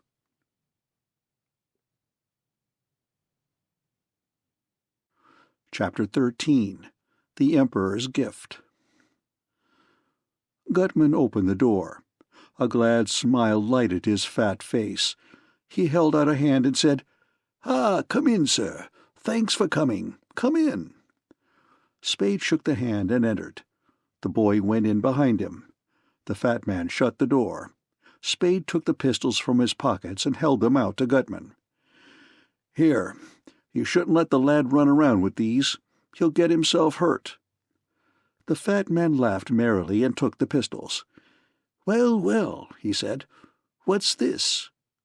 He looked from Spade to the boy. Spade said, "A crippled newsboy took them away from him, but I made him give them up." The white-faced boy took the pistols out of Gutman's hands and pocketed them. The boy did not speak. Gutman laughed again. "By gad, sir," he told Spade, "you're a chap worth knowing, an amazing character. Come in, sit down. Give me your hat." The boy left the room by the door to the right of the entrance. The fat man installed Spade in a green plush chair by the table, pressed a cigar upon him, held a light to it, mixed whiskey and carbonated water, put one glass in Spade's hand, and holding the other in his own, sat down facing Spade. "Now, sir," he said, "I hope you'll let me apologize for—" "Never mind that," Spade said. "Let's talk about the black bird." The fat man cocked his head a little to one side and regarded Spade with fond eyes. "All right, sir," he agreed. "Let's." He took a sip from his glass. "This is going to be the most astounding thing you've ever heard of, sir, and I say that knowing that a man of your caliber in your profession must have run across a lot of things." Spade nodded politely. The fat man screwed up his eyes and asked, "What do you know, sir, about the Order of the Hospital of St. John of Jerusalem, later called the Knights of Rhodes, and other things?" Spade waved his cigar. "Not much, only what I can remember from history in school. Crusaders or something." "Very good. Now, you don't remember that Suleiman the Magnificent chased them out of Rhodes in 1523? "No." "Well, sir, he did, and they settled in Crete. And they stayed there for 7 years until 1530, when they persuaded the Emperor Charles V to give them—" Gutman held up 3 puffy fingers and counted them— "Malta, Gozo, and Tripoli." "Yes." "Yes, sir, but with these conditions. They were to pay the Emperor each year the tribute of one," he held up a finger, "falcon in acknowledgment that Malta was still under Spain, and if they ever left the island it was to revert to Spain. Understand? He was giving it to them, but not unless they occupied it, and they couldn't give it or sell it to anybody else." "Yes." The fat man looked over his shoulders at the 3 closed doors, hunched his chair a few inches closer to Spade's, and reduced his voice to a husky whisper. "Have you any conception of the extreme, the immeasurable wealth of the order at that time?" "If I remember, they were pretty well fixed," Spade said. Gutman smiled indulgently. "Pretty well, sir, is putting it mildly." His whisper became lower and harsher. "They were rolling in wealth, sir. You have no idea. None of us has any idea. For years they had preyed on the Saracens, had taken God only knows what spoils in gems, precious metals, silks, ivories, the top cream luxuries of the East. That is history, sir. We all know that the holy wars to them, as to the Templars, were largely a matter of loot. Well now, the Emperor Charles had given them Malta, and all the rent he asks is 1 insignificant bird per annum, just as a matter of form. What could be more natural than for these immeasurably wealthy knights to look around for some way of showing their gratitude? Well, sir, that's exactly what they did, and they hit on the happy thought of sending Charles, for the first year's tribute, not an insignificant live bird, but a glorious falcon encrusted from head to foot with the finest jewels in their coffers. And remember, they had fine ones, the finest out of Asia." Gutman stopped whispering. His sleek dark eyes examined Spade's face, which was placid. The fat man asked, "Well, sir, what do you think of that?" "I don't know." The fat man smiled. "These are facts, historical facts. Not schoolbook history, not Mr. Wells's history, but history nonetheless." He leaned forward. "The archives of the order from the 12th century are still on Malta. They are not intact, but what is there holds no less than 3, he held up 3 fingers, references that can't be to anything else but this jeweled falcon. In J. Delavie de la Rue's Les Archives de l'Ordre de Saint-Jean there is a reference to it, oblique to be sure, but still a reference. And the unpublished, because unfinished at the time of his death, supplement to Pauli's Del Origine ed Instituto del Sacro Militar Ordine has a clear and unmistakable statement of these facts I am telling you." "All right," Spade said. "All right. Grandmaster Villiers de l'Isle d'Adam had this foot-high jeweled bird made by Turkish slaves in the castle of San Angelo, and sent it to Charles, who was in Spain. He sent it in a galley commanded by a French knight named Cormier or Corvair, a member of the order."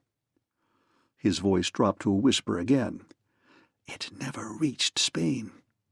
He smiled with compressed lips and asked, "You know of Barbossa, Redbeard, Kheyr ed-Din?" "No." "A famous admiral of buccaneers sailing out of Algiers then. Well, sir, he took the knight's galley, and he took the bird. The bird went to Algiers. That's a fact. It's a fact that the French historian Pierre Dain put in one of his letters from Algiers. He wrote that the bird had been there for more than 100 years, and that it had been carried away by Sir Francis Verney, an English adventurer who was with the Algerian buccaneers for a while when he left Algiers. Maybe he wasn't, but Pierre Dain believed it, and that's good enough for me. There's nothing said about the bird in Lady Frances Verney's Memoirs of the Verney Family during the 17th century. I looked, and it's pretty certain that Sir Francis didn't have the bird when he died in a Messina hospital in 1615. He was stone broke. But, sir, there's no denying that the Falcon did go to Sicily. It was there, and it came into the possession of Victor Amadeus II some time after he became king in 1713, and it was one of his gifts to his wife when he married in Chevreuse after abdicating. That is a fact, sir.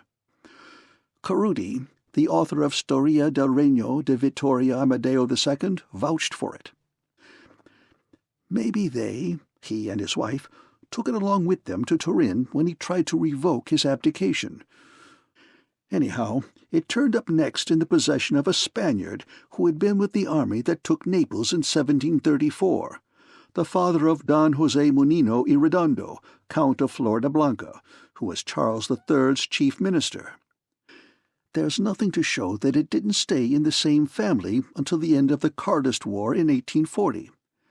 Then it showed up in Paris at just about the time that Paris was full of Carlists who had to get out of Spain.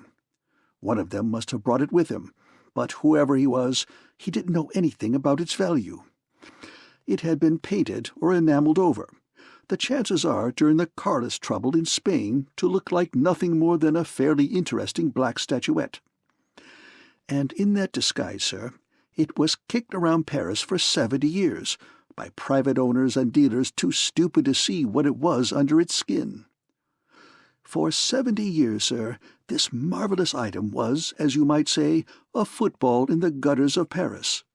Until, in 1911, a Greek dealer named Karaleos Constantinides found it in a curio shop. It didn't take Karaleos long to discover what it was and to acquire it. No thickness of enamel could conceal value from either his eyes or nose. Well, sir, Karaleos was the man who traced most of its history, who identified it as what it is. I got wind of it and finally got most of the story out of him, though I have been able to add a few details since.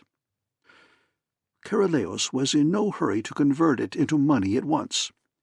He knew that, enormous as its intrinsic value was, a far higher, a terrific price could be obtained for it once its authenticity was established beyond doubt. Possibly he planned to do business with one of the modern descendants of the old order. There are, or were at that time, several: the English Order of St. John of Jerusalem, the Prussian Johanniterorden, and the Italian and German Iangus of the Sovereign Order of Malta. The fat man raised his glass, smiled at its emptiness, and rose to fill it and Spade's. "You begin to believe me a little?" he asked as he worked the siphon. "I haven't said I didn't." "No," Gutman chuckled, "but how you looked." He sat down, drank generously, and patted his mouth with a white handkerchief. "Well, sir, To keep it safe while pursuing his researches into its history, Kareleos had re-enameled the bird, apparently just as it is now. 1 year to the very day after he had acquired it, that was perhaps 3 months after he had admitted his find to me, I picked up the Times in London and read that his establishment had been burglarized and him murdered. I was in Paris the next day.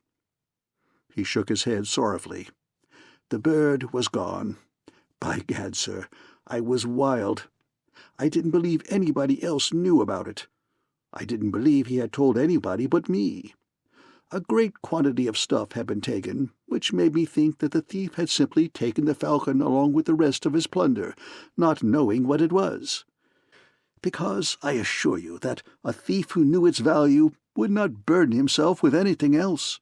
No, sir, at least not anything less than crown jewels. He closed his eyes and smiled complacently at an inner thought. He opened his eyes and continued. That was 17 years ago. Well, sir, it took me 17 years to locate that bird, but I did it. I wanted it, and I'm not a man that's easily discouraged when he wants something. His smile grew broad. I wanted it, and I found it. I wanted it, and I'm going to have it. He drained his glass, dried his lips again, and returned his handkerchief to his pocket. I traced it to the home of a Russian general, Kamedov, in a Constantinople suburb. He didn't know a thing about it. It was nothing but a black enamel bird to him, but his natural contrariness, the natural contrariness of a Russian general, kept him from letting me have it when I made him an offer. Maybe in my eagerness I was a little clumsy, though not very. I don't know about that, but I do know I wanted it, and I was afraid this stupid soldier might begin to investigate, might chip off some of the enamel. So I sent some, agents to get it. Well, sir, they got it, and I haven't got it. He stood up and carried his empty glass to the table. But I'm going to get it. Your glass, sir. Then the bird doesn't belong to any of you, Spade asked, but to a Russian named Kamedov? Belong? The fat man said jovially. Well, sir, you might say it belonged to the King of Spain, but I don't see how you can honestly grant anybody else clear title to it, except by right of possession. He clucked. An article of that value that has passed from hand to hand by such means is clearly the property of whoever can get hold of it. Then it is Miss O'Shaughnessy's now? No, sir, except as my agent. Spade said, Oh, ironically. Gutman, looking thoughtfully at the cork of the whiskey bottle in his hand, asked, There's no doubt that she has got it now? Not much. Where? I don't know exactly. The fat man set the bottle on the table with a bang. But you said you did, he protested. Spade made a careless gesture with one hand. I meant to say I know where to get it when the time comes. The pink bulbs in Gutman's face arranged themselves more happily. And you do? He asked. Yes. Where? Spade grinned and said, Leave that to me. That's my end. When? When I'm ready. The fat man pursed his lips, and smiling with only slight uneasiness asked, Mr. Spade, where is Miss O'Shaughnessy now? In my hands, safely put away. Gutman smiled approvingly. Trust you for that, sir, he said. Well now, sir, before we sit down to talk prices, answer me this. How soon can you, or how soon are you willing to produce the falcon? A couple of days. The fat man nodded. That is satisfactory. But I forget our nourishment. He turned to the table, poured whiskey, squirted charged water into it, set a glass at Spade's elbow, and held his own aloft. Well, sir, here's to a fair bargain and a profit large enough for both of us. They drank. The fat man sat down. Spade asked, What's your idea of a fair bargain? Gutman held his glass to the light, looked at it as if he liked it, took another long drink, and said, I have 2 proposals to make, sir, and either is fair. Take your choice. I will give you $25,000 when you deliver the Falcon, and another $25,000 as soon as I get to New York. Or I will give you 1/4, 25%, of what I realize on the Falcon. There you are, sir, an almost immediate $50,000, or a vastly greater sum within, say, a couple of months." Spade drank and asked, "How much greater?" "Vastly," the fat man repeated. "Will you believe me if I name the amount that seems the probable minimum?"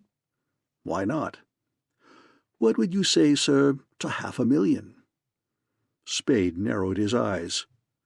"Then you think the dingus is worth $2 million?" Gutman smiled serenely. "In your own words, why not?" he asked. Spade emptied his glass and set it on the table. He put his cigar in his mouth, took it out, looked at it, and put it back in. His yellow-gray eyes were faintly muddy. He said, "That's a hell of a lot of dough." The fat man agreed. "That's a hell of a lot of dough." He leaned forward and patted Spade's knee. "That is the absolute rock-bottom minimum. Or Kareleos Constantinides was a blithering idiot, and he wasn't." Spade removed the cigar from his mouth again, frowned at it with distaste, and put it on the smoking stand. He shut his eyes hard, opened them again. Their muddiness had thickened. The minimum, huh? And the maximum?" he asked. An unmistakable sh followed the X in maximum as he pronounced it. "The maximum?" Gutman held his empty hand out, palm up. "I refuse to guess. You'd think me crazy. I don't know. There's no telling how high it could go, sir, and that's the one and only truth about it." Spade pulled his sagging lower lip tight against the upper. He shook his head impatiently. A sharp, frightened gleam awoke in his eyes and was smothered by the deepening muddiness. He stood up, helping himself with his hands on the arms of the chair. He shook his head again, took an uncertain step forward, laughed thickly, and muttered, "Damn you, the drops." Gutman jumped up and pushed his chair back. His fat jiggled. His eyes were dark holes in a bulbous pink face.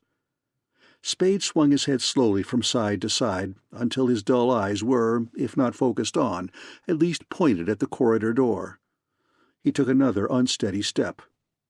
The fat man called sharply, "Wilmer!" A door opened and the boy came in. Spade took a third step. His face was grayish now, with jaw muscles standing out like tumors under his ears. His legs did not straighten again after his fourth step, and his muddy eyes were almost covered by their lids. He took the fifth step. The boy walked over and stood close to Spade, a little in front of him, but not directly between man and door. The boy's right hand was inside his coat over his heart. The corners of his mouth twitched. Spade essayed his sixth step. The boy's leg darted out across Spade's leg in front. Spade tripped over the interfering leg and crashed face down on the floor.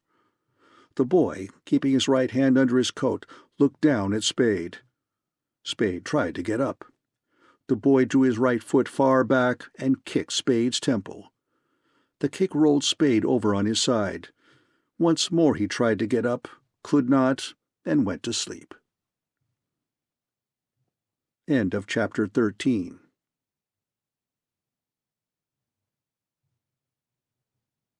Chapter 14. La Paloma. Spade, coming around the corner from the elevator at a few minutes past 6 o'clock in the morning, saw yellow light glowing through the frosted glass of his office door. He halted abruptly, set his lips together, looked up and down the corridor, and advanced to the door with swift, silent strides. He put his hand on the knob and turned it with care that permitted neither rattle nor click. He turned the knob until it would turn no farther. The door was locked. Holding the knob as it was, he changed hands, taking it now in his left hand. With his right hand, he took his keys from his pocket, carefully so they would not jingle against one another. He separated the office key from the others, and smothering the others together in his palm, inserted the office key in the lock. The insertion was done without a sound. He balanced himself on the balls of his feet, filled his lungs, then clicked the door open and went in. Effie Perrine sat sleeping with her head on her forearms on her desk. She wore her coat and had one of Spade's overcoats wrapped cape fashion around her. Spade blew out his breath in a muffled laugh, shut the door behind him, and crossed to the inner office door. The inner office was empty. He went over to the girl and put a hand on her shoulder. She stirred, raised her head drowsily, and her eyelids fluttered. Suddenly she sat up straight, opening her eyes wide. She saw Spade, smiled, leaned back in her chair, and rubbed her eyes with the pointed tips of her fingers. "So, you finally got back?" she said. "What time is it?" 6 o'clock. "What are you doing here?" She shivered, drew Spade's coat closer around her, and yawned. "You told me to stay till you came back or phoned." "Oh, you're the sister of the boy who stood on the burning deck." "I wasn't going to." She broke off and stood up, letting his coat slide down on the chair behind her. She looked with dark, excited eyes under his hat brim at his temple and exclaimed, "Oh, your head! What happened, Sam?" His right temple was dark and swollen. "I don't know whether I fell or was slugged. I don't think it amounts to much, but it hurts like hell." He barely touched it with his fingers, flinched, turned his grimace into a bitter smile, and explained. "I went visiting, was fed knockout drops, and came to 12 hours later, all spread out on a man's floor." She reached up and removed his hat from his head. "It's terrible," she said. "You'll have to get a doctor. You can't walk around with a head like that." "It's not so bad as it looks, except for the headache, and that might be mostly from the drops." He went to the cabinet in the corner of the office and ran cold water on a handkerchief. "Anything turn up after I left?" "The district attorney's office phoned. He wants to see you." "Himself?" "Yes, that's the way I understood it. And a boy came in with a message that Mr. Gutman would be delighted to talk to you before 5:30, just like that." Spade turned off the water, squeezed the handkerchief, and came away from the cabinet holding the handkerchief to his temple. "I got that," he said. "I met the boy downstairs, and talking to Mr. Gutman got me this." "Is that the G who phoned, Sam?" "Yes." "Well, what?" Spade stared through the girl and spoke as if using speech to arrange his thoughts. "He wants something he thinks I can get. I persuaded him I could keep him from getting it if he didn't make the deal with me before 5:30. Then, sure. It was after I told him he'd have to wait a couple of days that he fed me the junk. It's not likely he thought I was dead. He'd know I'd be up and around in 10 or 12 hours. So maybe the answer's that he figured he could get it without my help in that time if I was fixed up so I couldn't interfere." He scowled. "I hoped he was wrong." His stare became less distant. "Any word from O'Shaughnessy?" The girl shook her head no, and asked, "Has this got anything to do with her?" "Something." "This thing he once belongs to her?" "Or to the King of Spain. Sweetheart, you've got an uncle that teaches history or something over at the university?" "A cousin. Why?" "If we brighten his life with an alleged historical secret 4 centuries old, can he be trusted to keep it dark a while?" "Oh, yes. He's good people." "Fine. Get your pencil and book." She got them and sat in her chair. Spade ran more cold water on his handkerchief, and holding it to his temple, stood in front of her and dictated the story of the Falcon as he had heard it from Gutman. From Charles V's grant to the Hospitallers up to, but no further than, the enameled bird's arrival in Paris at the time of the Carlist influx. He stumbled over the names of authors and their works that Gutman had mentioned, but managed to achieve some sort of phonetic likeness. The rest of the history he repeated with the accuracy of a trained interviewer. When he had finished, the girl shut her notebook and raised a flushed, smiling face to him. "Oh, isn't this thrilling?" she said. "It's—" "Yes, or ridiculous." "Now, will you take it over and read it to your cousin and ask him what he thinks of it? Has he ever run across anything that might have some connection with it? Is it probable? Is it possible, or even barely possible? Or is it the bunk? If he wants more time to look it up, okay, but get some sort of an opinion out of him now. And for God's sake, make him keep it under his hat. "I'll go right now," she said, "and you go see a doctor about that head." "We'll have breakfast first." "No, I'll eat over in Berkeley. I can't wait to hear what Ted thinks of this." "Well," Spade said, "don't start boo-hooing if he laughs at you." After a leisurely breakfast at the palace, during which he read both morning papers, Spade went home, shaved, bathed, rubbed ice on his bruised temple, and put on fresh clothes. He went to Bridget O'Shaughnessy's apartment at the Coronet. Nobody was in her apartment. Nothing had been changed in it since his last visit. He went to the Alexandria Hotel. Gutman was not in. None of the other occupants of Gutman's suite was in. Spade learned that these other occupants were the fat man's secretary, Wilmer Cook, and his daughter Rhea, a brown-eyed, fair-haired, smallish girl of 17, called beautiful by the hotel staff. Spade was told that the Gutman party had arrived at the hotel from New York 10 days ago and had not checked out. Spade went to the Belvedere and found the hotel detective eating in the hotel cafe. "Morning, Sam. Sit down and bite an egg." The hotel detective stared at Spade's temple. "My God, somebody maced you plenty." "Thanks, I've had mine," Spade said as he sat down, and then, referring to his temple, "It looks worse than it is. How's my Cairo's conduct?" "He went out not more than half an hour behind you yesterday, and I ain't seen him since. He didn't sleep here again last night." "He's getting bad habits." "Well, a fellow like that alone in a big city. Who put the slug to you, Sam?" "It wasn't Cairo." Spade looked attentively at the small silver dome covering Luke's toast. "How's chances of giving his room a casing while he's out?" "Can do. You know I'm willing to go all the way with you all the time." Luke pushed his coffee back, put his elbows on the table, and screwed up his eyes at Spade. "But I got a hunch you ain't going all the way with me. What's the honest to God on this guy, Sam? You don't have to kick back on me. You know I'm regular." Spade lifted his eyes from the silver dome. They were clear and candid. "Sure, you are," he said. "I'm not holding out. I gave you it straight. I'm doing a job for him, but he's got some friends that look wrong to me, and I'm a little leery of him." "The kid we chased out yesterday was one of his friends?" "Yes, Luke, he was." "And it was one of them that shoved Miles across?" Spade shook his head. "Thursby killed Miles." "And who killed him?" Spade smiled. "That's supposed to be a secret, but confidentially, I did," he said, "according to the police." Luke grunted and stood up, saying, "You're a tough one to figure out, Sam. Come on, we'll have that look-see." They stopped at the desk long enough for Luke to fix it up so we'll get a ring if he comes in, and then went up to Cairo's room.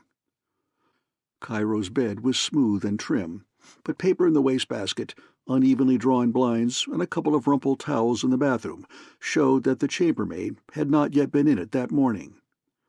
Cairo's luggage consisted of a square trunk, a valise, and a Gladstone bag. His bathroom cabinet was well stocked with cosmetics, boxes, cans, jars, and bottles of powders, creams, unguents, perfumes, lotions, and tonics. 2 suits and an overcoat hung in the closet over 3 pairs of carefully treed shoes. The valise and Gladstone bag were unlocked. Luke had the trunk unlocked by the time Spade had finished searching elsewhere. "Blank so far," Spade said as they dug down into the trunk. They found nothing there to interest them. "Any particular thing we're looking for?" Luke asked as he locked the trunk again. "No. He's supposed to have come here from Constantinople. I'd like to know if he did. I haven't seen anything that says he didn't." "What's his racket?" Spade shook his head. "That's something else I'd like to know." He crossed the room and bent down over the wastebasket. "Well, this is our last shot." He took a newspaper from the basket. His eyes brightened when he saw it was the previous day's Call. It was folded with the classified advertising page outside. He opened it and examined that page. Nothing there stopped his eyes. He turned the paper over and looked at the page that had been folded inside, the page that held financial and shipping news, the weather, births, marriages, and deaths. From the lower left-hand corner, a little more than 2 inches of the bottom of the second column had been torn out. Immediately above the tear was a small caption, "Arrived today," followed by 12:20 a.m., K-Pack from Astoria, 5:05 a.m., Helen P. Drew from Greenwood, 5:06 a.m., Alvarado from Bandon. The tear passed through the next line, leaving only enough of its letters to make "From Sydney" inferable. Spade put the Call down on the desk and looked into the wastebasket again. He found a small piece of wrapping paper, a piece of string, 2 hosiery tags, a haberdasher sales ticket for a half-dozen pair of socks, and in the bottom of the basket a piece of newspaper rolled into a tiny ball. He opened the ball carefully, smoothed it out on the desk, and fitted it into the torn part of the Call. The fit at the sides was exact, but between the top of the crumpled fragment and the inferable "From Sydney," half an inch was missing, sufficient space to have held announcement of 6 or 7 boats' arrival. He turned the sheet over and saw that the other side of the missing portion could have held only the meaningless corner of a stockbroker's advertisement. Luke, leaning over Spade's shoulder, asked, "What's this all about?" "Looks like the gent's interested in a boat." "Well, there's no law against that, or is there?" Luke said, while Spade was folding the torn page and the crumpled fragment together and putting them into his coat pocket. "You all through here now?" "Yes, thanks a lot, Luke. Will you give me a ring at the office as soon as he comes in?" "Sure."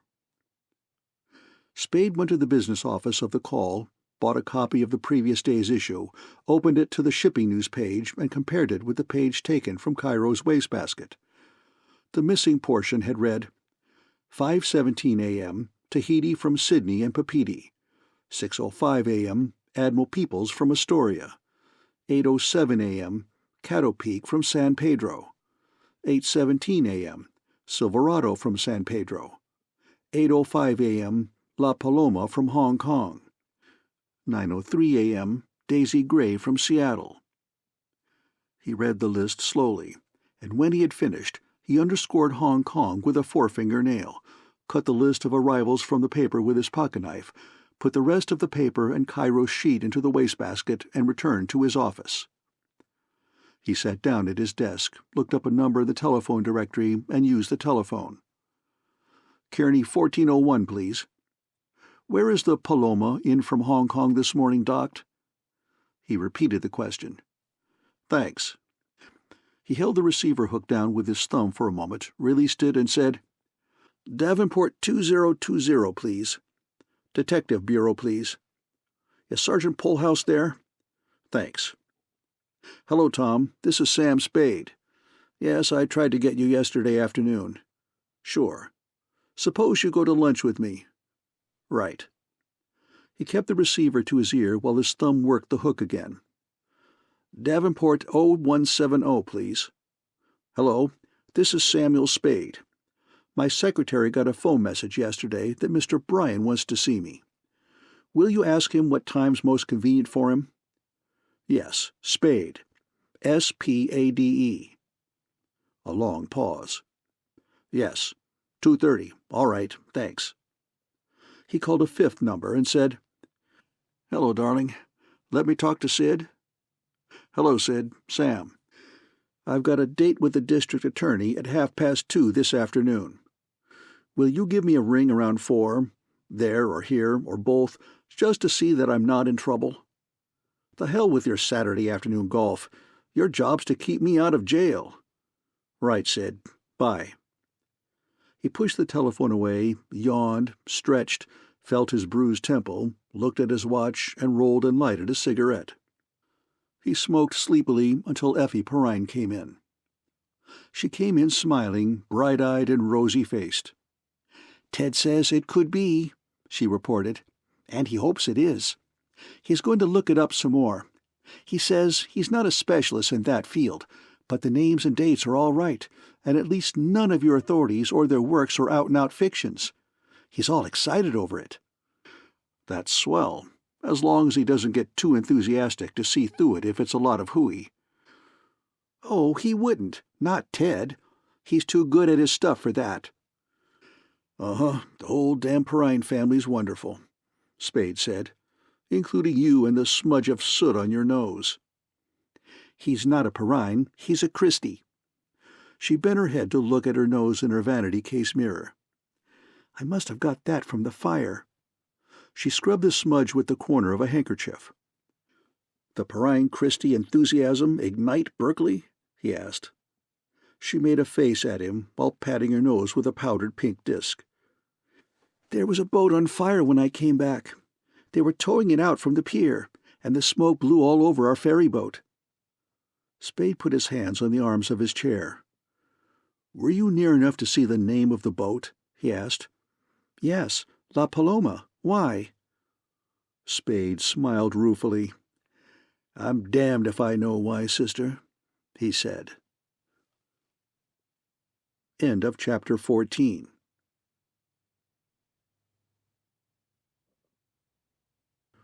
Chapter 15. Officials. Spade and Detective Sergeant Polhouse ate pickled pig's feet at one of John's tables at the State's Hofbrau. Polhouse, balancing pale bright jelly on a fork halfway between plate and mouth, said, "Hey, listen, Sam, forget about the other night. He was dead wrong, but you know anybody's liable to lose their head if you ride them like that." Spade looked thoughtfully at the police detective. "Was that what you wanted to see me about?" he asked.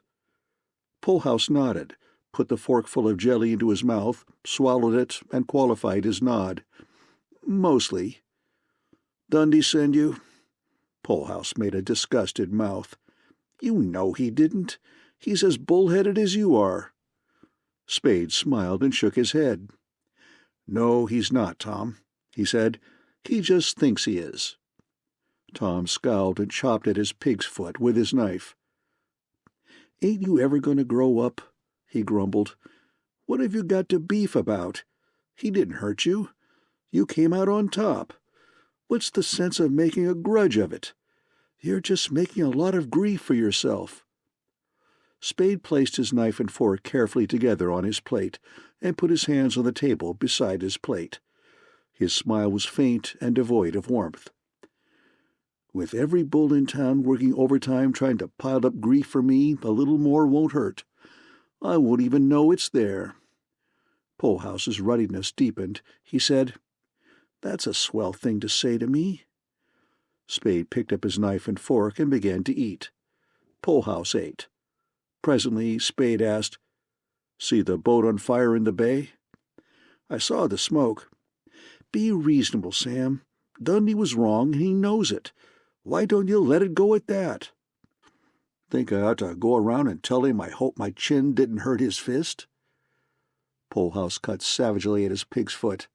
Spade said, "Phil Archer been in with any more hot tips?" "Oh, hell, Dundee didn't think you shot Miles. But what else could he do except run the lead down? You'd have done the same thing in his place, and you know it." "Yes." Malice glittered in Spade's eyes. "What made him think I didn't do it? What makes you think I didn't? Or don't you?" Polhouse's ruddy face flushed again.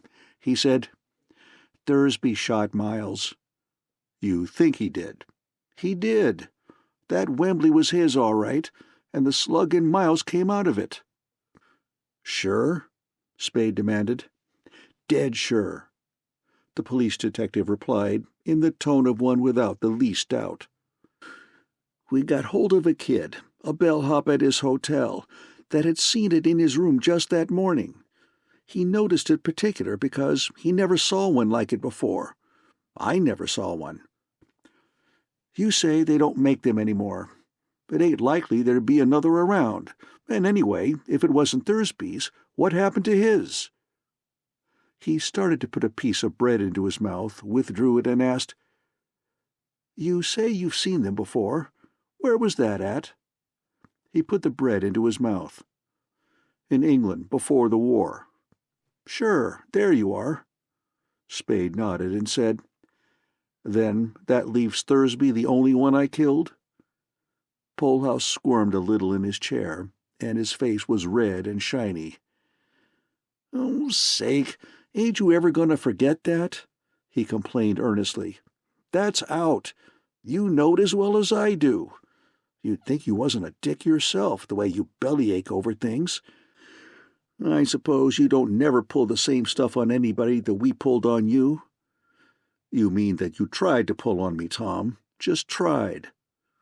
Polehouse swore under his breath and attacked the remainder of his pig's foot. Spade said, "All right, you know it's out, and I know it's out. What does Dundee know?" "He knows it's out." "What woke him up?"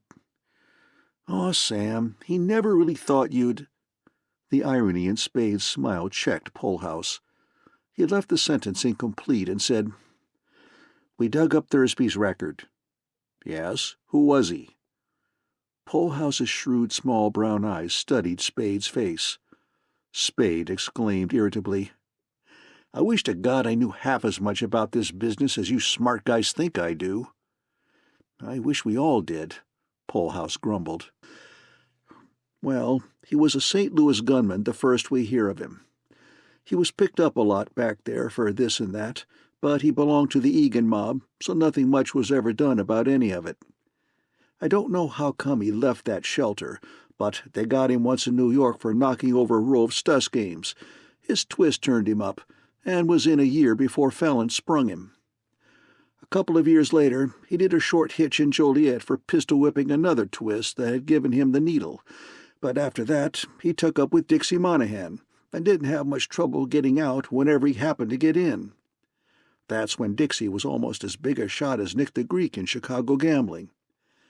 This Thursby was Dixie's bodyguard, and he took the run out with him when Dixie got in wrong with the rest of the boys over some debts he couldn't or wouldn't pay off. That was a couple of years back, about the time the Newport Beach Boating Club was shut up. I don't know if Dixie had anything to do with that. Anyway, this is the first time him or Thursby's been seen since." "Dixie's been seen?" Spade asked. Polehouse shook his head. "No." His small eyes became sharp, prying. "Not unless you've seen him, or know somebody's seen him." Spade lounged back in his chair and began to make a cigarette. "I haven't," he said mildly. "This is all new stuff to me." "I'll bet you," Polehouse snorted. Spade grinned and asked, "Where'd you pick up all the news about Thursby?" "Some of it's on the records. The rest, well, we got it here and there." "From Cairo, for instance?" Now Spade's eyes held the sharp, prying gleam. Polehouse put down his coffee cup and shook his head. "Not a word of it. You poisoned that guy for us." Spade laughed. "You mean a couple of high-class sleuths like you and Dundee worked on that lily of the valley all night and couldn't crack him?" "What do you mean all night?" Polehouse protested. "We worked on him for less than a couple of hours, saw we wasn't getting anywheres, and let him go." Spade laughed again and looked at his watch. He caught John's eye and asked for their check. "I've got a date with the DA this afternoon," he told Polehouse while they waited for his change. "He sent for you?" "Yes." Polehouse pushed his chair back and stood up, a barrel-bellied tall man, solid and phlegmatic. "You won't be doing me any favor," he said, "by telling him I've talked to you." A lathy youth with salient ears ushered Spade into the district attorney's office. Spade went in smiling easily, saying easily, "Hello, Brian." District Attorney Brian stood up and held his hand out across his desk. He was a blond man of medium stature, perhaps 45 years old, with aggressive blue eyes behind black-rimmed nose glasses, the overlarge mouth of an orator, and a wide dimpled chin. When he said, "How do you do, Spade?" his voice was resonant with latent power. They shook hands and sat down. The district attorney put his finger on one of the pearl buttons in a battery of 4 on his desk, said to the lathy youth who opened the door again, "Ask Mr. Thomas and Healy to come in," and then, rocking back in his chair, addressed Spade pleasantly. "You and the police haven't been hitting it off so well, have you?" Spade made a negligent gesture with the fingers of his right hand. "Nothing serious," he said lightly. "Dundee gets too enthusiastic." The door opened once more to admit 2 men. The one to whom Spade said, "Hello, Thomas," was a sunburned, stocky man of 30, with clothing and hair of a kindred unruliness. He clapped Spade on the shoulder with a freckled hand, asked, "How's tricks?" and sat down beside him. The second man was younger and colorless. He took a seat a little apart from the 3 and balanced a stenographer's notebook on his knee, holding a green pencil over it. Spade glanced his way, chuckled, and asked Brian, "Anything I say will be used against me?" The district attorney smiled. "That always holds good." He took his glasses off, looked at them, and set them on his nose again. He looked through them at Spade and asked, "Who killed Thursby?" Spade said, "I don't know." Brian rubbed his black eyeglass ribbon between thumb and fingers and said knowingly, "Perhaps you don't, but you certainly could make an excellent guess." "Maybe, but I wouldn't." The district attorney raised his eyebrows. "I wouldn't," Spade repeated. He was tranquil. "My guess might be excellent, or it might be crummy. But Mrs. Spade didn't raise any children dippy enough to make guesses in front of a district attorney, an assistant district attorney, and a stenographer. Why shouldn't you, if you've nothing to conceal?" "Everybody," Spade blandly responded, "has something to conceal." "And you have?" "My guesses, for one thing." The district attorney looked down at his desk, then up at Spade, settled his glasses more firmly on his nose, and said, "If you'd prefer not having the stenographer here, we can dismiss him. It was simply as a matter of convenience that I brought him in." "I don't mind him a damned bit," Spade replied. "I'm willing to have anything I say put down, and I'm willing to sign it." "We've no intention of asking you to sign anything," Brian assured him. "I wish you wouldn't regard this as a formal inquiry at all. And please don't think that I have any confidence or even belief in those theories the police seem to have formed." "No, not a particle." Spade sighed and crossed his legs. "I'm glad of that." He felt in his pockets for tobacco and cigarette papers. "What's your theory?" Brian leaned forward in his chair, and his eyes were hard and shiny as the lenses over them. "Tell me who Archer was shadowing Thursby for, and I'll tell you who killed Thursby." Spade's laugh was brief and scornful. "You're as wrong as Dundee," he said. "Don't misunderstand me, Spade."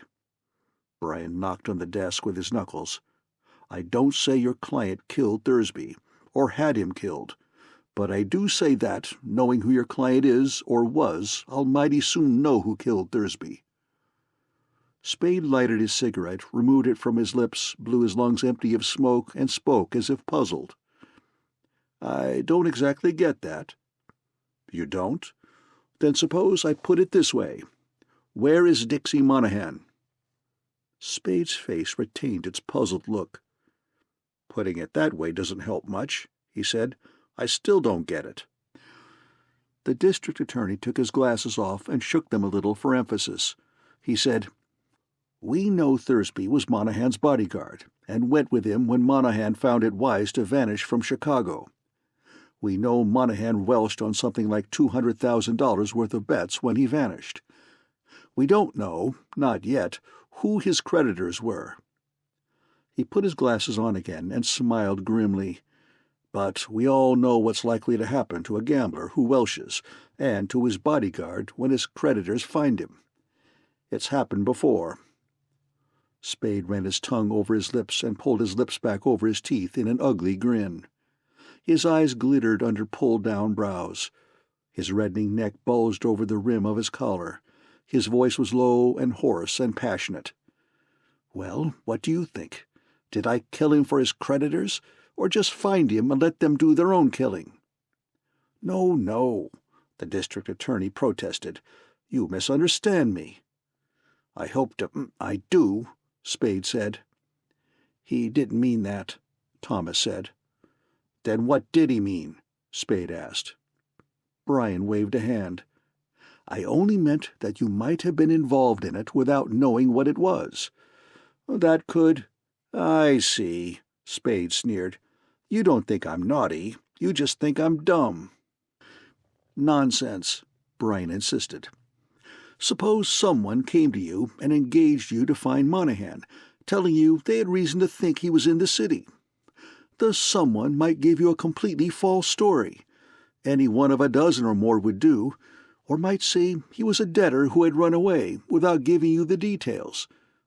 How could you tell what was behind it? How would you know it wasn't an ordinary piece of detective work? And under those circumstances, you certainly couldn't be held responsible for your part in it. Unless—" His voice sank to a more impressive note, and his words came out spaced and distinct. "You made yourself an accomplice by concealing your knowledge of the murderer's identity or any information that would lead to his capture." Anger was leaving Spade's face. No anger remained in his voice when he asked, "That's what you meant?" "Exactly." "All right, then there's no hard feelings. But you're wrong. Show me." Spade shook his head. "I can't show you now. I can tell you." "Tell me." "Nobody ever hired me to do anything about Dixie Monahan." Brian and Thomas exchanged glances. Brian's eyes came back to Spade, and he said, "But by your own admission to the police, somebody did hire you to do something about Thursby, his bodyguard." "Yes, about Thursby, his ex-bodyguard." "Ex?" "Yes, ex." "You know that Thursby was no longer associated with Monahan? You know that positively?" Spade stretched out his hand and dropped the stub of his cigarette into a tray on the desk. He spoke carelessly. "I don't know anything positively except that my client wasn't interested in Monahan, had never been interested in Monahan. But I heard that Thursby took Monahan out to the Orient and lost him." Again the district attorney and his assistant exchanged glances. Thomas, in a tone whose striving for matter-of-factness did not quite hide excitement, said, "That opens another angle. Monahan's friends could have knocked Thursby off for ditching Monahan." "Dead gamblers don't have any friends," Spade said. "It opens up 2 new lines," Brian said. He leaned back and stared at the ceiling for several seconds, then sat upright quickly. His orator's face was alight. "It narrows it down to 3 things now. Number 1, Thursby was killed by the gamblers Monahan had welched on in Chicago. Not knowing Thursby had ditched Monahan, or not believing it, they killed him because he had been Monahan's associate, or to get him out of the way so they could get at Monahan, or because he had refused to lead them to Monahan.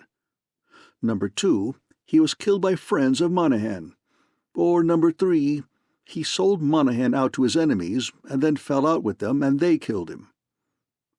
Or number 4, Spade suggested with a cheerful smile, he died of old age. You folks aren't serious, are you?" The 2 men stared at Spade, but neither of them spoke. Spade turned his smile from one of them to the other and shook his head in mock pity. "You've got Arnold Rothstein on the brain," he said. Brian smacked the back of his right hand down into the palm of his left.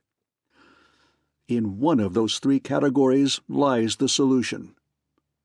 The power in his voice was no longer latent.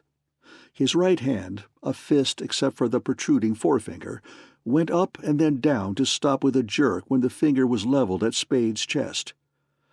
"And you can give us the information that will enable us to determine the category." Spade said, "Yes," very slowly. His face was somber. He touched his lower lip with the finger, looked at the finger, and then scratched the back of his neck with it. Little irritable lines had appeared in his forehead. He blew his breath heavily out through his nose, and his voice was an ill-humored growl. "You wouldn't want the kind of information I could give you, Brian. You couldn't use it.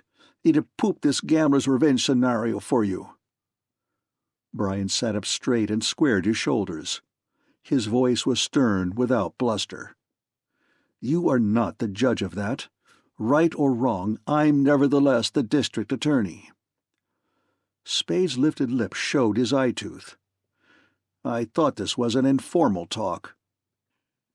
"I am a sworn officer of the law 24 hours a day," Brian said, "and neither formality nor informality justifies your withholding evidence of crime from me. Except, of course," he nodded meaningly, "on certain constitutional grounds." "You mean if the information might incriminate me?" Spade asked. His voice was placid, almost amused, but his face was not.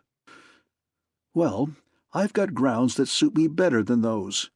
My clients are entitled to have their affairs kept confidential.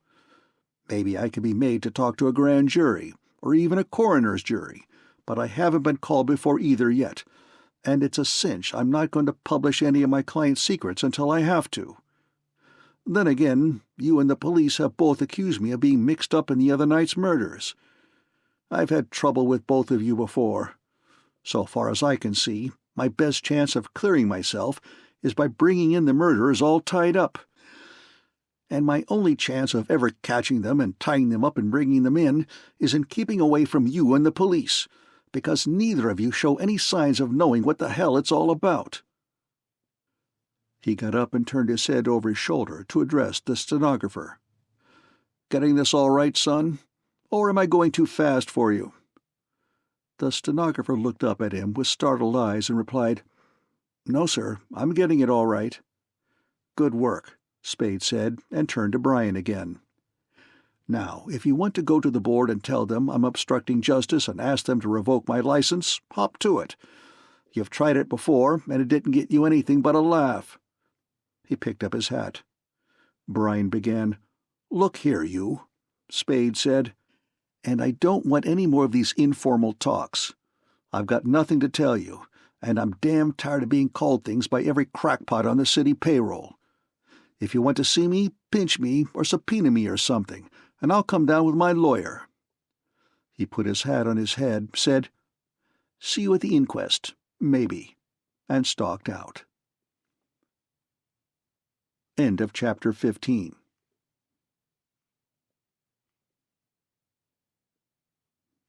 Chapter 16. The Third Murder. Spade went into the Hotel Sutter and telephoned the Alexandria.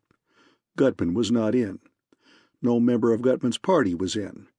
Spade telephoned the Belvedere. Cairo was not in, had not been in that day. Spade went to his office. A swart, greasy man in notable clothes was waiting in the outer room.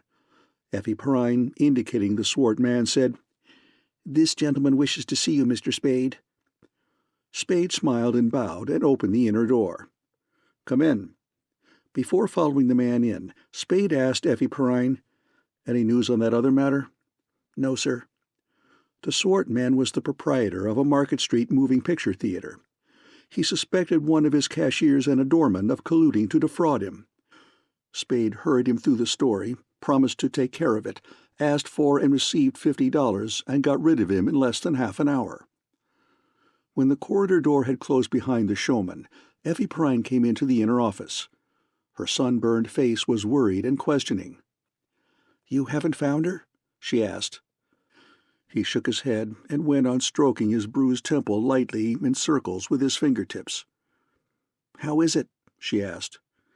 "All right, but I've got plenty of headache."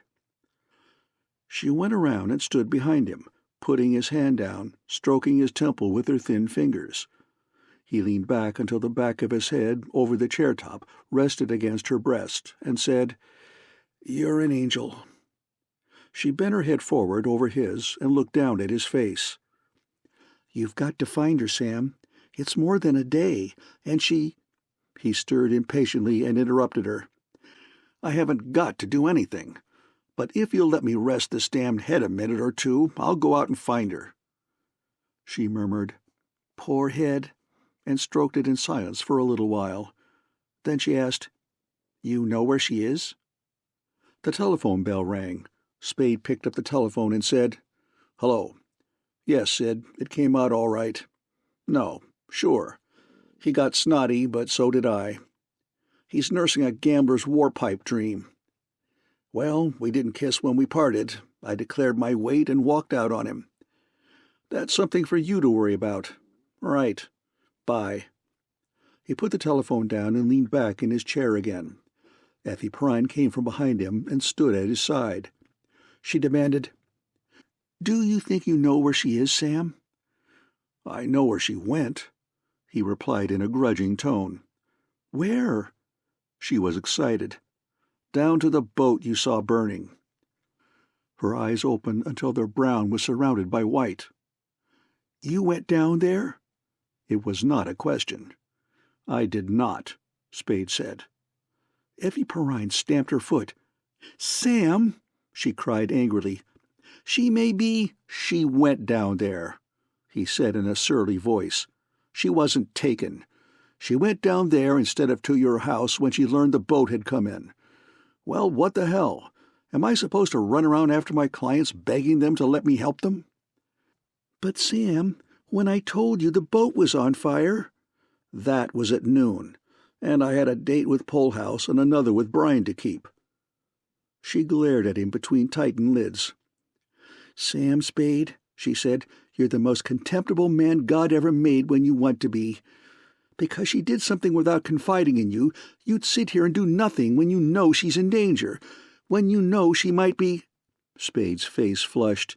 He said stubbornly, "She's pretty capable of taking care of herself, and she knows where to come when she thinks she needs help, and when it suits her." "That's spite," the girl cried, "and that's all it is. You're sore because she did something on her own hook without telling you. Why shouldn't she? You're not so damned honest, and you haven't been so much on the level with her that she could trust you implicitly." Spade said, "That's enough of that." His tone brought a brief uneasy glint into her hot eyes, but she tossed her head and the glint vanished. Her boyish mouth was drawn taut and small. She said, "If you don't go down there this very minute, I will, and I'll take the police down there." Her voice trembled on the last words, broke, and was thin and wailing. "Oh, Sam, go!" He stood up, cursing her. Then he said, "It'll be easier on my head than sitting here listening to you squawk." He looked at his watch. "You might as well lock up and go home." She said, "I won't. I'm going to wait until you come back." He said, "Do as you damned please," put his hat on, flinched, took it off, and went out carrying it in his hand. An hour and a half later, at 20 minutes past 5, Spade returned. He was cheerful. He came in asking, "What makes you so hard to get along with, sweetheart?" "Me?" "Yes, you." He put a finger on the tip of Effie Perrine's nose and flattened it. He put his hands under her elbows, lifted her straight up, and kissed her chin. He set her down on the floor again and asked, "Anything happened while I was gone?" "Luke, what's-his-name, at the Belvedere called up to tell you Cairo has returned. That was about half an hour ago." Spade snapped his mouth shut, turned with a long step, and started for the door. "Did you find her?" the girl called. "Tell you about it when I'm back," he replied without pausing, and hurried out. A taxicab deposited Spade at the Belvedere within 10 minutes of his departure from his office. He found Luke in the lobby. The hotel detective came grinning and shaking his head to meet him. 15 minutes late," he said. "Your bird has fluttered." Spade cursed. "Checked out. Gone, bag and baggage," Luke said. He took a battered memorandum book from a vest pocket, licked his thumb, thumbed pages, and held the book out open to Spade. "There's the number of the taxi that hauled him. I got that much for you." "Thanks." Spade copied the number on the back of an envelope. "Any forwarding address?" "No. He just come in carrying a big suitcase. and went upstairs and packed and come down with his stuff, and paid his bill and got a taxi and went without anybody hearing what he told the driver." "How about his trunk?" Luke's lower lip sagged. "By God," he said, "I forgot that. Come on."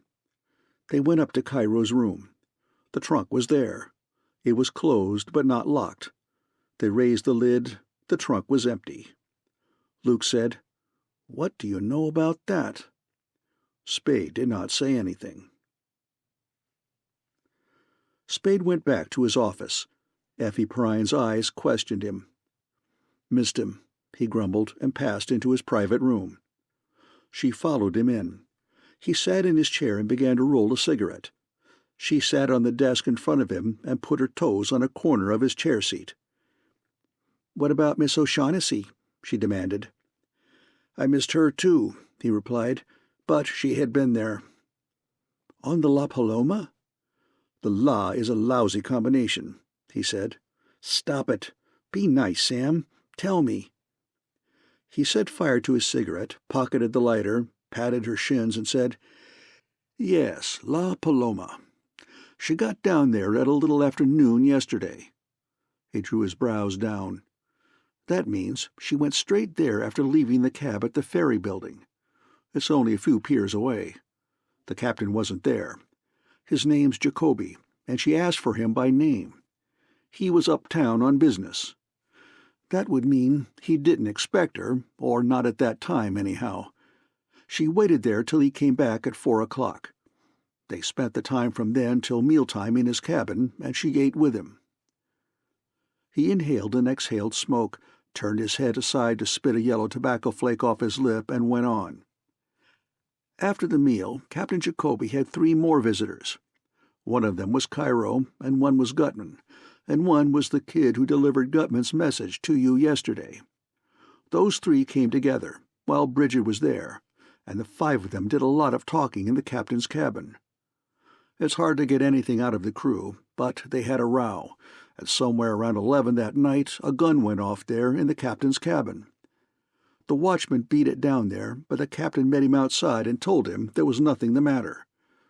There's a fresh bullet hole in one corner of the cabin, up high enough to make it likely that the bullet didn't go through anybody to get there. As far as I could learn, there was only that one shot fired, but as far as I could learn wasn't very far." He scowled and inhaled smoke again.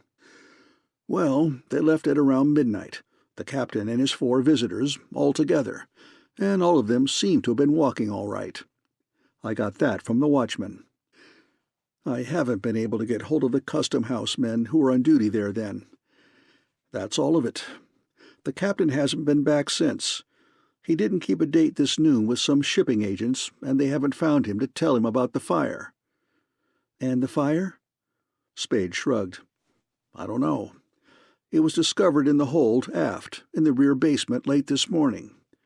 The chances are it got started sometime yesterday. They got it out all right, though it did damage enough. Nobody would talk about it much while the captain's away. It's the—" The corridor door opened.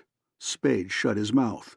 Effie Perrine jumped down from the desk, but a man opened the connecting door before she could reach it. "Where's Spade?" he asked. His voice brought Spade up erect and alert in his chair. It was a voice harsh and rasping with agony, and with the strain of keeping 2 words from being smothered by the liquid bubbling that ran under and behind them. Effie Perrine, frightened, stepped out of the man's way. He stood in the doorway with his soft dark hat crushed between his head and the top of the doorframe. He was nearly 7 feet tall. A black overcoat cut long and straight like a sheath, buttoned from throat to knees, exaggerated his leanness. His shoulders stuck out, high, thin, and angular. His bony face, weather-coarsened, age-lined, was the color of damp sand, and was damp with sweat on cheeks and chin. His eyes were dark and bloodshot, and mad above lower lids that hung down to show pink inner membrane. Held tight against the left side of his chest by a black-sleeved forearm that ended in a yellowish claw, was a brown paper-wrapped parcel bound with thin rope, an ellipsoid somewhat larger than an American football. The tall man stood in the doorway, and there was nothing to show that he saw Spade. He said, You have—" and then the liquid bubbling came up in his throat and submerged whatever else he said.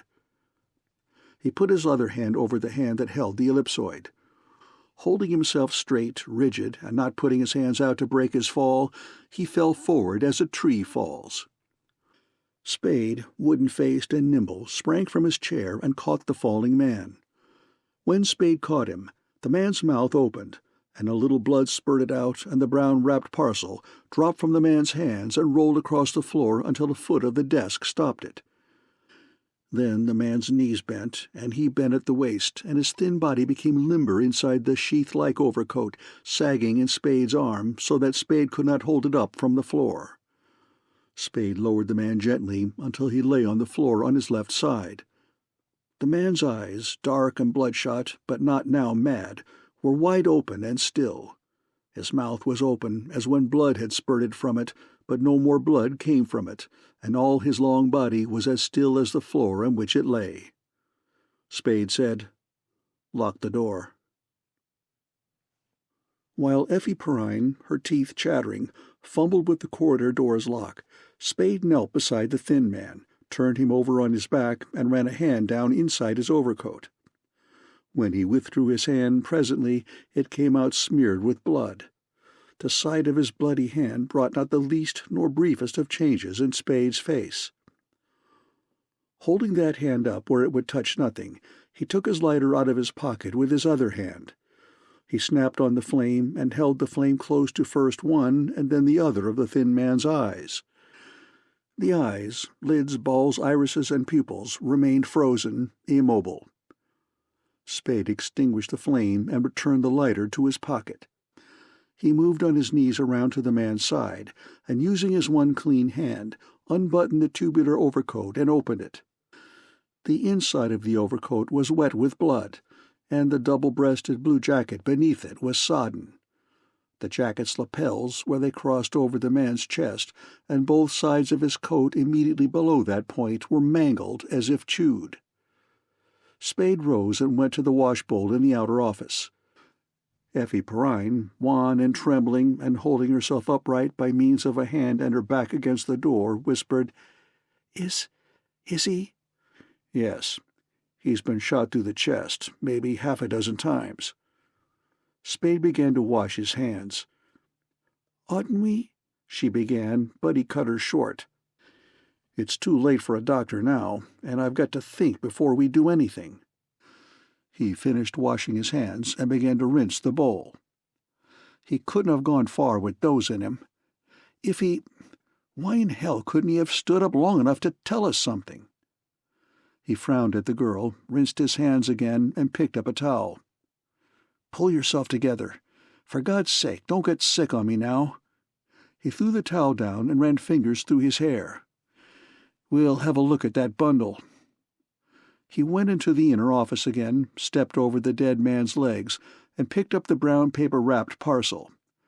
When he felt its weight, his eyes glowed. He put it on his desk, turning it over so that the knotted part of the rope was uppermost. The knot was hard and tight. He took out his pocket-knife and cut the rope. The girl had left the door, and edging around the dead man with her face turned away, had come to Spade's side. As she stood there, with her hands on a corner of the desk, watching him pull the rope loose and push aside the brown paper, excitement began to supplant nausea in her face. "Do you think it is?" she whispered. "We'll soon know," Spade said, his big fingers busy with the inner husk of coarse gray paper 3 sheets thick that the brown paper's removal had revealed. Though his face was hard and dull, his eyes were shining. When he had put the gray paper out of his way, he had an egg-shaped mass of pale excelsior wadded tight. His fingers tore the wad apart, and then he had the foot-high figure of a bird, black as coal and shiny where its polish was not dulled by wood dust and fragments of excelsior. Spade laughed. He put a hand down on the bird, a hand whose widespread fingers had ownership in their curving. He put his other arm around Effie Perrine and crushed her body to his. "We've got the damn thing, Angel," he said. "Ouch, you're hurting me." He took his arm away from her, picked the blackbird up in both hands, and shook it to dislodge clinging Excelsior. Then he stepped back, holding it up in front of him, blowing dust off it, regarding it triumphantly. Effie Perrine made a horrified face and screamed, pointing at his feet. He looked down at his feet. His last backward step had brought his left heel into contact with the dead man's hand, pinching a quarter-inch of flesh at a side of the palm between heel and floor. Spade jerked his foot away from the hand. The telephone bell rang. He nodded at the girl. She turned to the desk and put the receiver to her ear. She said, "Hello? Yes? Who? Oh, yes." Her eyes became large. "Yes, yes.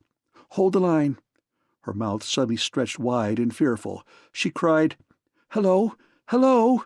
Hello?" into the telephone. She rattled the hook and cried, "Hello?" twice. Then she sobbed and jumped around to face Spade, who was close beside her now. "It was Miss O'Shaughnessy," she said wildly. "She wants you. She's in danger. She's at the Alexandria. Her voice was— oh, it was awful, Sam. And something happened to her before she could finish. Go help her, Sam." Spade put the Falcon on the desk and scowled gloomily. "I've got to take care of this fellow first," he said, pointing his thumb at the thin corpse on the floor. She beat his chest with her fists, crying, "No, you've got to go to her. Don't you see, Sam? He had the thing that was hers, and he came to you with it. Don't you see? He was helping her, and they killed him, and now she's— oh, you've got to go, Sam." "All right." Spade pushed her away and bent over his desk, putting the blackbird back into its nest of Excelsior, bending the paper around it, working swiftly, making a larger and clumsy package. "As soon as I've gone, phone the police. Tell them how it happened, but don't drag any names in. You don't know. I got the phone call, and I told you I had to go out, but I didn't say where." He cursed the rope for being tangled, yanked it into straightness, and began to bind up the package. "Forget this thing. Tell it as it happened, but forget he had a bundle." He chewed his lower lip. "Unless they pin you down. If they seem to know about it, you'll have to admit it. But that's not likely. If they do, then I took the bundle away with me unopened." He finished tying the knot and straightened up with the parcel under his left arm. "Get it straight now. Everything happened the way it happened, but without this dingus, unless they already know about it. Don't deny it, just don't mention it. And I got the phone call, not you.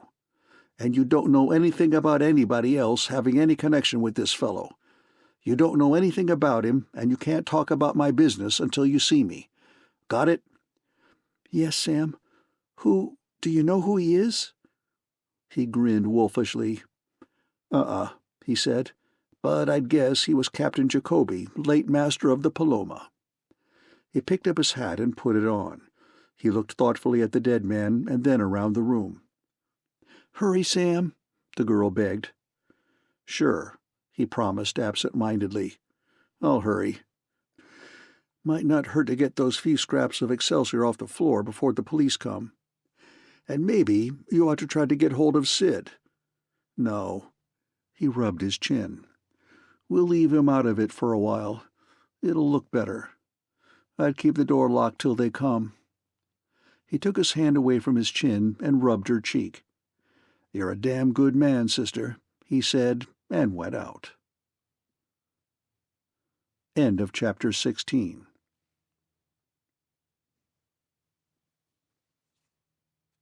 Chapter 17. Saturday night. Carrying the parcel lightly under his arm, walking briskly with only the ceaseless shifting of his eyes denoting wariness, Spade went, partly by way of an alley and a narrow court, from his office building to Kearny and Post Streets, where he hailed a passing taxicab. The taxicab carried him to the Pickwick stage terminal in Fifth Street. He checked his parcel at the parcel room there, put the check into a stamped envelope, wrote M.F. Holland and a San Francisco post office box number on the envelope, sealed it, and dropped it into a mailbox. Then he entered another taxicab and was driven to the Alexandria Hotel. Spade went up to Suite 12C and knocked on the door. The door was open when he had knocked a second time by a small, fair-haired girl in a shimmering yellow dressing gown, a small girl whose face was white and dim, and who clung desperately to the inner knob with both hands and gasped, "You're Mr. Spade?" Spade said, "Yes," and caught her as she swayed. Her body arched back over his arm, and her head dropped straight back so that her short fair hair hung down from her scalp, and her slender throat was a firm curve from chin to chest. Spade slid his supporting arm higher up her back and bent to get his other arm under her knees, but she stirred, resisting, and between parted lips that barely moved, blurred words came, "No, Mamie wa." Spade made her walk. He kicked the door shut, and he walked her up and down the green-carpeted room from wall to wall. One of his arms around her small body, that hand under her armpit, his other hand gripping her other arm, held her erect when she stumbled, checked her swaying, kept urging her forward, but made her tottering legs bear all of her weight they could bear. They walked across and across the floor, the girl faltering with incoordinate steps, Spade surely on the balls of his feet, with balance unaffected by her staggering. Her face was chalk white and eyeless, his sullen, with eyes hardened to watch everywhere at once. He talked to her monotonously. "That's the stuff. Left, right, that's the stuff. 1, 2, 3, 4, now we turn." He shook her as they turned from the wall. "Now back again. 1, 2, 3, 4. Hold your head up. That's the stuff. Good girl. Left, right. Now we turn again." He shook her again. "Walk, walk, walk, walk. 1, 2, 3, 4. That's the girl. Now we go around." He shook her more roughly and increased their pace. "That's the trick. Left, right. Speed it up. We're in a hurry. 1, 2, 3. She shuddered and swallowed audibly. Spade began to chafe her arm and side, and he bent his mouth nearer her ear. "That's fine. You're doing fine. 1, 2, 3, 4. Faster. That's it. Step. Pick them up and lay them down. That's the stuff. What'd they do, dope you? The same stuff they gave me?" Her eyelids twitched up then for an instant over dulled golden-brown eyes, and she managed to say all of "yes," except the final consonant. They walked the floor, the girl almost trotting now to keep up with Spade. Spade slapping and kneading her flesh through yellow silk with both hands, talking and talking while his eyes remained hard and aloof and watchful. Left, right, turn. That's the girl. 1, 2, 3, 4. Keep the chin up. That's the stuff." Her lids lifted again, a bare fraction of an inch, and under them her eyes moved dully from side to side. "That's fine," he said, crisply dropping his monotone. "Keep them open. Open them wide. He shook her. She moaned in protest, but her lids went further up, though her eyes still were without inner light. He raised his hand and slapped her cheek half a dozen times in quick succession. She moaned again and tried to break away from him. His arm held her, swept her along beside him from wall to wall. "Keep walking," he ordered in a harsh voice, and then, "Who are you?" Her Rhea Gutman was thick but intelligible. "The daughter?" "Yes." Now she was no farther from the final consonant than "shh." "Where's Bridget?" She twisted convulsively around in his arms and caught at one of his hands with both of hers. He pulled his hand away quickly and looked at it. Across its back was a thin red scratch, an inch and a half or more in length. "What the hell?" he growled and examined her hands. Her left hand was empty. In her right hand, when he opened it, lay a 3-inch jade-headed steel bouquet pin. "What the hell?" he growled again and held the pin up in front of her eyes. When she saw the pin she whimpered and opened her dressing gown. She pushed aside the cream-colored pajama coat under it and showed him her body below her left breast, white flesh crisscrossed with thin red lines, dotted with tiny red dots, where the pin had scratched and punctured it. "To keep me awake, to walk till you came. She said you'd come. You were so long coming." She swayed. Spade tightened his arm around her and said, "Walk." She fought against the arm, squirming around to face him again. "No, tell you. Sleep. You go to her." "Bridget?" he demanded. "Yes. Took her. Burlingame. 26 Ancho. Hurry. Too late." Her head fell over on her shoulder. Spade pushed her head up roughly. "Who took her? Your father?" "Yes. Wilmer. Cairo." She writhed, and her eyelids twitched but did not open. "Kill her." Her head fell over again, and again he pushed it up. "Who shot Jacoby?" She did not seem to hear the question. She tried pitifully to hold her head up, to open her eyes. She mumbled, "Go. She—" He shook her brutally. "Stay awake till the doctor comes." Fear opened her eyes and pushed for a moment the cloudiness from her face. "No, no," she cried thickly. "Father, kill me. Swear you won't. He'd know I did for her. Promise you won't. Sleep all right morning." He shook her again. "You are sure you can sleep it off all right?" "Yeah." Her head fell down. "Where's your bed?"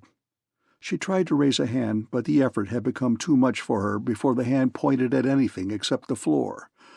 With a sigh of a tired child, she let her whole body relax and crumple.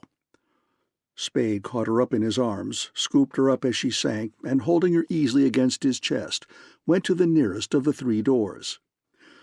He turned the knob far enough to release the catch, pushed the door open with his foot, and went into a passageway that ran past an open bathroom door to a bedroom. He looked into the bathroom, saw it was empty, and carried the girl into the bedroom. Nobody was there, but the clothing that was visible and the things on the chiffonier said it was a man's room. Spade carried the girl back to the green-carpeted room and tried the opposite door. Through it he passed into another passageway, past another empty bathroom, and into a bedroom that was feminine in its accessories. He turned back the bedclothes and laid the girl on the bed, removed her slippers, raised her a little to slide the yellow dressing-gown off, fixed a pillow under her head, and put the covers up over her. Then he opened the room's 2 windows and stood with his back to them, staring at the sleeping girl. Her breathing was heavy but not troubled. He frowned and looked around, working his lips together. Twilight was dimming the room. He stood there in the weakening light for perhaps 5 minutes. Finally, he shook his thick sloping shoulders impatiently and went out, leaving the outer door unlocked. Spade went to the Pacific Telephone and Telegraph Company's Powell Street station and called Davenport 2020. "Emergency hospital, please." "Hello. There's a girl in suite 12C at the Alexandria Hotel who has been drugged." "Yes, you'd better send somebody to take a look at her." "Yes, this is Mr. Hooper of the Alexandria." He put the receiver on its prong and laughed. He called another number and said, "Hello, Frank. This is Sam Spade. Can you let me have a car to go down the peninsula right away? Just a couple of hours. And give me a driver that will keep his mouth shut, will you?" "Right. Have him pick me up at John's, Ellis Street, as soon as he can make it." He called another number, his own office's, held the receiver to his ear for a little while without saying anything, and replaced it on its hook. He went to John's Grill, asked the waiter to hurry his order of chops, baked potato, and sliced tomatoes, ate hurriedly, and was smoking a cigarette with his coffee, when a thick-set youngish man, with a plaid cap set askew above pale eyes and a tough, cheery face, came into the grill and to his table. "All set, Mr. Spade. She's full of gas and raring to go."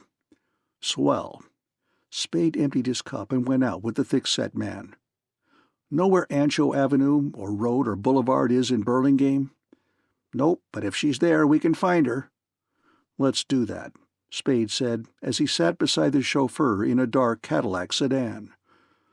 26 is the number we want, and the sooner the better, but we don't want to pull up at the front door. Correct. They rode a half-dozen blocks. The chauffeur said, "Your partner got knocked off, didn't he?" "Uh-huh." The chauffeur clucked. "She's a tough racket." "Well, hack drivers don't live forever." "Maybe that's right," the thick-set man conceded. "But just the same, it'll always be a surprise to me if I don't." Spade stared ahead at nothing, and thereafter, until the chauffeur became tired of making conversation, replied with uninterested yeses and nos. At a drugstore in Burlingame, the chauffeur learned how to reach Ancho Avenue. 10 minutes later, he stopped the car near a dark corner, turned off the lights, and waved his hand at the block ahead. "There she is," he said. "She ought to be on the other side, maybe the third or fourth house." Spade said, "Right," and got out of the car. "Keep the engine going. We might have to leave in a hurry." He crossed the street and went up the other side. Night had settled. Far ahead, a lone street light burned. Warmer lights dotted the night on either side, where houses were spaced half a dozen to a block. A high, thin moon was cold and feeble as the distant streetlight. A radio droned through the open window of a house on the other side of the street. In front of the second house from the corner, Spade halted. On one of the gateposts that were massive out of all proportion to the fence flanking them, a 2 and a 6 of pale metal caught what light there was. A square white card was nailed above them. Putting his face close to the card, Spade could see it was a "For Sale or Rent" sign. There was no gate between the posts. Spade went up the cement walk to the house. He stood still on the walk at the foot of the porch steps for a long moment. No sound came from the house. The house was dark except for another pale square card on its door. Spade went up to the door and listened. He could hear nothing. He tried to look through the glass of the door. There was no curtain to keep his gaze out, but inner darkness. He tiptoed to a window and then to another. They, like the door, were uncurtained except by inner darkness. He tried both windows. They were locked. He tried the door. It was locked. He left the porch and, stepping carefully over unfamiliar ground, walked through weeds around the house. The side windows were too high to be reached.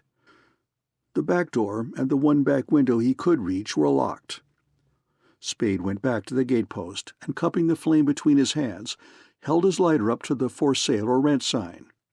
It bore the printed name and address of a San Mateo real estate dealer, and a line penciled in blue, "Key at 31." Spade went back to the sedan and asked the chauffeur, "Got a flashlight?" "Sure." He gave it to Spade. "Can I give you a hand at anything?" "Maybe." Spade got into the sedan. "We'll ride up to number 31. You can use your lights." Number 31 was a square gray house across the street from, but a little farther up than, 26. Lights glowed in its downstairs windows. Spade went up on the porch and rang the bell. A dark-haired girl of 14 or 15 opened the door. Spade, bowing and smiling, said, "I'd like to get the key to number 26. "I'll call Papa," she said, and went back into the house calling, "Papa!" A plump, red-faced man, bald-headed and heavily mustached, appeared carrying a newspaper. Spade said, "I'd like to get the key to 26. The plump man looked doubtful. He said, "The lights are not on. You couldn't see anything."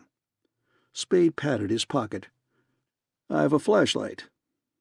The plump man looked more doubtful. He cleared his throat uneasily and crumpled the newspaper in his hand. Spade showed the man one of his business cards, put it back in his pocket, and said in a low voice, "We got a tip there might be something hidden over there." The plump man's face and voice were eager. "Wait a minute," he said. "I'll go over with you." When he came back a moment later, he carried a brass key attached to a yellow and red tag. Spade beckoned to the chauffeur as they passed the sedan, and the chauffeur joined them. "Anybody been looking at the house lately?" Spade asked. "Not that I know of. The plump man replied. "Nobody's been to me for the key in a couple of months." The plump man marched ahead with the key until they had gone up on the porch. Then he thrust it into Spade's hand, mumbled, "Here you are," and stepped aside. Spade unlocked the door and pushed it open.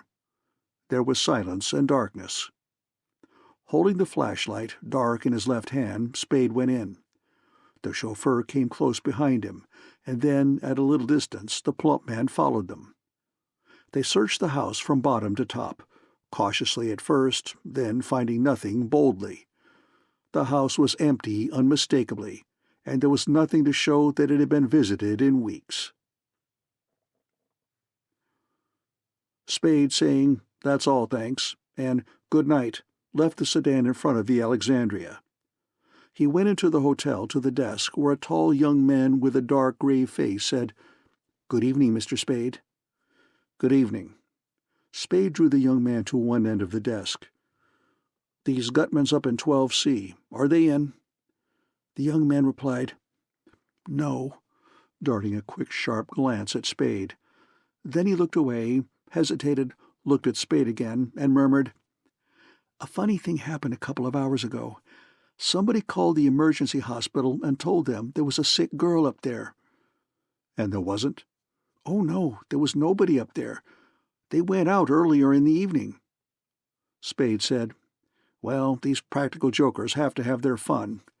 Thanks." He went to the telephone booth, called a number, and said, "Hello, Mrs. Perrine? Is Effie there?" "Yes, please." "Thanks." "Hello, Angel. What's the good word?" "Fine, fine. Hold it. I'll be out in 20 minutes. "Right." Half an hour later, Spade rang the doorbell of a 2-story brick house in 7th Avenue. Effie Perrine opened the door. Her boyish face was tired and smiling. "Hello, boss," she said. "Enter." Then she said in a low voice, "If Ma says anything to you, Sam, be nice to her. She's all up in the air." Spade grinned reassuringly and patted her shoulder. She put her hands on his arm. "Miss O'Shaughnessy?" "No," he growled. "I ran into a plant. Are you sure it was her voice?" "Yes." He made an unpleasant face. "Well, it was hooey." She took him into a bright living room, sighed, and slumped down on one end of a Chesterfield, smiling cheerfully up at him through her weariness. He sat beside her and asked, "Everything went okay? Nothing said about the bundle?" "Nothing.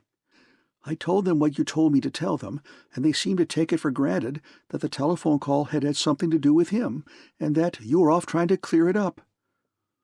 "Dundee there?" "No, Hoff and Ogar, and some others I didn't know. I talked to the captain, too." "They took you down to the hall?" "Oh, yes, and they asked me loads of questions, but it was all, you know, routine." Spade rubbed his palms together. "Swell," he said, and then frowned. "Though I guess they'll think up plenty outside of routine to put to me when we meet. That damned Dundee will anyway, and Brian." He shrugged. "Anybody, you know, outside of the coppers come around?" "Yes." She sat up straight. "That boy, the one who brought the message from Gutman, was there. He didn't come in, but the police left the corridor door open when they came in, and I saw him standing there." "You didn't say anything?" "Oh, no, you had said not to, so I didn't pay any attention to him, and the next time I looked he was gone." Spade grinned at her. "Damn lucky for you, sister, that the coppers got there first." "Why?" "He's a bad egg, that lad. Poison. Was the dead man Jacoby?" "Yes." He pressed her hands and stood up. "I'm going to run along. You better hit the hay. You're all in." She rose. "Sam, what is—" He stopped her words with a hand over her mouth. "Keep your questions till Monday," he said. "I want to sneak out before your mother catches me and gives me hell for dragging her lamb through gutters." Midnight was a few minutes away when Spade reached his home. He put his key into the street door's lock. Heels clicked rapidly on the sidewalk behind him. He let go the key and wheeled. Bridget O'Shaughnessy ran up the steps to him. She put her arms around him and hung on him, panting, "Oh, I thought you'd never come." Her face was wan, distraught, shaken by the tremors that shook her from head to foot. With the hand not supporting her, he felt for the key again, opened the door, and half lifted her inside. "You've been waiting?" he asked. "Yes," panting spaced her words. "In a doorway up the street." "Make it all right?" he asked. "Or shall I carry you up?" She shook her head against his shoulder. "I'll be all right when I get where I can sit down." They rode up to Spade's floor in the elevator and went around to his apartment. She left his arm and stood beside him, panting, both hands to her breast, while he unlocked his door. He switched on the passageway light. They went in. He shut the door, and with his arm around her again, half carried her toward the living room. When they were within a step of the living room door, the living room light went on. The girl cried out and clung to Spade. Just inside the living room door, Fat Gutman stood smiling benevolently at them. The undersized youth Gutman had called Wilmer came out of the kitchen behind them. Black pistols were gigantic in his small hands. Cairo came out of the bathroom. He, too, had a pistol. Gutman said, "Well, sir, we're all here as you can see. Now, let's come in and sit down and be comfortable and talk." End of Chapter 17.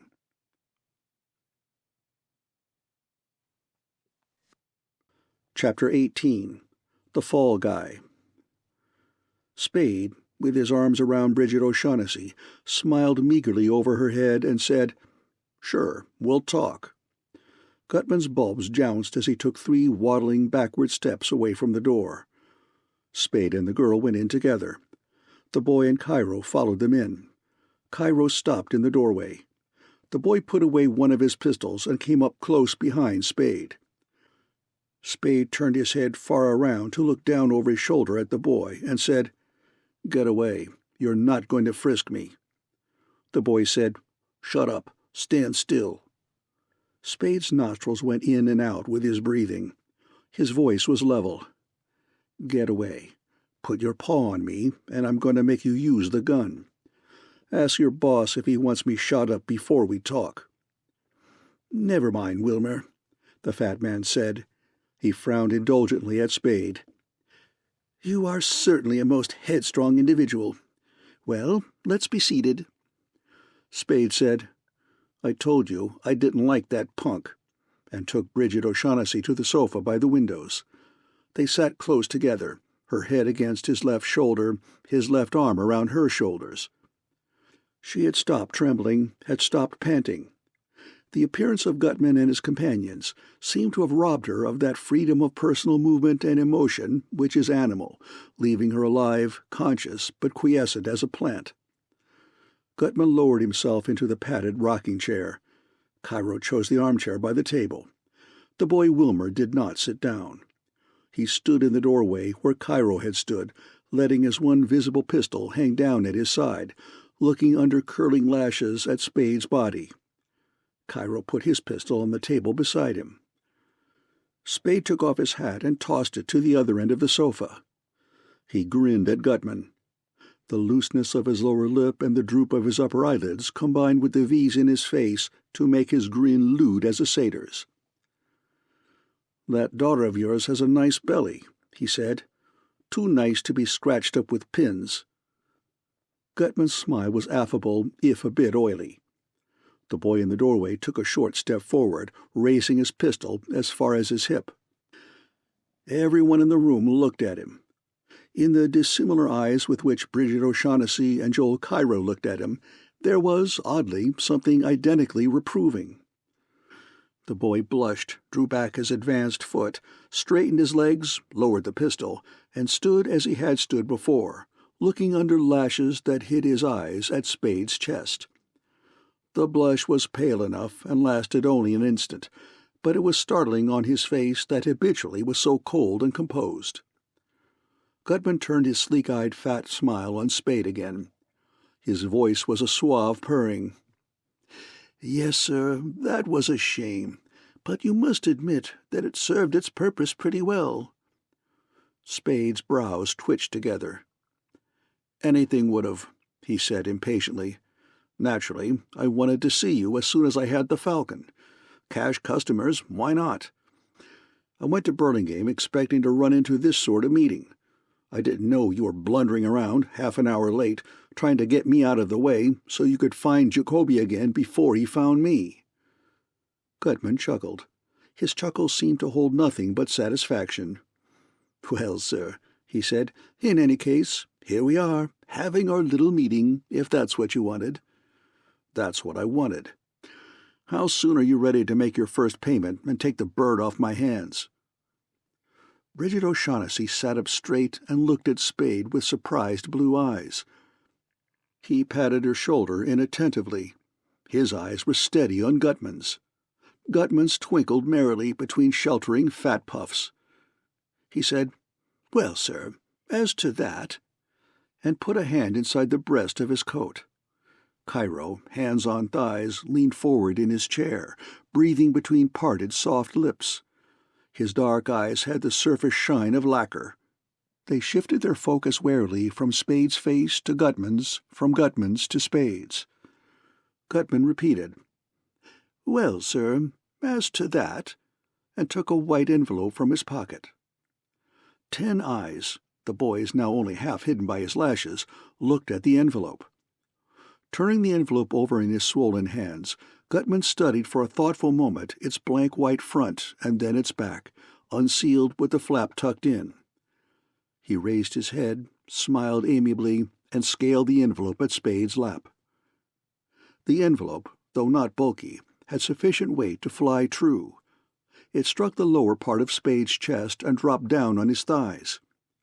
He picked it up deliberately and opened it deliberately, using both hands, having taken his left arm from around the girl. The contents of the envelope were $1,000 bills, smooth and stiff and new. Spade took them out and counted them. There were 10 of them. Spade looked up, smiling.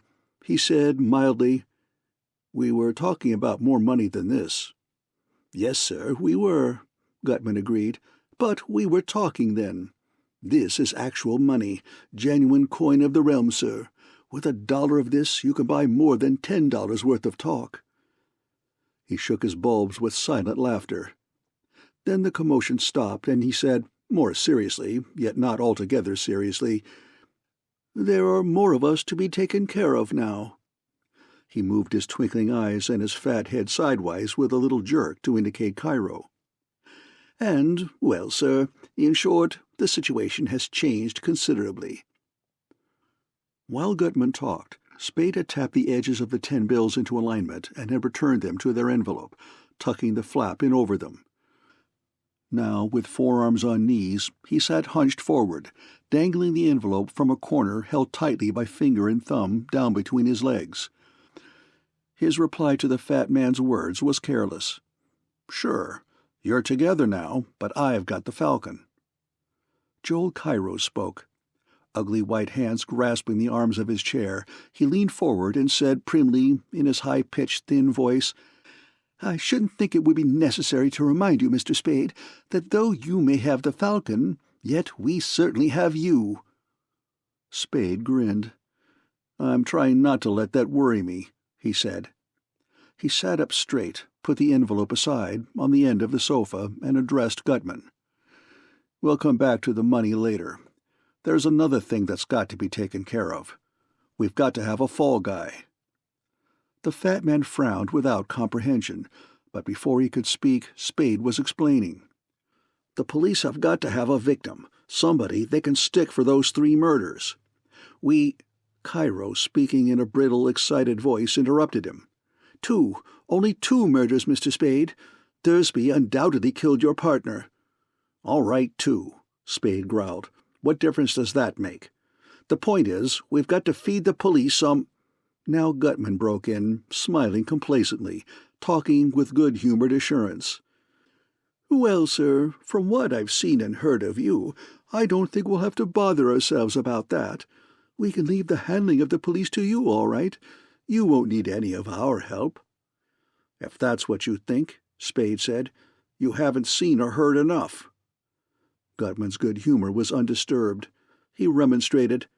"Now come, Mr. Spade, you can't expect us to believe at this late date that you are the least bit afraid of the police, or that you are not quite able to handle—" Spade snorted with his throat and nose. He bent forward, resting forearms on knees again, and interrupted Gutman irritably. "I'm not a damn bit afraid of them, and I know how to handle them. That's what I'm trying to tell you. The way to handle them is to toss them a victim, somebody they can hang the works on." "Well, sir, I grant you that that's one way of doing it, but—" "But hell," Spade said, "it's the only way." His eyes were hot and earnest under a reddening forehead. The bruise on his temple was liver-colored. "I know what I'm talking about. I've been through it all before, and I expect to go through it again. At one time or another, I've had to tell everybody from the Supreme Court down to go to hell, and I've got away with it. I got away with it because I never let myself forget that a day of reckoning was coming. I never forget that when the day of reckoning comes, I want to be all set to march into headquarters, pushing a victim in front of me, saying, 'Here, you chumps, here's your criminal.' As long as I can do that, I can put my thumb to my nose and wiggle my fingers at all the laws in the book. The first time I can't do it, my name's mud. There hasn't been a first time yet. This isn't going to be it. That's flat." Gutman's eyes flickered, and their sleekness became dubious, but he held his other features in their bulbous pink smiling complacent cast, and there was nothing of uneasiness in his voice. He said, "That's a system that's got a lot to recommend it, sir. By gad, it has. And if it was any way at all possible this time, I'd be the first to say, stick to it by all means, sir. But this just happens to be a case where it's not practical. That's the way it is with the best of systems.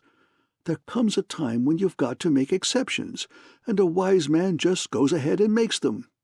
Well, sir, that's just the way it is in this case, and I don't mind telling you that I think you're being very well paid for making an exception. Now, maybe it will be a little more trouble to you than if you had your victim to hand over to the police, but—" he laughed and spread his hands, "you're not a man that's afraid of a little bit of trouble. You know how to manage things, and you know you'll manage to land on your feet in the end, no matter what happens." He pursed his lips, partly closing one eye. "And maybe it might be that we could add a little something more to what's in that envelope." Spade's eyes had lost their warmth. His face was dull and lumpy. "We'll talk about the money later," he said in a low, consciously patient tone. "We're talking about the police now, or I am, and I know what I'm talking about. This is my city and my game. I could manage to land on my feet, sure, this time, but the next time I tried to put over a fast one, they'd stop me so quick I'd swallow my teeth. Hell with that. You birds will be in New York or Constantinople or someplace else. I'm in business here." "But surely," Gutman began, "you can—" "I can't," Spade said earnestly. "I won't. I mean it." He sat up straight. A pleasant smile illuminated his face, erasing its dull lumpishness. He spoke rapidly, in an agreeable, persuasive tone. "Listen to me, Gutman. I'm telling you what's best for both of us. If we don't give the police a fall guy, it's 10 to 1 they'll get news of the Falcons sooner or later. Then you'll have to duck for cover with it, no matter where you are, and that's not going to help you make your fortune off it. Give them a fall guy, and they'll stop right there." "Well, sir, that's just the point," Gutman replied, and still only in his eyes was uneasiness faintly apparent. "Will they stop right there? Or won't your fall guy be a fresh clue that as likely as not will lead them straight to the Falcon?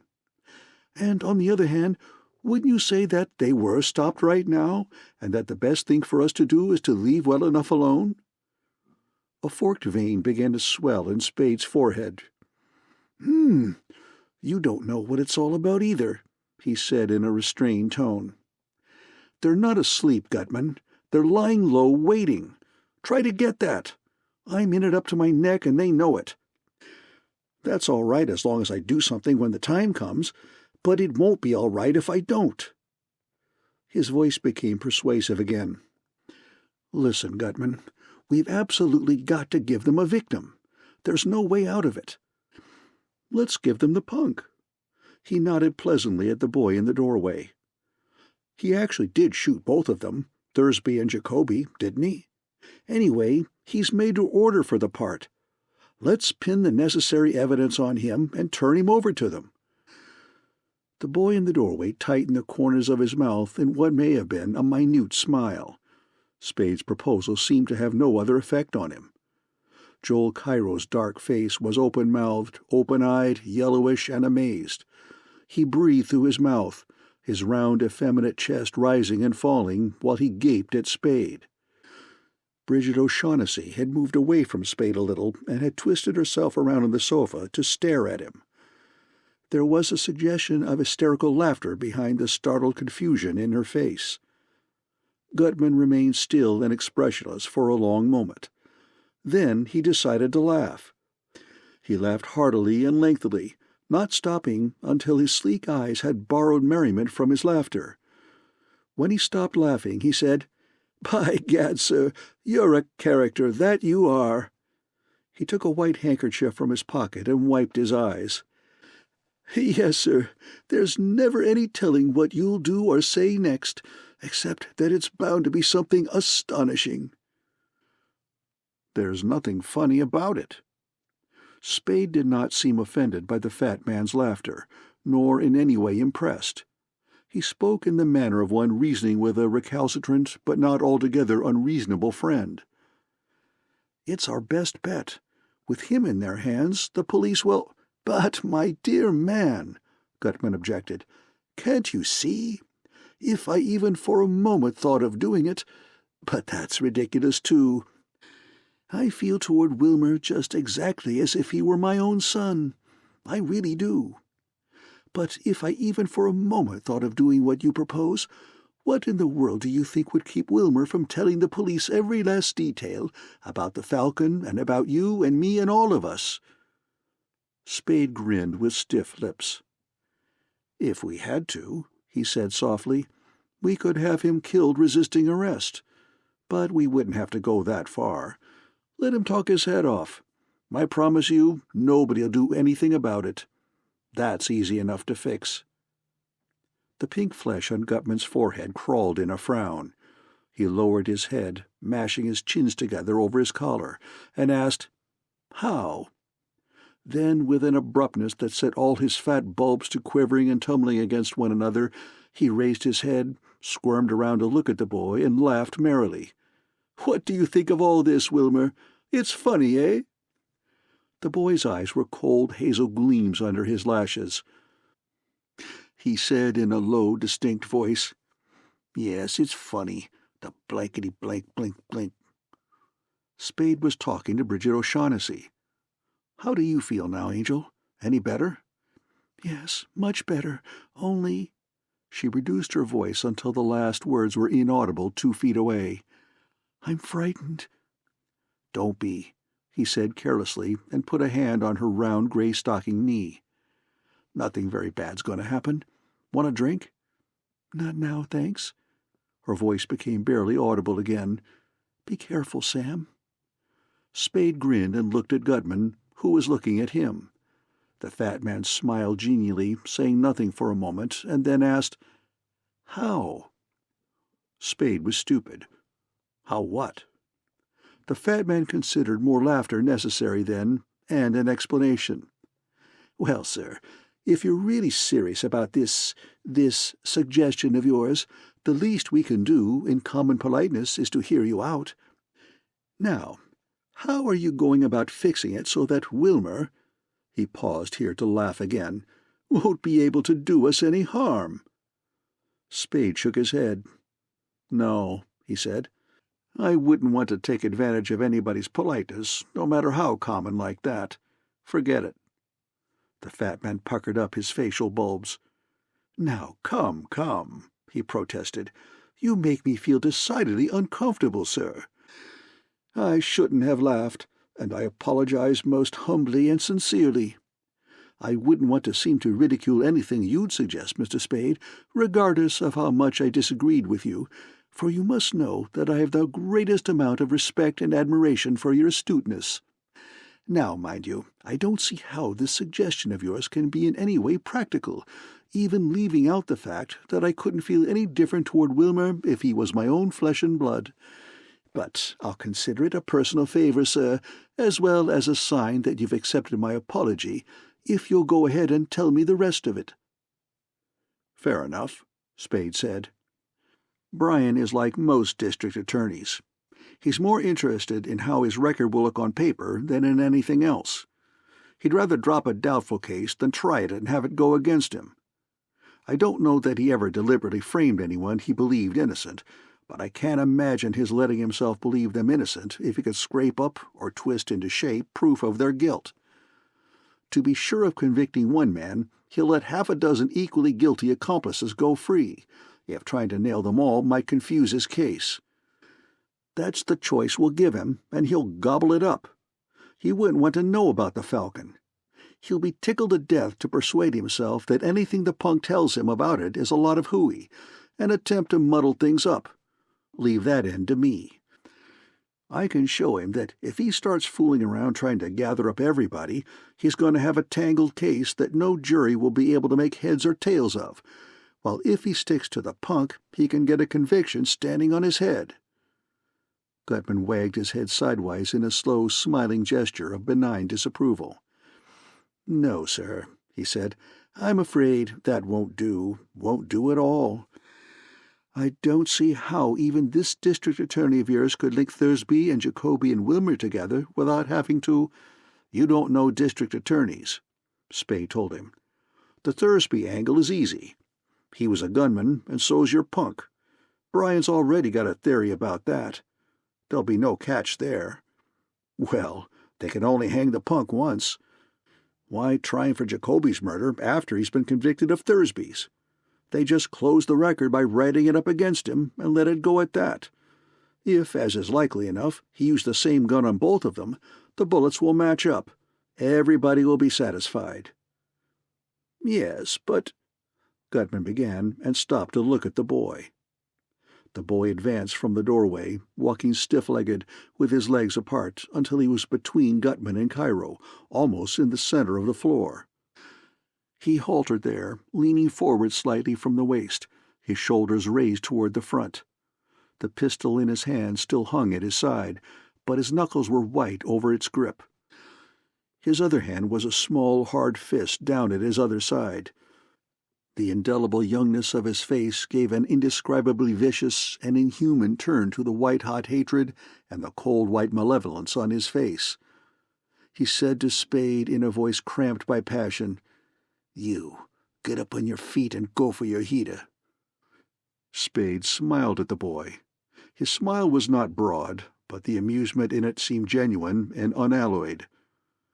The boy said, "You, get up and shoot it out if you've got the guts.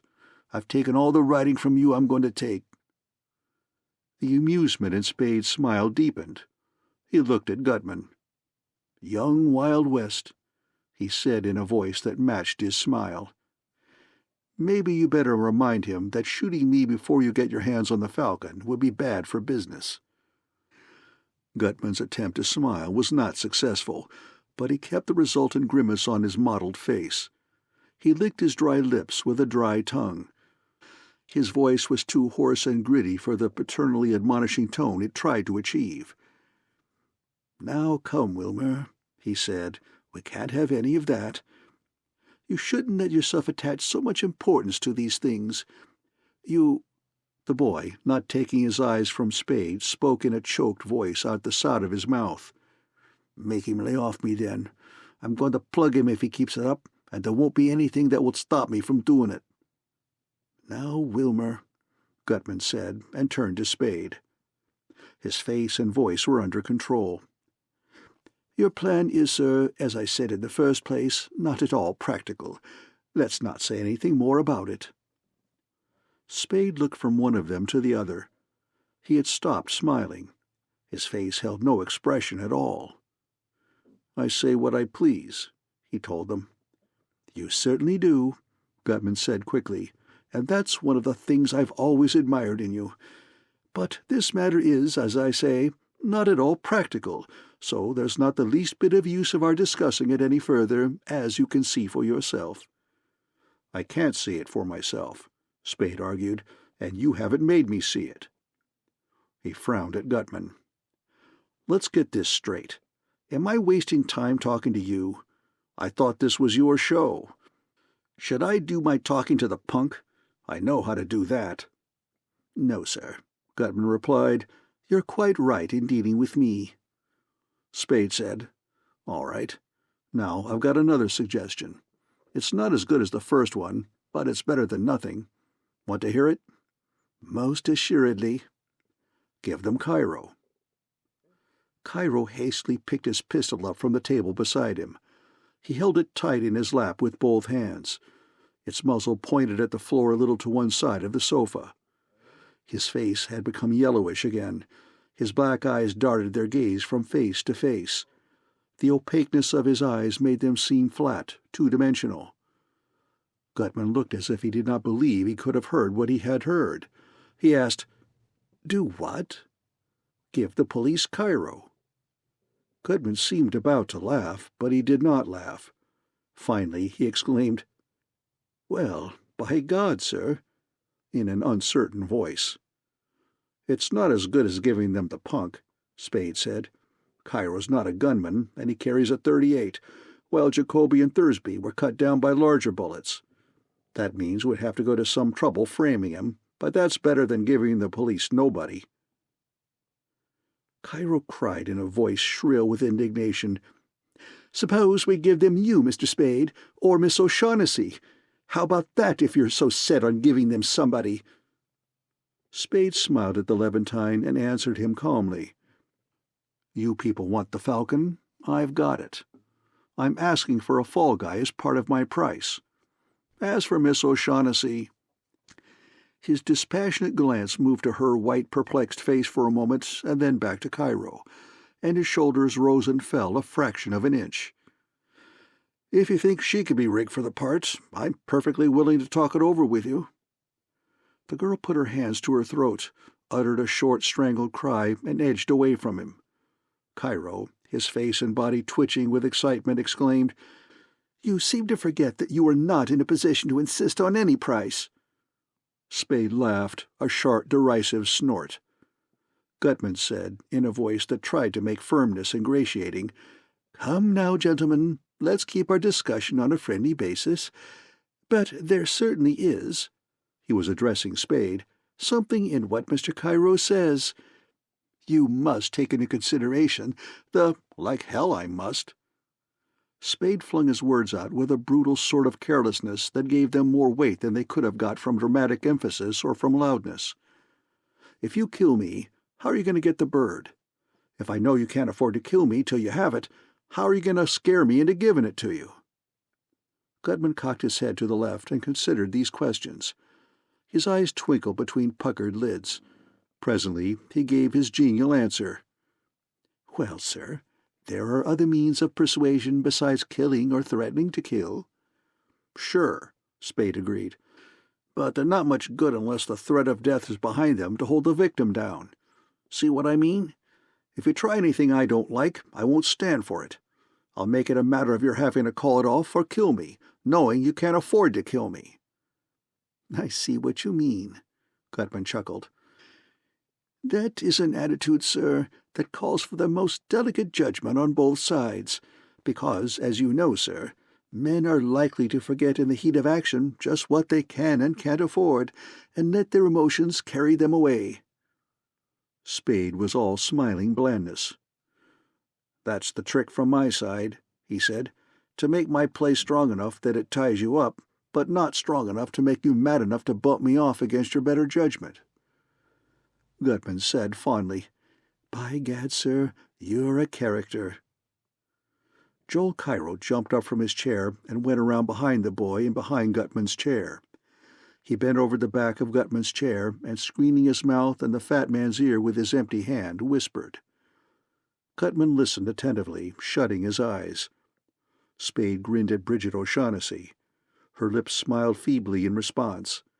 There was no change in her eyes. They did not lose their numb, fearful stare. Spade turned to the boy.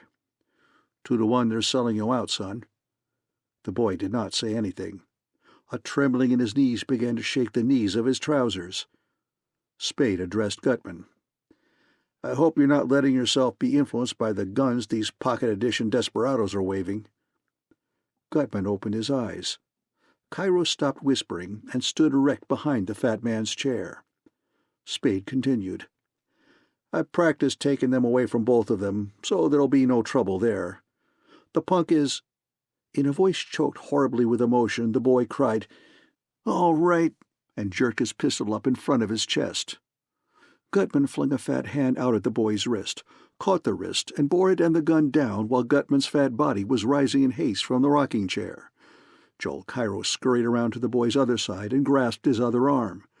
They wrestled with the boy, forcing his arms down, holding them down, while his small, wiry body writhed futilely against them. Words came out of the squirming group, fragments of the boy's incoherent speech. Right, go, smoke. Gutman's, Now, Wilmer, repeated many times. Cairo's, No, please don't, and Don't do that, Wilmer. Wooden-faced and dreamy-eyed, Spade got up from the sofa and went over to the group. The boy, unable to cope with the weight against him, had stopped struggling. Cairo stood partly in front of him, talking to him soothingly, still holding one of his arms. Spade pushed Cairo aside gently and drove his left fist against the boy's chin. The boy's head snapped back as far as it could while his arms were held, and then sank forward. Gutman began a desperate, Hey, you... Spade drove his right fist against the boy's chin. The boy collapsed against Gutman's great round belly as Cairo dropped his other arm. Cairo sprang at Spade, clawing at his face with the curved, stiff fingers of both hands. Spade blew his breath out sharply and pushed the Levantine away. Cairo sprang at him again. Tears were in Cairo's eyes, and his red lips worked angrily, forming words, but no sound came from between them. Spade laughed grimly at him, grunted, You're a darb, and cuffed the side of his face with a big open hand, knocking Cairo over against the table. Cairo regained his balance and sprang at Spade the third time. Spade stopped him with both palms held out on long, stiff arms against his face. Cairo, failing to reach Spade's face with his shorter arms, thumped Spade's arms. Stop it, Spade growled. I'll hurt you. Cairo cried, Oh, you big coward, and backed away from him. Spade stooped to pick up Cairo's pistol from the floor and then the boy's.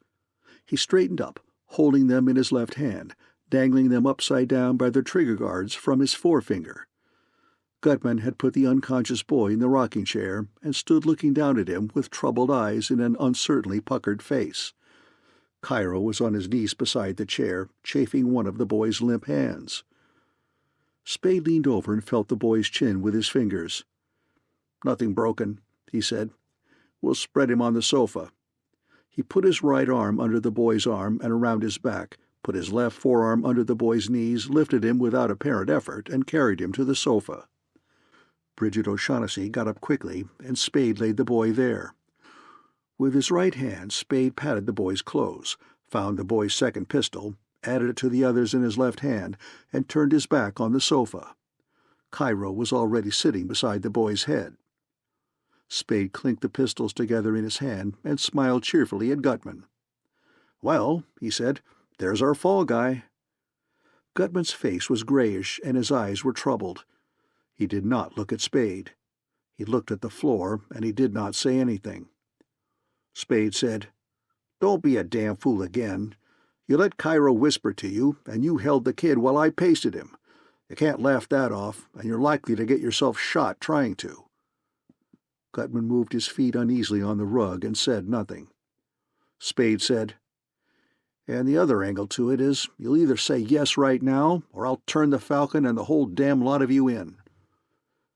Gutman raised his head and muttered through his teeth, I don't like that, sir.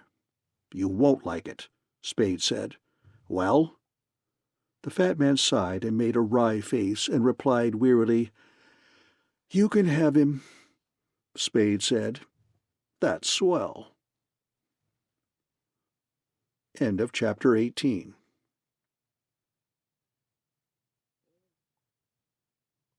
Chapter 19. The Russian's Hand. The boy lay on his back on the sofa, a small figure that was, except for its breathing, altogether corpse-like to the eye. Joel Cairo sat beside the boy, bending over him, rubbing his cheeks and wrists, smoothing his hair back from his forehead, whispering to him and peering anxiously down at his white, still face. Bridget O'Shaughnessy stood in an angle made by table and wall. One of her hands was flat on the table, the other to her breast. She pinched her lower lip between her teeth and glanced furtively at Spade whenever he was not looking at her. When he looked at her, she looked at Cairo and the boy. Gutman's face had lost its troubled cast and was becoming rosy again. He put his hands in his trouser pockets. He stood facing Spade, watching him without curiosity. Spade, idly jingling his handful of pistols, nodded at Cairo's rounded back and asked Gutman, "It'll be all right with him?" "I don't know," the fat man replied. "That part of it will have to be strictly up to you, sir." Spade's smile made his V-shaped chin more salient. He said, "Cairo." The Levantine screwed his dark, anxious face around over his shoulder. Spade said, "Let him rest a while. We're going to give him to the police. We ought to get the details fixed before he comes to." Cairo asked bitterly, "Don't you think you have done enough to him without that?" Spade said, "No." Cairo left the sofa and went close to the fat man. "Please don't do this thing, Mr. Gutman," he begged. "You must realize that—" Spade interrupted him. "That's settled. The question is, what are you going to do about it? Coming in or getting out?" Though Gutman's smile was a little sad, even wistful in its way, he nodded his head. "I don't like it either," he told the Levantine, "but we can't help ourselves now. We really can't." Spade asked, "What are you doing, Cairo? In or out?" Cairo wet his lips and turned slowly to face Spade. "Suppose," he said, and swallowed. Can I choose?" "You can," Spade assured him seriously. "But you ought to know that if your answer is out, we'll give you to the police with your boyfriend." "Oh, I say, Mr. Spade," Gutman protested. "That isn't—" "Like hell we'll let him walk out on us," Spade said. "He'll either come in or he'll go in. We can't have any loose ends hanging around." He scowled at Gutman and exclaimed irritably, "Is this the first thing you guys ever stole? You're a fine lot of lollipops. What are you going to do next? Get down and pray?" He directed his scowl at Cairo. "Well, what's the answer?"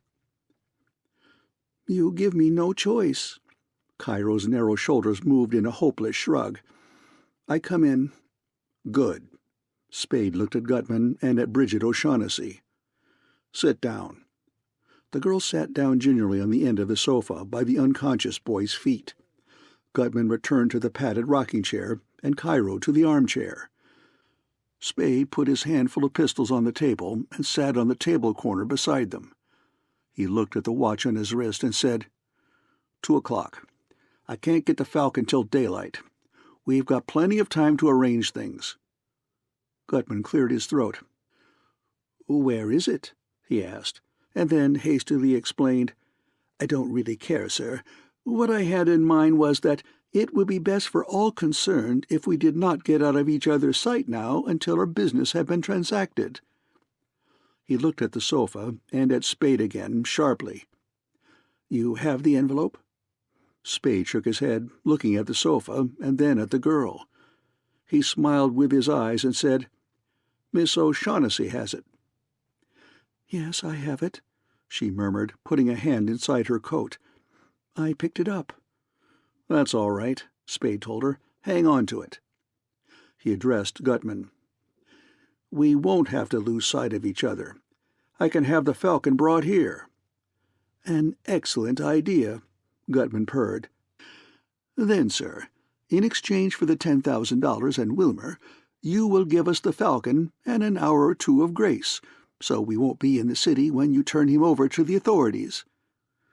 "You don't have to duck," Spade said. "It'll be airtight." "That may be, sir, but nevertheless, we'll feel a lot safer well out of the city when Wilmer's being questioned by your district attorney." "Suit yourself," Spade replied. "I can hold him here all day if you want." He began to roll a cigarette. "Let's get the details fixed. Why did he shoot Thursby? And why and how and where did he shoot Jacoby?" Gutman smiled indulgently, shaking his head and purring. "Now, come, sir, you can't expect that. We've given you the money and Wilmer. That is our part of the agreement." "I do expect it," Spade said. He held his lighter to his cigarette. "A fall guy is what I asked for, and he's not a fall guy unless he's a cinch to take the fall. Well, to cinch that, I've got to know what's what." He pulled his brows together. "What are you squawking about?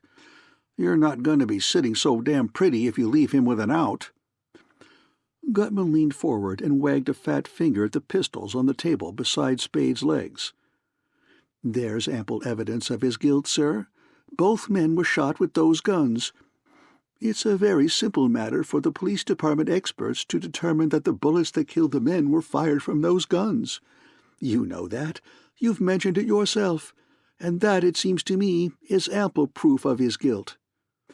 "Maybe," Spade agreed, "but the thing's more complicated than that, and I've got to know what happened so I can be sure that the parts that won't fit in are covered up."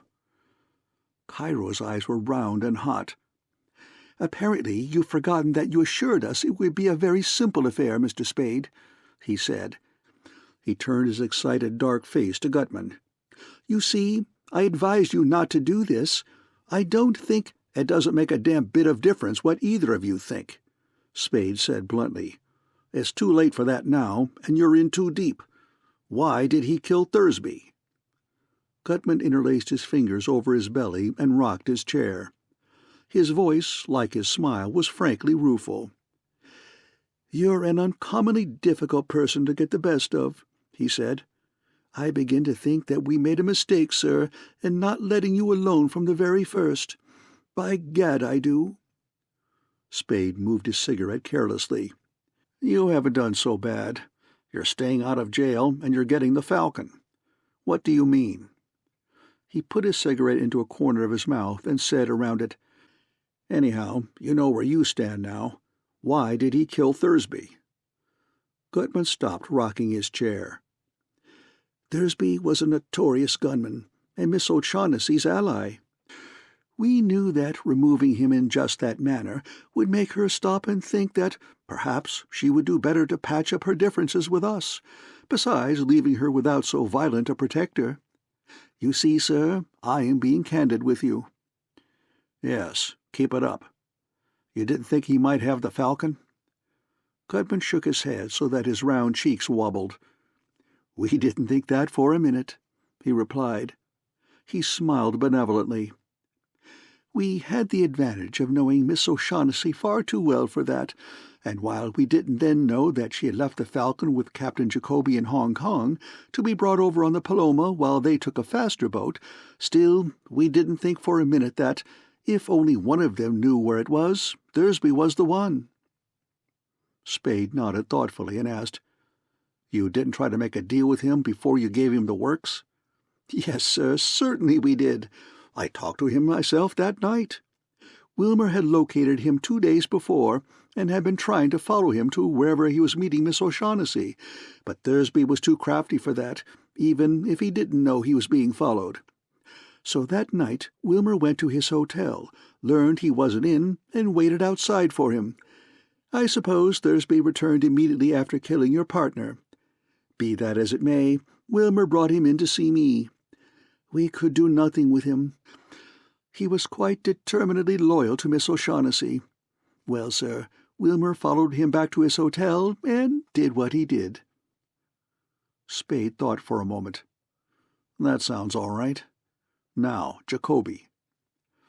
Gutman looked with grave eyes at Spade and said, "Captain Jacoby's death was entirely Miss O'Shaughnessy's fault." The girl gasped, "Oh," and put a hand to her mouth. Spade's voice was heavy and even. "Never mind that now. How did it happen?" After a shrewd look at Spade, Gutman smiled. "Just as you say, sir," he said. "Well, Cairo, as you now know, got in touch with me, or rather I sent for him, after he left police headquarters the morning he was up here. We recognized the mutual advantage of pooling forces at that time." He directed his smile at the Levantine. "Mr. Cairo is a man of nice judgment. The Paloma was his thought. He saw the notice of its arrival in the papers, and remembered that in Hong Kong he had heard that Miss O'Shaughnessy and Jacoby had been seen together. That was when he was trying to find her there, and he thought at first that she had left on the Paloma, though later he learned that she hadn't. Well, sir, when he saw that in the paper, he guessed just what had happened. She had given the bird to Jacoby to bring here for her. Jacoby did not know what it was, of course. Miss O'Shaughnessy is too discreet for that." He beamed at the girl, rocked his chair twice, and went on. "Mr. Cairo and Wilmer and I went to call on Captain Jacoby, and were fortunate enough to arrive before Miss O'Shaughnessy had left. In many ways it was a difficult interview, but finally, by midnight, we had persuaded Miss O'Shaughnessy to come to terms, or so we thought. We then left the boat and set out for my hotel, where we were to pay Miss O'Shaughnessy and receive the bird. Well, sir, we mere men should have known better than to suppose we were capable of coping with her. En route, she and Captain Jacoby and the Falcon slipped completely through our fingers." He laughed merrily. "By gad, sir, it was neatly done." Spade looked at the girl. Her eyes, large and dark with pleading, met his. He asked Gutman, "You touched off the boat before you left?" "Not intentionally, no, sir," the fat man replied, "though I dare say we, or Wilmer at least, were responsible for the fire. He was out trying to find the Falcon while the rest of us were talking in the cabin, and he may have been careless with matches." "That's fine," Spade said. "If any slip-up makes it necessary for us to try him for Jacoby's murder, we can also hang an arson charge on him. All right. Now, about the shooting." "Well, sir, we dashed all around town all day trying to find them, and we found them late this afternoon. We weren't sure at first that we had found them. All we were sure of was that we had found Miss O'Shaughnessy's apartment on California Street. But when we listened at the door, we heard them moving inside, so we were pretty confident we had them, and rang the bell. When she asked us who we were and we told her, we heard a window going up. We knew what that meant, of course, so Wilmer hurried downstairs as fast as he could and around to the back of the building to cover the fire escape. And when he turned into the alley, he ran right plumb smack into Jacoby running away with the Falcon under his arm. That was a difficult situation to handle, but Wilmer did every bit as well as he could. He shot Jacoby more than once, but Jacoby was too tough either to fall down or drop the Falcon, and he was too close for Wilmer to keep out of his way. He knocked Wilmer down and ran. And this was in broad daylight, you understand, in the afternoon. And when Wilmer got up, he could see a policeman coming up from the block below. So he had to give it up. He dodged into the open back of the building next to the Coronet, into the street, and then in to join us, and very fortunate he was to make it safely. Well, sir, there we were, stumped again. Miss O'Shaughnessy had opened the door for Cairo and me after she had seen Jacoby safely out the window, and he smiled at a memory, we persuaded, that is the word, sir, her to tell us that she had told Jacoby to take the Falcon to you. It looked very unlikely that he'd live to get there, even if he wasn't picked up by the police on his way, but that was the only chance we had, sir. And so, once more, we persuaded Miss O'Shaughnessy to give us a little assistance. We had her phone you in an attempt to draw you away from your office before Jacoby got there, and we sent Wilmer after him. Unfortunately, it had taken us too long to decide, and too long to persuade Miss O'Shaughnessy to—" The boy on the sofa groaned and rolled over on his side. His eyes opened and closed several times. The girl stood up and moved into the angle of table and wall again. "To cooperate with us," Gutman concluded hurriedly. "And so you had the Falcon before we could reach you." The boy put one foot down on the floor, raised himself on an elbow, opened his eyes wide, put the other foot down, sat up, and looked around. When his eyes focused on Spade, bewilderment went out of them. Cairo left the armchair and went over to the boy. He put his arm on the boy's shoulder and started to say something. The boy rose to his feet quickly, shaking the arm off his shoulder. He glanced around the room once and then fixed his eyes on Spade again. His face was set hard, and he held his body so tense that it seemed drawn in and shrunken. Spade, sitting on a corner of the table, swinging his legs carelessly, said, "Now listen, kid. If you come over here and start cutting up, I'm going to kick you in the face. Sit down and shut up and behave, and you'll last longer." The boy looked at Gutman. Gutman smiled benignly at him and said, "Well, Wilmer, I'm sorry to lose you indeed, and I want you to know that I couldn't be any fonder of you if you were my own son. But, well, by gad, if you lose a son, it's possible to get another, and there's only one Maltese Falcon." Spade laughed. Cairo leaned over and muttered in the boy's ear. The boy, keeping his cold hazel eyes on Gutman's face, sat down on the sofa again. The Levantine sat beside him. Gutman's sigh did not affect the benignity of his smile. He said to Spade, "When you're young, you simply don't understand things." Cairo had an arm around the boy's shoulder again and was whispering to him. Spade grinned at Gutman and addressed Bridget O'Shaughnessy. "I think it'd be swell if you'd see what you can find us to eat in the kitchen, with plenty of coffee. Will you? I don't like to leave my guests." "Surely," she said, and started toward the door. Gutman stopped rocking. "Just a moment, my dear." He held up a thick hand. "Hadn't you better leave the envelope in here? You don't want to get grease spots on it." The girl's eyes questioned Spade, who said in an indifferent tone, "It's still his."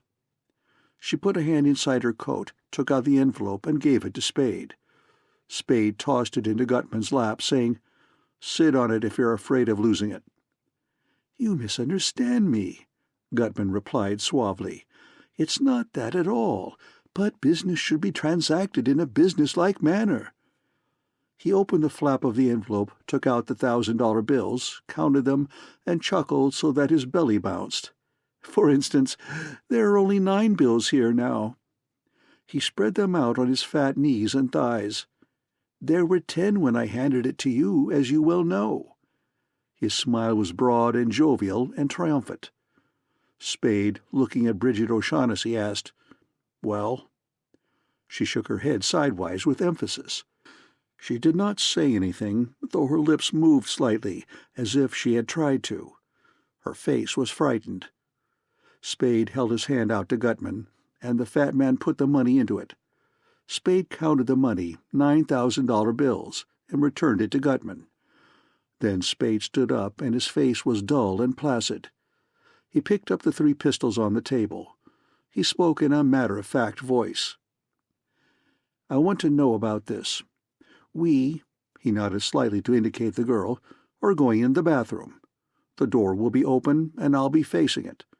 Unless you want a 3-story drop from the windows, there's no way out of the room except past the bathroom door. Don't try to make it." "Really, sir," Gutman protested, "it's not necessary, and certainly not very polite of you to threaten us in this manner. You must know that we've not the least desire to leave." "I'll know when I'm through." Spade was patient but resolute. "This trick upsets things. I've got to find the answer. It won't take long." He touched the girl's elbow. "Come on." In the bathroom, Bridget O'Shaughnessy found words. She put her hands up flat on Spade's chest and her face up close to his and whispered, "I did not take that bill, Sam." "I don't think you did," Spade said, "but I've got to know. Take your clothes off." "You won't take my word for it?" "No, take your clothes off." I won't. All right. We'll go back to the other room, and I'll have them taken off. She stepped back with her hands to her mouth. Her eyes were round with horror. You would? She asked through her fingers. I will, he said. I've got to know what happened to that bill, and I'm not going to be held up by anybody's maidenly modesty. Oh, it isn't that. She came close to him and put her hands on his chest again. Can't you see that if you make me, you'll be killing something? He did not raise his voice. I don't know anything about that. I've got to know what happened to the bill. Take them off. She looked at his unblinking yellow-gray eyes, and her face became pink and then white again. Very well, she said. He sat on the side of the bathtub, watching the open door. No sound came from the living room. She removed her clothes swiftly. In her mien was pride without defiance or embarrassment. He picked up each piece and examined it with fingers as well as with eyes. He did not find the $1,000 bill. When he had finished, he stood up, holding her clothes out in his hands to her. "Thanks," he said. "Now I know." She took the clothing from him. She did not say anything. He picked up his pistols. He shut the bathroom door behind him and went into the living room. Gutman smiled amiably from the rocking chair. "Find it?" he asked. Cairo, sitting beside the boy on the sofa, looked at Spade with questioning, opaque eyes. The boy did not look up. He was leaning forward, head between hands, elbows on knees, staring at the floor between his feet. Spade told Gutman, "No, I didn't find it. You palmed it." The fat man chuckled. "I palmed it?" "Yes," Spade said, jingling the pistols in his hand. "Do you want to say so, or do you want to stand for a frisk?" "Stand for—" "You're going to admit it," Spade said, "or I'm going to search you. There's no third way." Gutman looked up at Spade's hard face and laughed outright. "By gad, sir, I believe you would. I really do. You're a character, sir, if you don't mind my saying so." "You palmed it," Spade said. "Yes, sir, that I did." The fat man took a crumpled bill from his vest pocket, smoothed it on a wide thigh, took the envelope holding the 9 bills from his coat pocket, and put the smooth bill in with the others. "I must have my little joke every now and then, and I was curious to know what you do in a situation of that sort. I must say you passed the test with flying colors, sir. It never occurred to me that you'd hit on such a simple and direct way of getting at the truth." Spade sneered at him without bitterness. "That's the kind of thing I'd expect from somebody the punk's age." Gutman chuckled. Bridget O'Shaughnessy, dressed again except for coat and hat, came out of the bathroom, took a step toward the living room, turned around, went back to the kitchen, and turned on the light. Cairo edged closer to the boy on the sofa and began whispering in his ear again. The boy shrugged irritably. Spade, looking at the pistols in his hand and then at Gutman, went out into the passageway to the closet there. He opened the door, put the pistols inside on the top of a trunk, shut the door, locked it, put the key in his pants pocket, and went to the kitchen door. Bridget O'Shaughnessy was filling an aluminum percolator. "Find everything?" Spade asked. "Yes," she replied in a cool voice, not raising her head. Then she set the percolator aside and came to the door. She blushed, and her eyes were large and moist and chiding. "You shouldn't have done that, Sam," she said softly. "I had to find out, Angel." He bent down, kissed her mouth lightly, and returned to the living room. Gutman smiled at Spade and offered him the white envelope, saying, "This will soon be yours. You might as well take it now." Spade did not take it. He sat in the armchair and said, "There's plenty of time for that. Besides, we haven't done enough talking about the money end yet. I ought to have more than 10,000. Gutman said, $10,000 is a lot of money. Spade said, "You're quoting me, but it's not all the money in the world." "No, sir, it's not. I grant you that. But it's a lot of money to be picked up in as few days and as easily as you're getting it." You think it's been so damned easy?" Spade asked and shrugged. "Well, maybe, but that's my business." "It certainly is," the fat man agreed. He screwed up his eyes, moved his head to indicate the kitchen, and lowered his voice. "Are you sharing with her?" Spade said, "That's my business, too." "It certainly is," the fat man agreed once more. "But," he hesitated, "I'd like to give you a word of advice." "Go ahead." "If you don't, I dare say, you'll give her some money in any event, but if you don't give her as much as she thinks she ought to have, my word of advice is, be careful." Spade's eyes held a mocking light. He asked, "Bad?" "Bad," the fat man replied. Spade grinned and began to roll a cigarette. Cairo, still muttering in the boy's ear, had put his arm around his shoulders again. Suddenly the boy pushed his arm away and twisted around on the sofa to face Cairo. The boy's face held anger and disgust.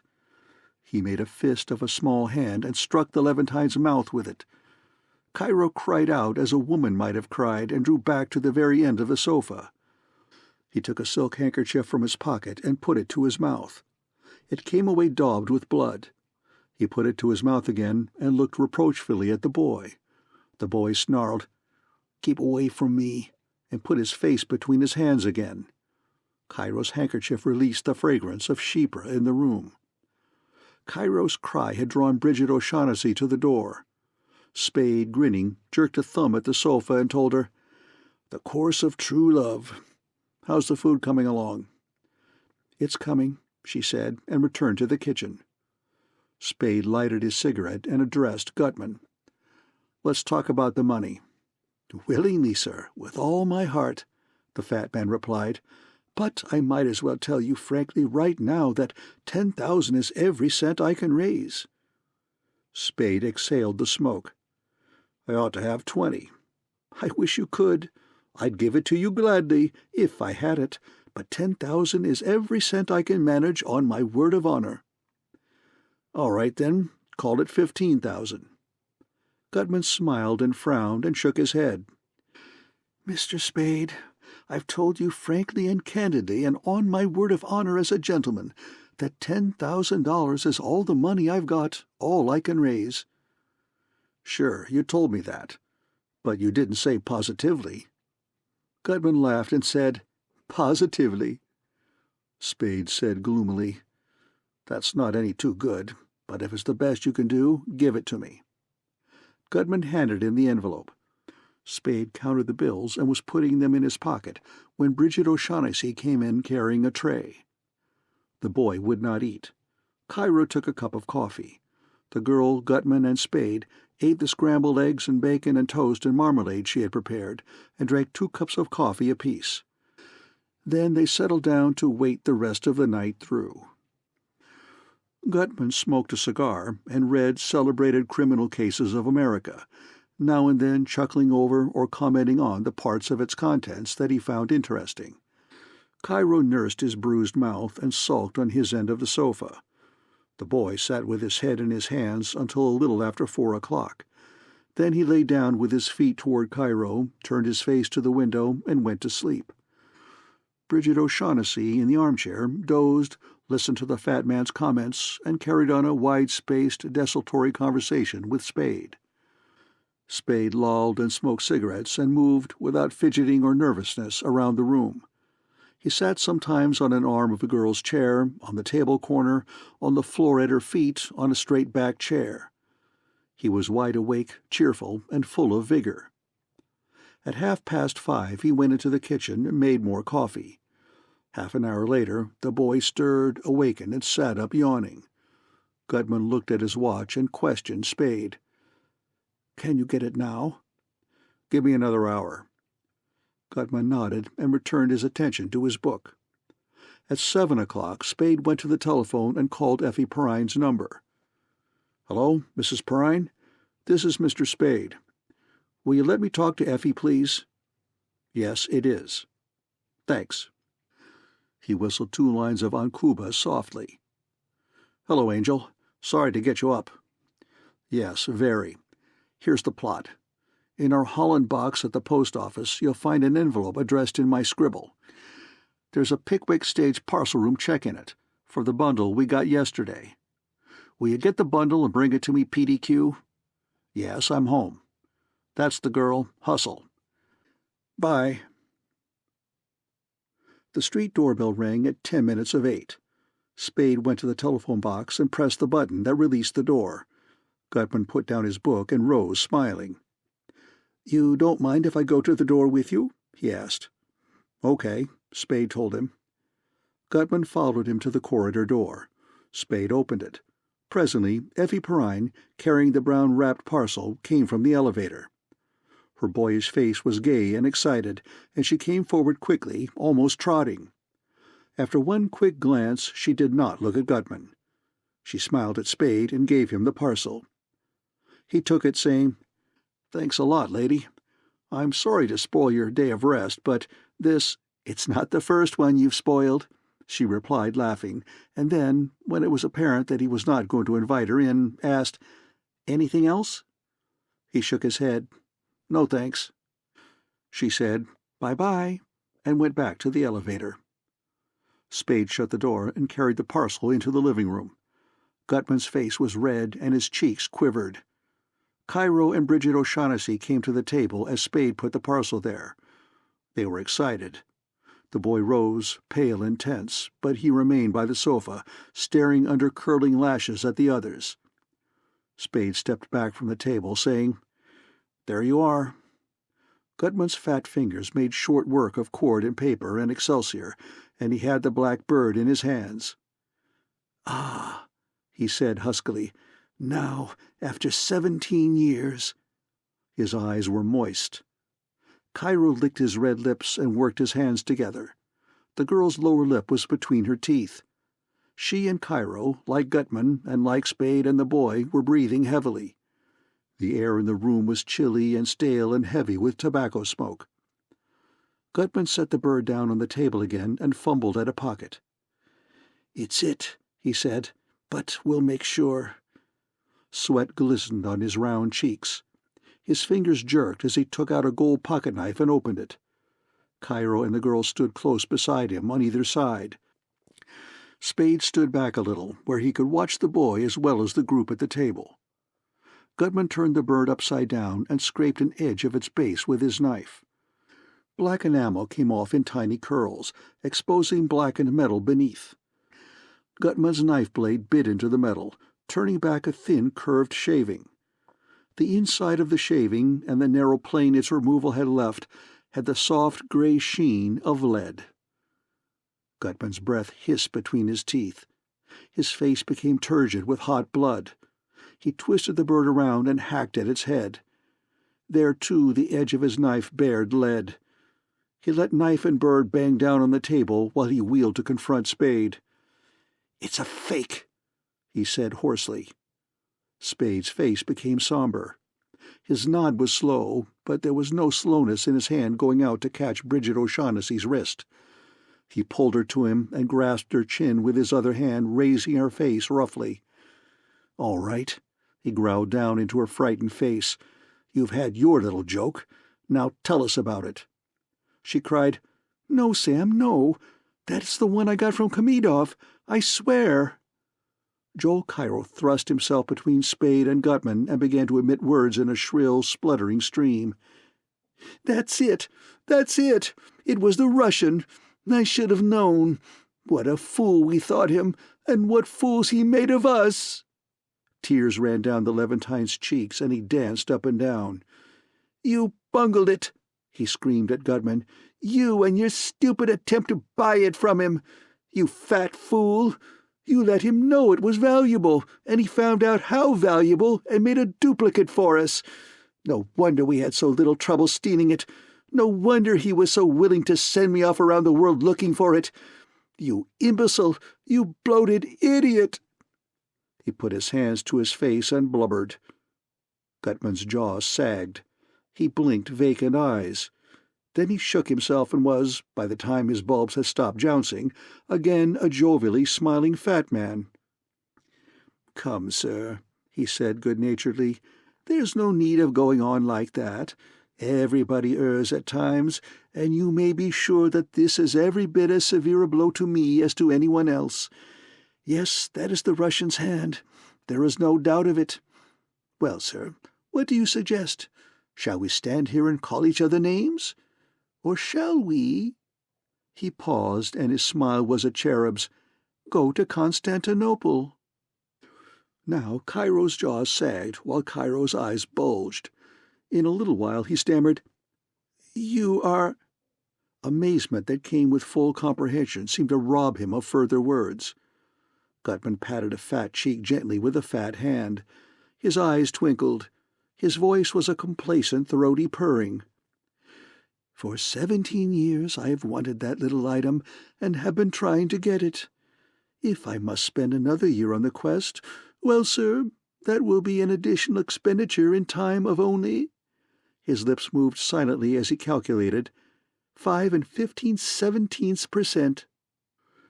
The Levantine giggled and cried, "I go with you." Spade suddenly released the girl's wrist and looked around the room. The boy was not there. Spade went into the passageway. The corridor door was open. Spade made a dissatisfied mouth, shut the door, and returned to the living room. He leaned against the door frame and looked at Gutman. He looked at him for a long time, sourly. Then he spoke, mimicking the fat man's throaty purr. "Well, sir, I must say you're a swell lot of thieves." Gutman chuckled. "We've nothing to boast of, and that's a fact, sir," he said. "But, well, we're none of us dead yet, and there's not a bit of use of thinking the world's come to an end just because we've run into a little setback." He brought his left hand from behind him and held it out at Spade, pink, smooth, hilly palm up. "I'll have to ask you for that envelope, sir." Spade did not move. His face was wooden. He said, "I held up my end. You got your dingus. It's your hard luck, not mine, that it wasn't what you wanted."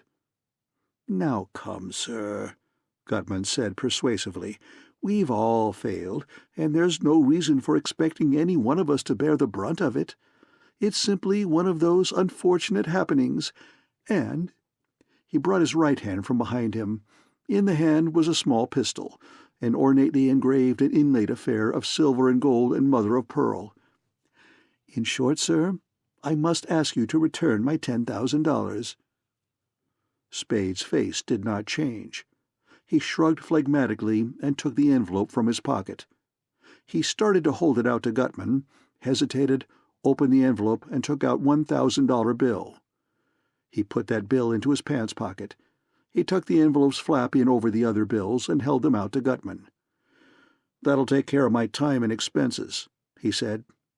Gutman, after a little pause, imitated Spade's shrug and accepted the envelope. He said, "Now, sir, we will say good-bye to you, unless—" the fat puffs around his eyes crinkled. "You care to undertake the Constantinople expedition with us? You don't? Well, sir, frankly, I'd like to have you along. You're a man to my liking, a man of many resources and of nice judgment. Because we know you're a man of nice judgment, we know we can say good-bye with every assurance that you'll hold the details of our little enterprise in confidence. We know we can count on you appreciating the fact that, as the situation now stands, any legal difficulties that come to us in connection with these last few days would likewise and equally come to you and the charming Miss O'Shaughnessy. You're too shrewd not to realize that, sir, I'm sure." "I understand that," Spade replied. "I was sure you would. I'm also sure that, now there's no alternative, you'll somehow manage the police without giving them a fall guy." "I'll make out all right," Spade replied. "I was sure you would. Well, sir, the shortest farewells are the best. Adieu." He made a portly bow. "And to you, Miss O'Shaughnessy, adieu. I leave you the rara avis on the table as a little memento." End of Chapter 19.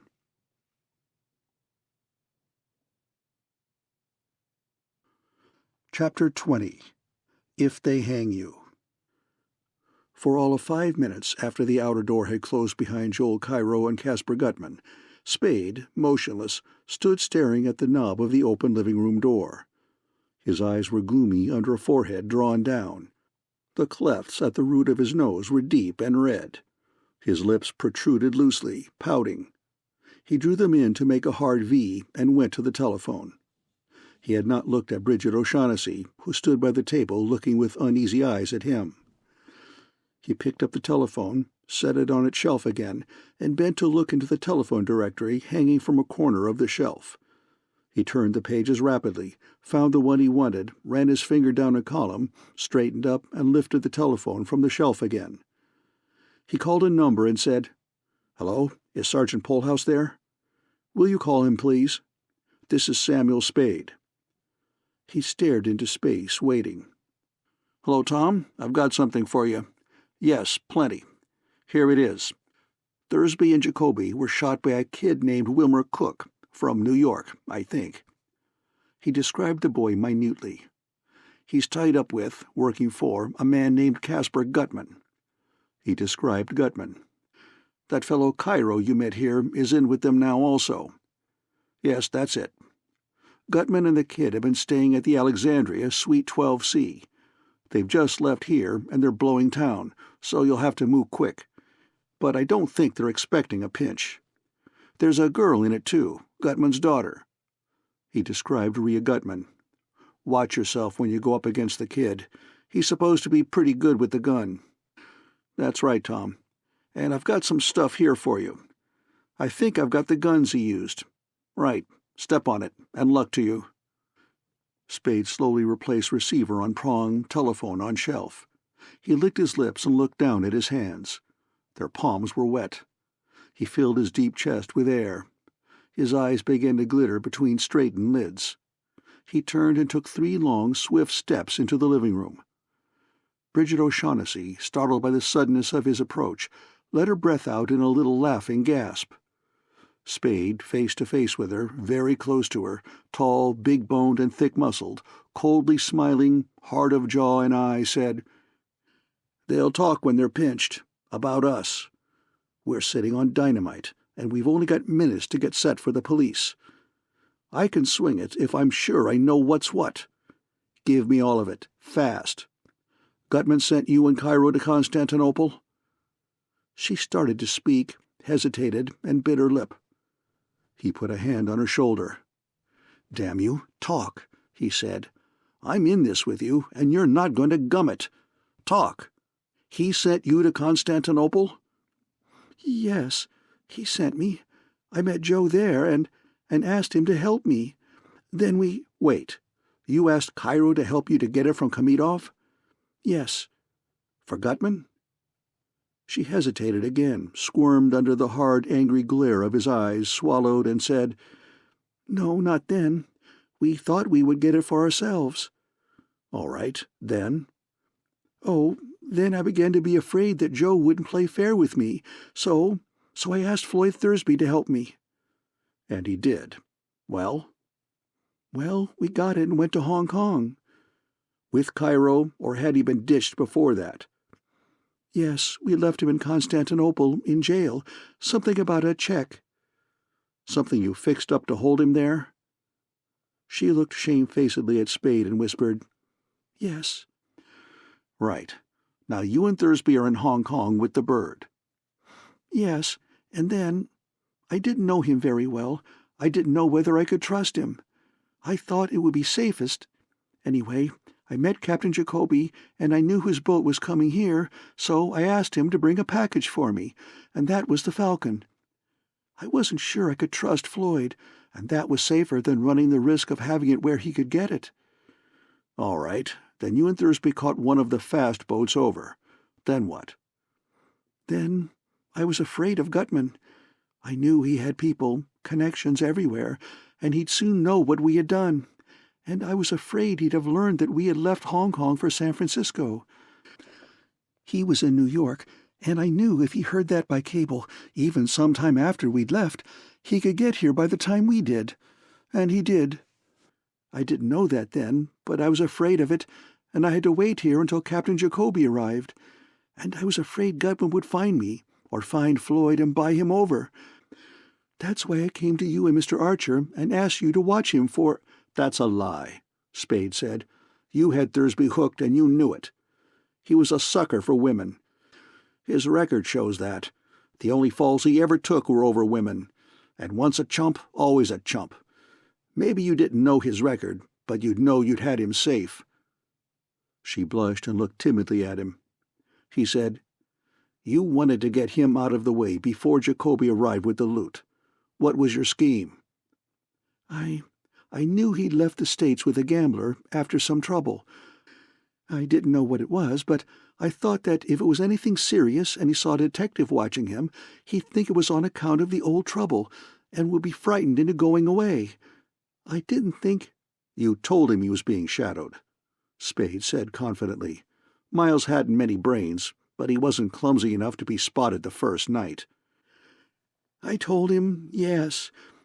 When we went for a walk that night, I pretended to discover Mr. Archer following us and pointed him out to Floyd." She sobbed. "But please believe me, Sam, that I wouldn't have done it if I thought Floyd would kill him. I thought he'd be frightened into leaving the city. I didn't for a minute think he'd shoot him like that." Spade smiled wolfishly with his lips, but not at all with his eyes. He said, "If you thought he wouldn't, you were right." The girl's upraised face held utter astonishment. Spade said, "Thursby didn't shoot him." Incredulity joined the astonishment in the girl's face. Spade said, "Miles hadn't many brains, but he had had too many years' experience as a detective to be caught like that by a man he was shadowing. Up a blind alley, with his gun tucked away on his hip? Not a chance. He was as dumb as any man ought to be, but he wasn't that dumb. The only two ways out of the alley could have been watched from the edge of Bush Street over the tunnel. You told us Thursby was a bad actor. He couldn't have tricked Miles into the alley like that, and he couldn't have driven him in. He was dumb, but not dumb enough for that." He ran his tongue across the inside of his lips and smiled affectionately at the girl. He said, "But he'd have gone up there with you, Angel, if he was sure nobody else was up there. You were his client, so he would have had no reason for not dropping the shadow on your say-so, and if you had caught up with him and asked him to go up there, he'd have gone. He was just dumb enough for that. He'd have licked his lips and looked you up and down and gone. And then you could have stood as close to him as you liked in the dark and put a hole through him with the gun you had got from Thursby that evening." Bridget O'Shaughnessy shrank back from him until the edge of the table stopped her.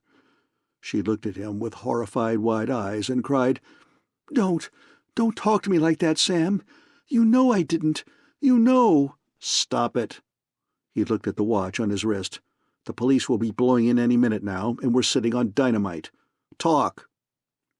She put the back of a hand to her forehead.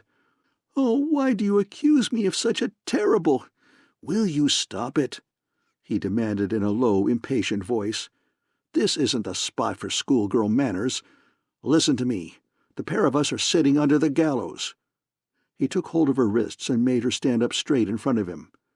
"Talk." I...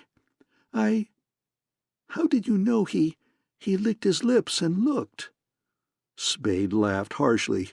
"I knew Miles, but never mind that. Why did you shoot him?" She twisted her wrists out of Spade's fingers and put her hands up around the back of his neck, pulling his head down until his mouth all but touched hers. Her body was flat against his from knees to chest. He put his arms around her, holding her tight to him. Her dark lashed lids were half down over velvety blue eyes. Her voice was hushed, throaty. "I didn't mean to, at first. I didn't really. I meant what I told you, but when I saw Floyd couldn't be frightened, Spade shook her roughly. He said, "That's a lie. You asked Miles and me to handle it ourselves. You wanted to be sure the shadower was somebody you knew and who knew you, so they'd go with you. You got the gun from Thursby that day, that night. You had already rented the apartment at the Coronet. You had trunks there and none at the hotel, and when I looked the apartment over, I found a rent receipt dated 5 or 6 days before the time you told me you had moved in." She swallowed with difficulty, and her voice was humble. "Yes, that's a lie, Sam. I did mean to, if Floyd... I can't look at you and tell you this, Sam." She pulled his head farther down until her cheek was against his cheek, her mouth by his ear, and whispered, "I knew Floyd wouldn't be easily frightened, but I thought that if he knew somebody was shadowing him, either he'd... Oh, I can't say it, Sam." She clung to him, sobbing. Spade said, "You thought Floyd would tackle him, and one or the other would be killed. If Thursby was the one, then you were rid of him. If Miles was, then you could see that Thursby was caught if he didn't go away then, and you'd be through with him. That it?" "Something like that." "And when you found that Thursby didn't mean to tackle him, you borrowed the gun from him and did it yourself, right?" "Yes." "And then you thought Thursby would be nailed for the killing." "Yes, and they'd hold him, at least till after Jacoby had come, and I'd had a chance to get the Falcon." "And you didn't know then, you didn't even suspect, that Gutman was here hunting for you, or you wouldn't have wanted to shake your gunman. You knew Gutman was here when you learned Thursby had been shot. Then you knew you needed another protector, so you came back to me, right?" "Yes, but, oh, sweetheart, it wasn't only that. I would have come back to you sooner or later. From the first instant I saw you, I knew." Spade said tenderly, "You're an angel. Well, if you get a good break, you'll be out of San Quentin in 20 years, and you can come back to me then." She took her cheek away from his, drawing her head far back to stare up at him without comprehension. He was pale. He said tenderly, "I hope they don't hang you, precious, by that sweet neck." He slid his hands up to caress her throat. In an instant she was out of his arms, back against the table, crouching, both hands spread over her throat. Her face was wild-eyed, haggard. Her dry mouth opened and closed. She said in a small, parched voice, "You're not—" She could not get more words out. Spade's face was yellow-white now. His mouth smiled, and there were smile wrinkles around his glittering eyes. His voice was soft, gentle. He said, "I'm going to send you over. The chances are you'll get off with life. That means you'll be out again in 20 years. You're an angel. I'll be waiting for you." He cleared his throat. "If they hang you, I'll always remember you." She dropped her hands and stood erect. Her face became smooth and untroubled, except for the faintest of dubious glints in her eyes. She smiled back at him gently. "Don't, Sam. Don't say that, even in fun. Oh, you frightened me for a moment. I really thought you know, you do such wild and unpredictable things that—" She broke off, thrust her face forward, and stared deep into his eyes.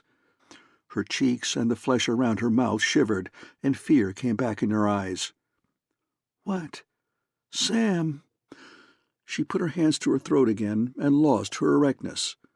Spade laughed. His yellow-white face was damp with sweat, and though he held his smile, he could not keep softness in his voice. He croaked, "Don't be silly. You're taking the fall. One of us has got to take it, after the talking Gutman and Cairo will do. They'd hang me, sure. You're likely to get a better break. Well?" But Sam, you can't. After what we've been to each other, you can't—" "Like hell I can't." She took a long, trembling breath. "You've been playing with me? Only pretending you cared? You didn't at all? You don't love me?" "I think I do," Spade said. "What of it?" The muscles holding his smile in place stood out like whales. "I'm not Thursby. I'm not Jacoby. I won't play the sap for you." "That is not just," she cried. Tears glistened in her eyes. "It's unfair. It's contemptible of you. You know it was not that. You can't say that." "Like hell I can't," Spade said. "You came into my bed to stop me from asking questions. You led me out for Gutman and Cairo yesterday with that phony call for help. Last night you came here with them and waited for me outside and came in with me. You were in my arms when the trap was sprung, so that I couldn't have gone for a gun if I'd had one on me, and couldn't have made a fight of it until too late if I had wanted to. And if they didn't take you away with them, it was only because Gutman's got too much sense to trust you, except for short periods when he has to, and because he thought I'd play the sap for you, and not wanting to do anything to hurt you, I couldn't do anything to hurt him." Bridget O'Shaughnessy blinked her tears away. She took a step toward him and stood there looking him in the eyes, straight and proud.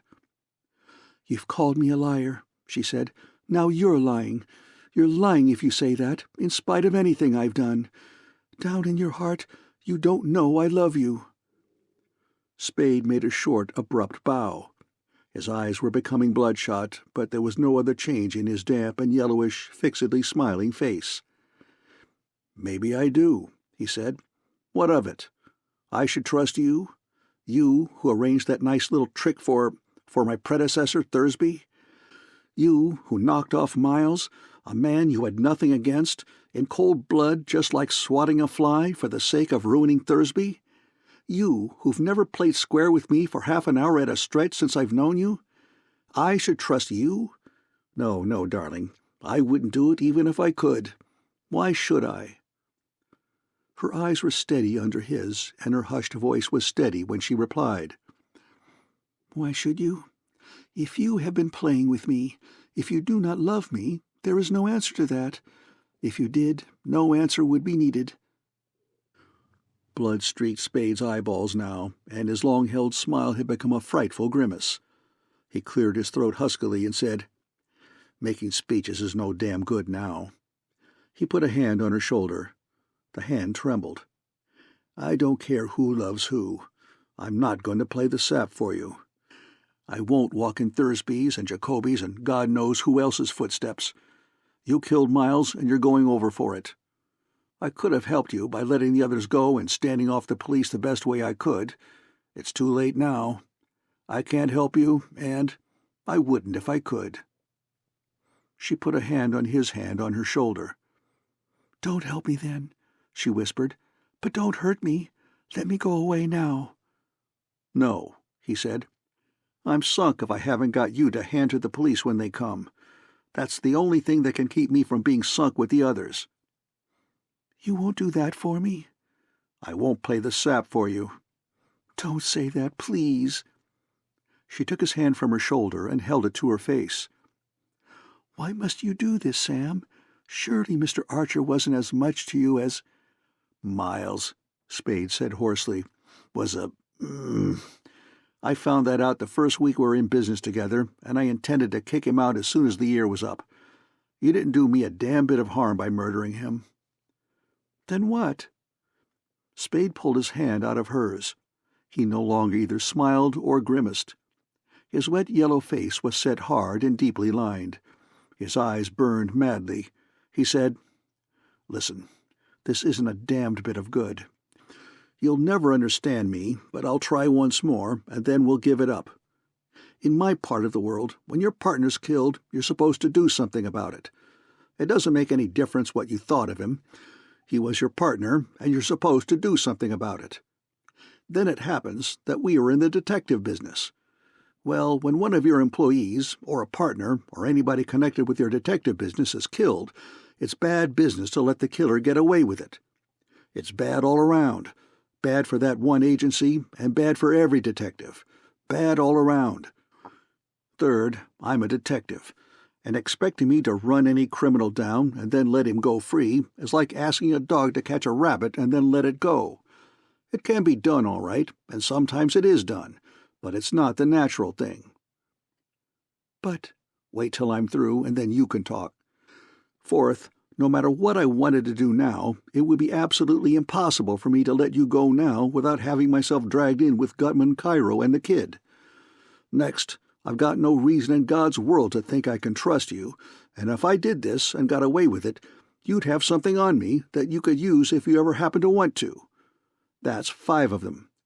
The 6th would be that, since I'd also have something on you, I couldn't be sure you wouldn't decide to shoot holes in me some day.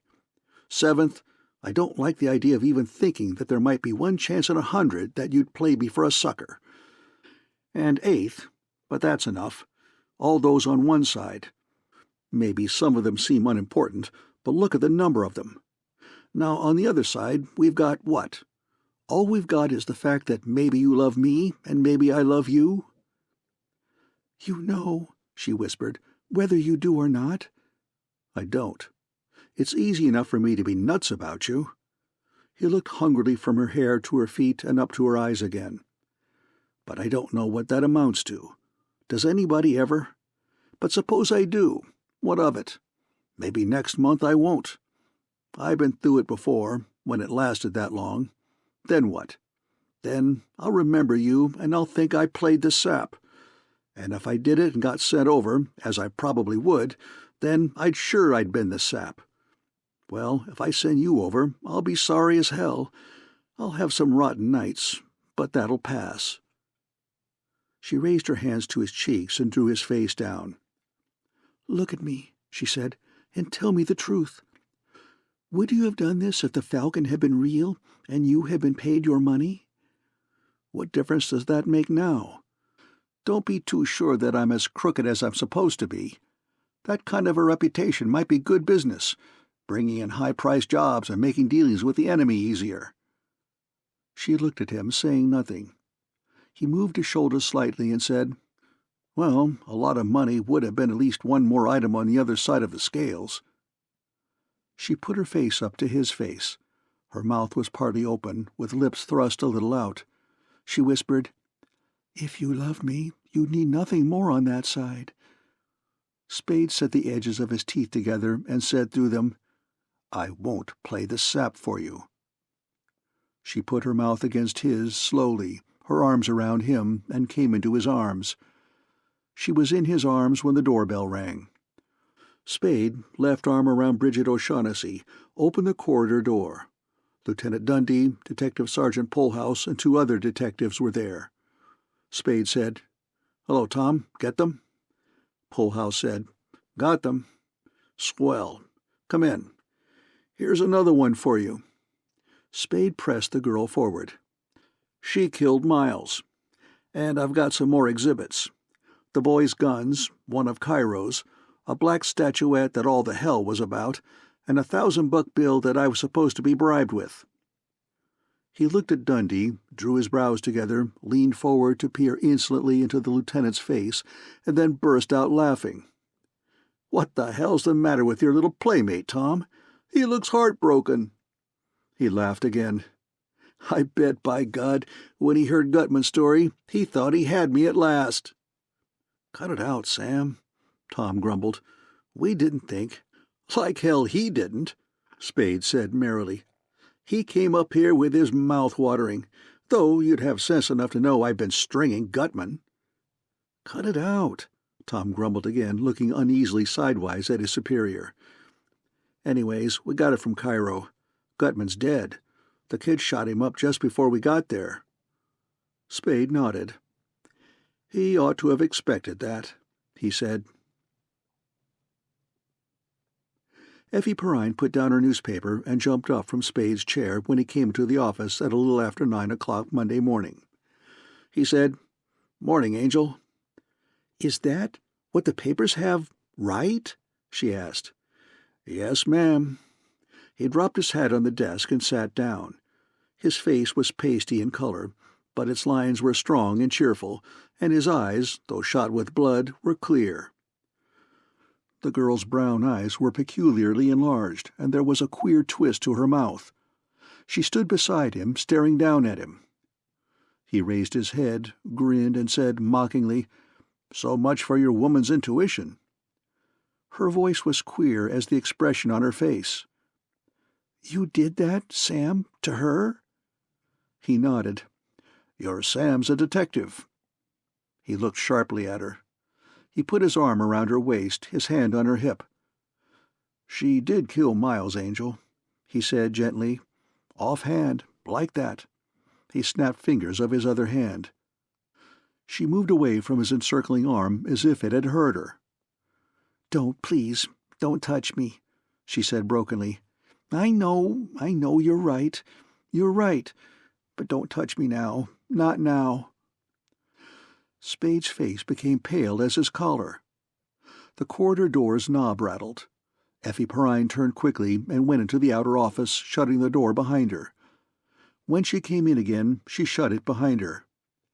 She said in a small, flat voice, "Iva is here." Spade, looking down at his desk, nodded almost imperceptibly. "Yes," he said, and shivered.